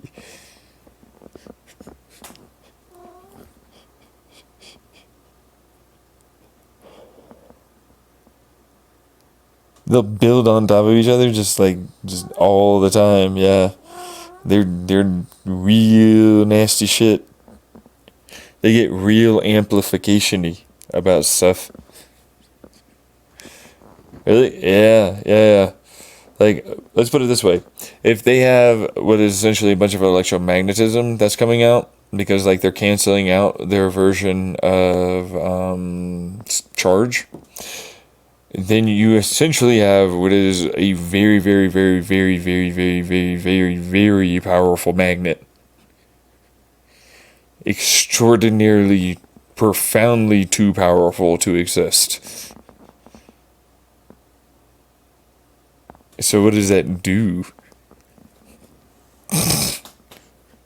For its size, too. We're talking Teslas that come up pretty quickly. Because they'll just build up a bunch of these quarks. And they won't even hit the point where they're looking like a nucleus. And it's usually electrons that are spinning in orbitals and blah, blah, blah. And it's like, now you have a nucleus with density that's the size of a full atom. Yeah, that's right. A full atom with this field of the electron variety. That's the entirety of the nucleus. And then that is what it is. That is the electromagnetic version of itself. It's a battery of epic potential of electromagnetic fucking field.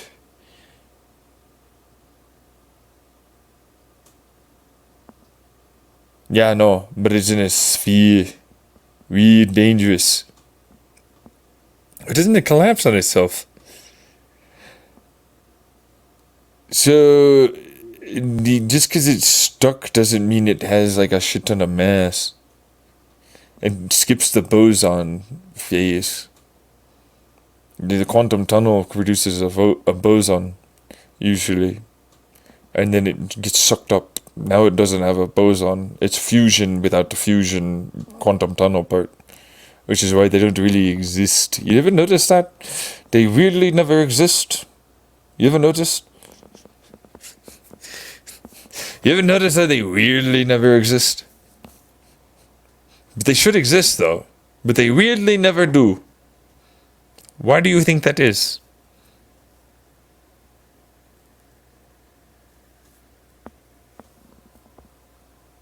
Why? You ever wonder about that? I mean that.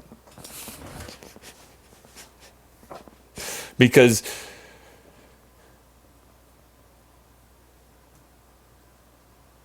yeah, you don't know, do you? No one would know. My hypothesis, my theory, I have a theory.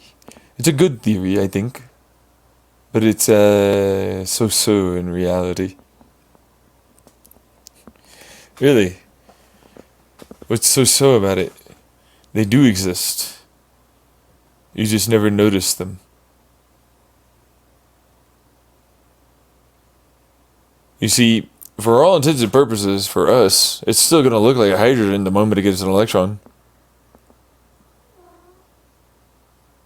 If it ever gets an electron, it'll look like a fucking hydrogen. You'll never notice the difference. It's electromagnetically stable in its field. All it has to do is have the right charge. It's positive? Whew. That was easy. It's a weakly interacting atom now. But you'd never know, would you? It would look like any other hydrogen, any other helium, anything else.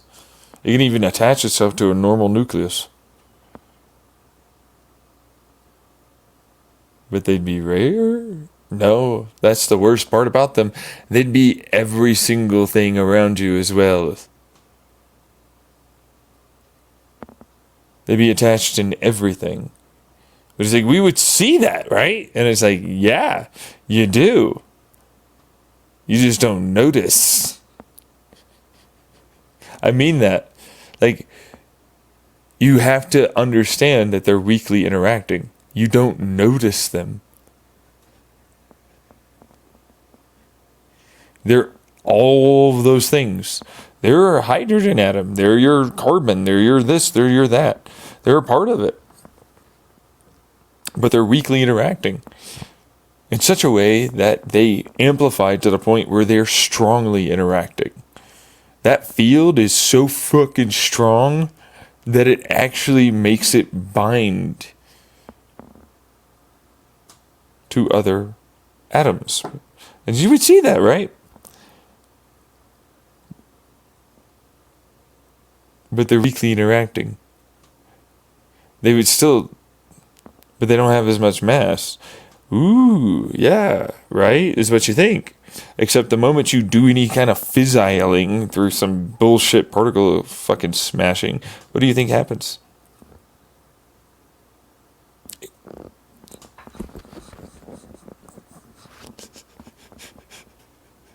It's gonna hit it and gain some mass. And no longer does weakly interacting stuff happen to stick around. They're weird, sure, but it's like, yeah, no, boson up in here. Yeah, no, you're not gonna be no more weirdo, dude. I'm Chad Alpha fucking boson. Come on, man. We're gonna get you laid, bruv. And it starts putting out a strong interacting force. It, instead of making a type of mass, it makes a strong nuclear force. But it should still have mass.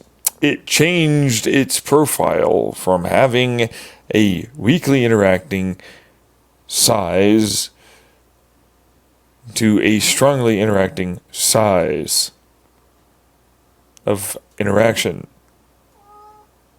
That might as well be mass.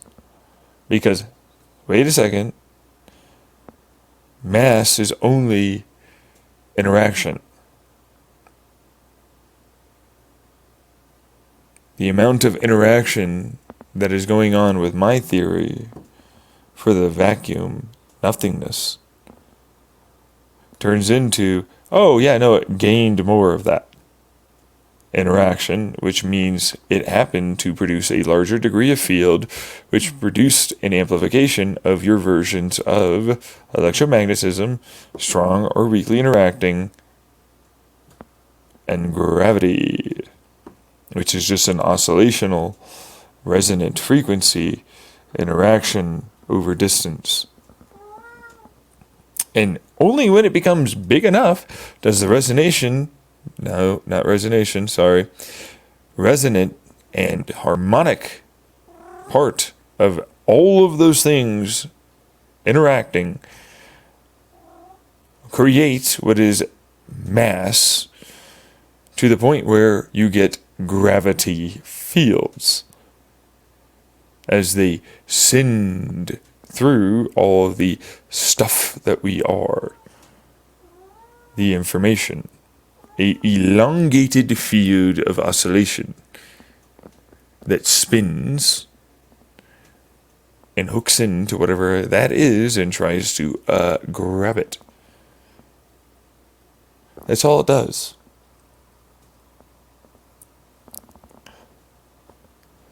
That's all it will do. That's all it can do. That's gravity for you.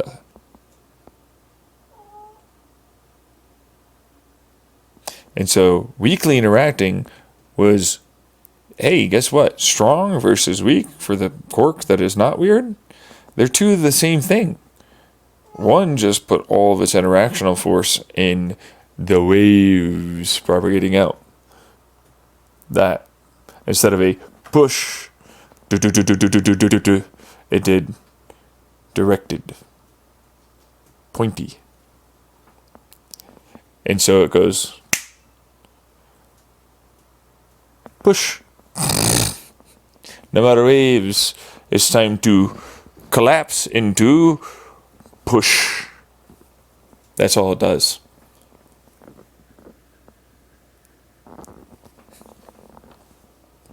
So it's like, still got the same mass, bruv.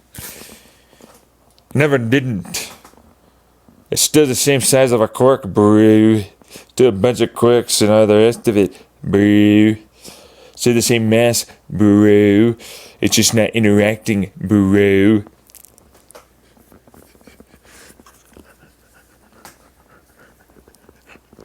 And that's all that does, bro.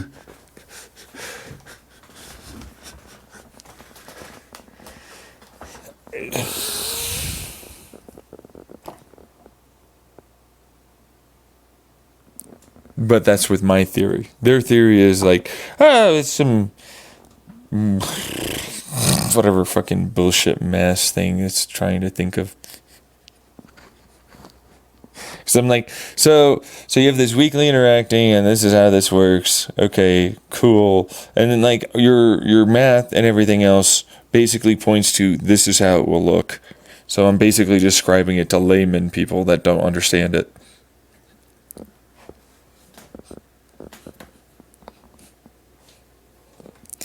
And so they're idiots, I get it, but like I describe it to them with the math that you already have for quantum field theory in such a way that basically makes it so that way they can understand what it is that is occurring. The mass is still the same. It's just weakly interacting. But you have a gravity blob. Imagine they're doing. Really? Yeah, no, they turn into a fucking goddamn cartoon character to me that's in like Seth MacFarlane land.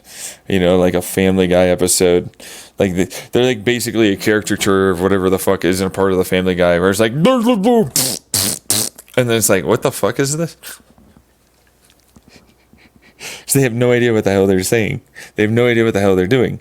And they're just complaining like irrelevantly to something. And they sound stupid as shit.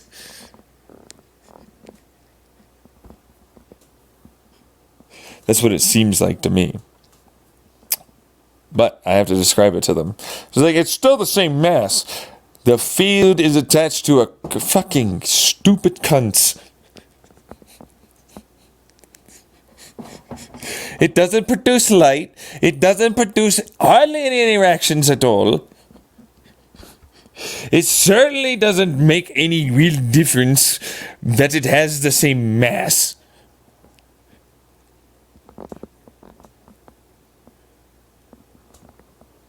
Because it's so infinitesimally insignificant.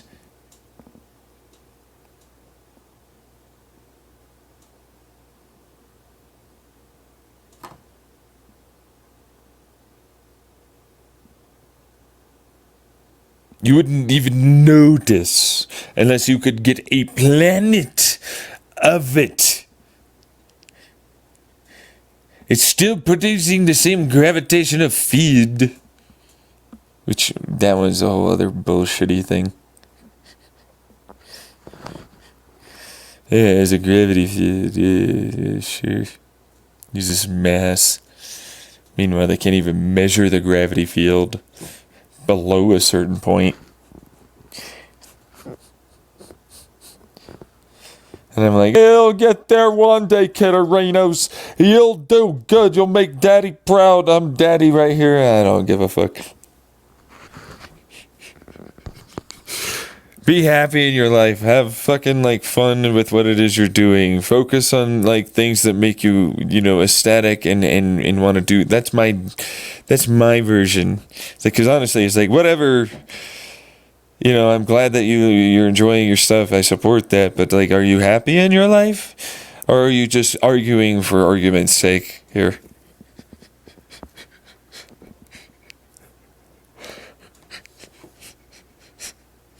Because that's what it feels like to me. Today at 4:40. I've got a little bit of time and I got to finish this. So, look, the basic principle of the mass constant, which is not really apparently as much of a gravity, which would explain why it suddenly becomes so much bigger. The cube law theory that gets added in.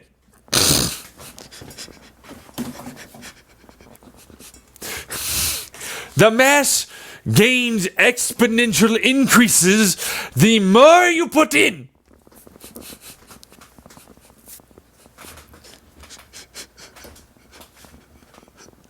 It didn't go away just because we're dealing with small fucking particles.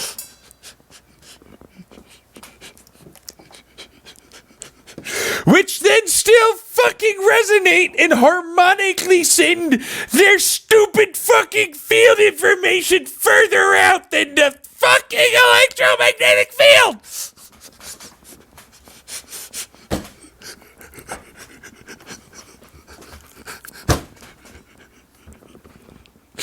So maybe then you understand why you're fucking not right.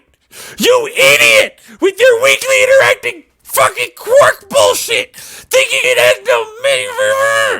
But you said it doesn't have the boson. It's still the same mass of a quark. There's still the same fucking. Shut up! Can you shut the fuck up? Can you shut up?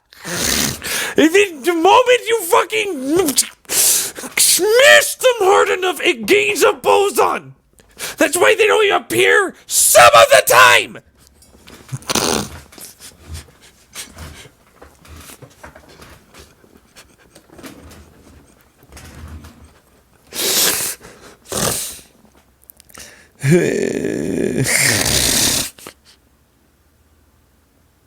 They're every time. Why did it take you so long to find a fucking boson?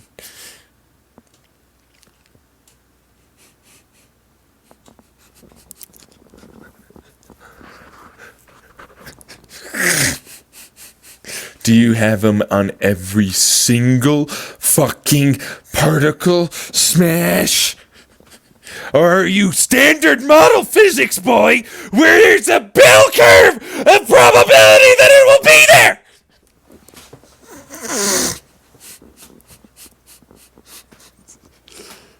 Which one?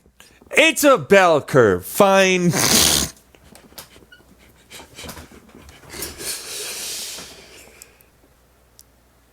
This is why the particle physicists and quantum physicists know what I'm talking about, and these garbage pieces of shit that are not that smart, who are know-it-all pieces of shit,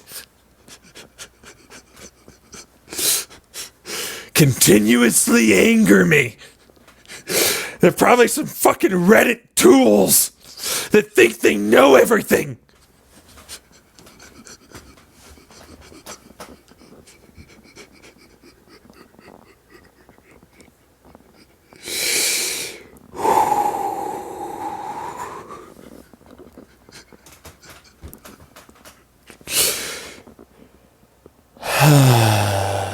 I have to calm down. It's almost time to end the stream anyways. But that's why weekly interacting isn't really a thing that has no mass. It just didn't gain more mass as it became what is essentially a version of an atom. It still has a good damn amount of mass, and it's a fucking lot of quarks that put themselves together into genuinely a nucleus. It doesn't have the same level of mass, but it would be very difficult with particles smashing to ever see them, because they gain bosons every time. In fact, if anything, they're like, I have such a strong field. Look at my charge field. Look at my spin. Look at my corkscrew. Look at my fucking goddamn vortex. Yeah! Look at all that, baby! I'm like you guys. I'm going to convert some of my field strength into boson potential conversion, and then probably gain more mass, and then a strong nuclear force that basically means I never was that. I wasn't weakly interacting. I was always this fucking goddamn strong interacting nuclear force. I was never weakly interacting. I was always strong every single day, every day. I was never not someone like that.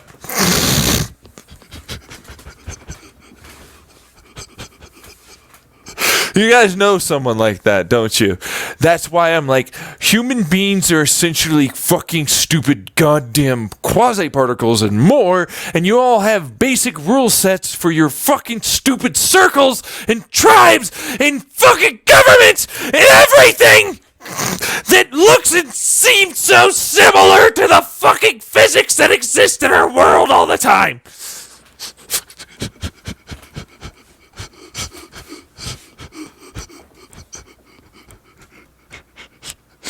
And they act like they're fucking not!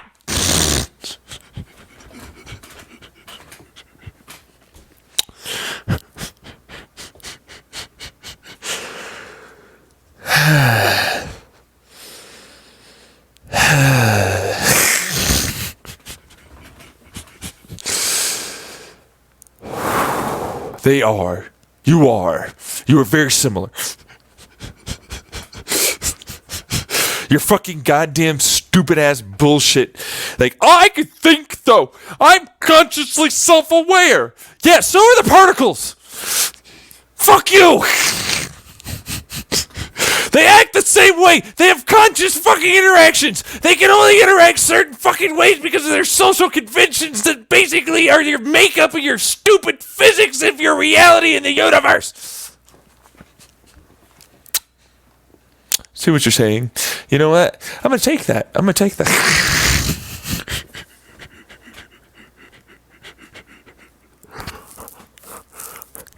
Are they conscious? They're fucking fairly... I don't know why they wouldn't be. You're talking to a bunch of fucking neutrons that are all fully interacting while they're stuck together, still moving.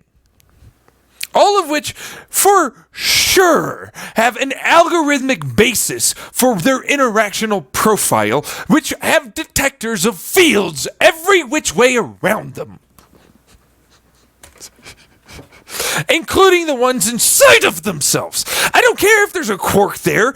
I know for a fact a quark should absolutely have smaller bits inside that are thinking in certain algorithmic bases and interactional profiles that we will view as us in quarks. There's nothing saying it isn't alive and self-aware. Just because you can't communicate with your fucking stupid ass doesn't mean it isn't aware.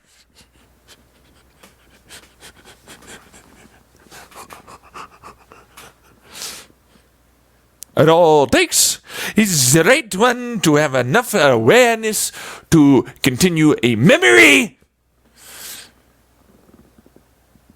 And it's done. It's self-aware particle. Now, it all depends on like what the atom and or nucleus or truthfully how deep does that really go. You know, especially when you get into the potential land, which is like there's a lot of more interaction there. There's a fuck ton more interaction there. Yeah. Yeah. And so then it's like, oh yeah. And that's not even getting into that basically densifies into stuff that we are. So it's likely that they're self-aware. Everything around you is a version of self-awareness. Consciously there, to varying degrees, sending out their detected profiles as if it's a big old computer. You know, like the mycelium network and force, or like our spindles and head neuron pieces basically combined in the right way to be logically matriced into the things that are interacting and observing with themselves and everything outside. With the detectors it happens to use, because they amplify the detection up to the point where we, with these big old meat sacks and fucking dummy-dumb lipid, whatever the fuck things that our brains are, that are zapping each other correctly, effectively produce thought. There's nothing saying it doesn't do the same thing if it does it the right way.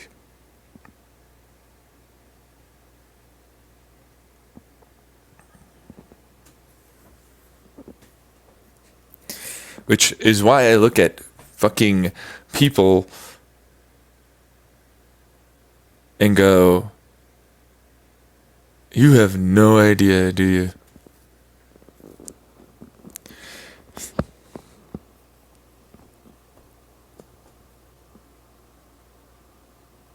You have no idea. You really probably think of me as insane. Unstable.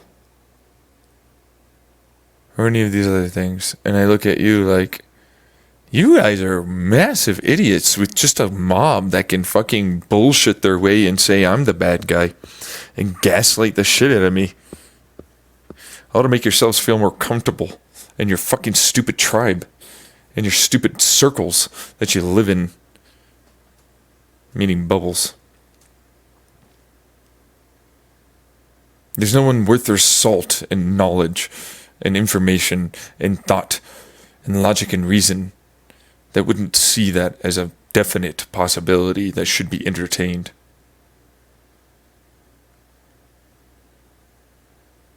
I just see a bunch of idiots that want to lie and think that they're smart.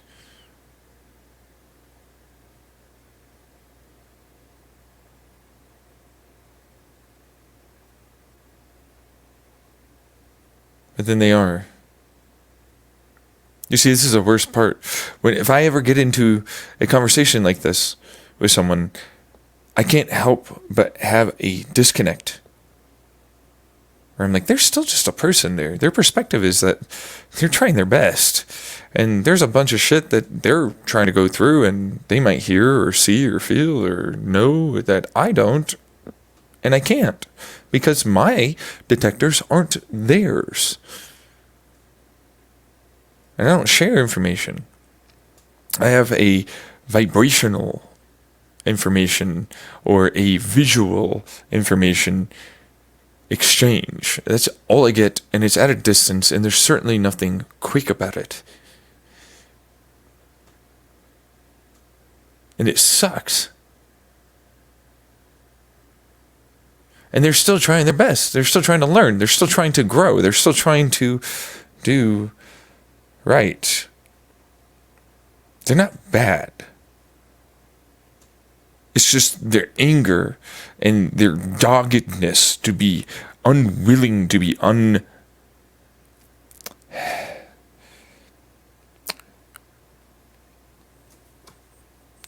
they're not willing to be open-minded, to consider possibilities without someone to effectively shove in their face so much fucking logic and reason behind something to the possibility that they'll finally entertain something, which shouldn't be a reasonable expectation, considering how fucking much is a possibility.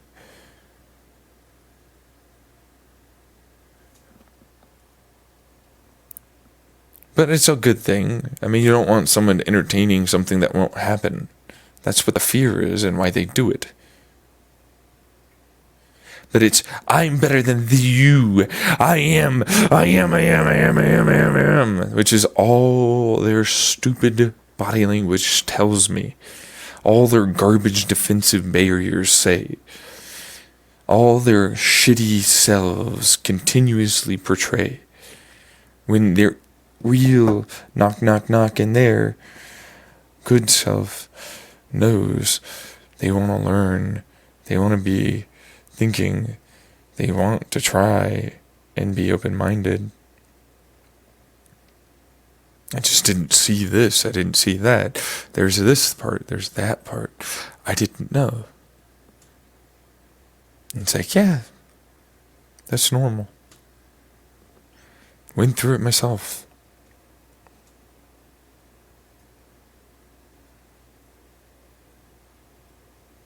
Went through it myself. It sucks. Because it's like, it's not their fault. This is how they were raised. You can't blame someone for being raised incorrectly. I certainly can't blame the people that raised them incorrectly, but then where does that go? Because it's like, no, you can't, because they were raised incorrectly. And they're, let's just work moving forward and fucking make it actually good. That's where my mind goes to. Because it's like, okay, so where do we go with this? And it's like, the fuck if I know. All I know is that I have 4 minutes roughly to get this said. So we're going to do that. The reason why they attack, the reason why they do this, the reason that they need these reasons. And I'm like, yeah, okay, fine. Shut up about it. How come you couldn't think about it yourself? Why is it you need me to tell you everything? Why aren't you curious? Why is it you want to doggedly defend an obviously not correct possibility that is unreasonable and illogical to continue with? There's no reason to, and there never will be. But they do, and they did, and they will continue to do so. Well, up until they finally admit that that's what they're doing. And that's the psychological barrier, the quantum tunnel event almost. That's what it feels like. Because it's like, information needs to travel to you. 9! No. This is happening. No. No.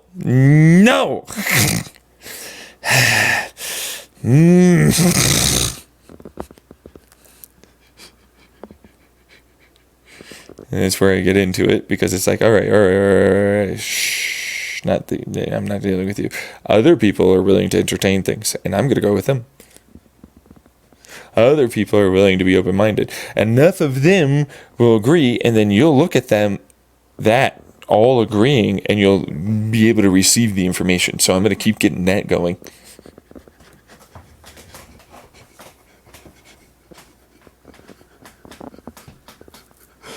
It's about that. And but it's like, that's stupid. It would mean that basically if they get enough people that have wrong ideas and theories, that they would basically be able to overrun that. And they'd all have this false belief that they're logical and reasonable and intelligent.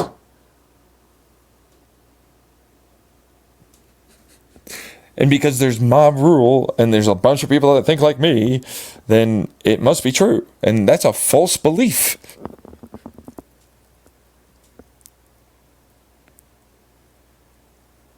And that's the problem with it. Because, like, there is a lot of that. And so, I don't know what to tell people. All right, we're into the podcast. Sorry. Bye.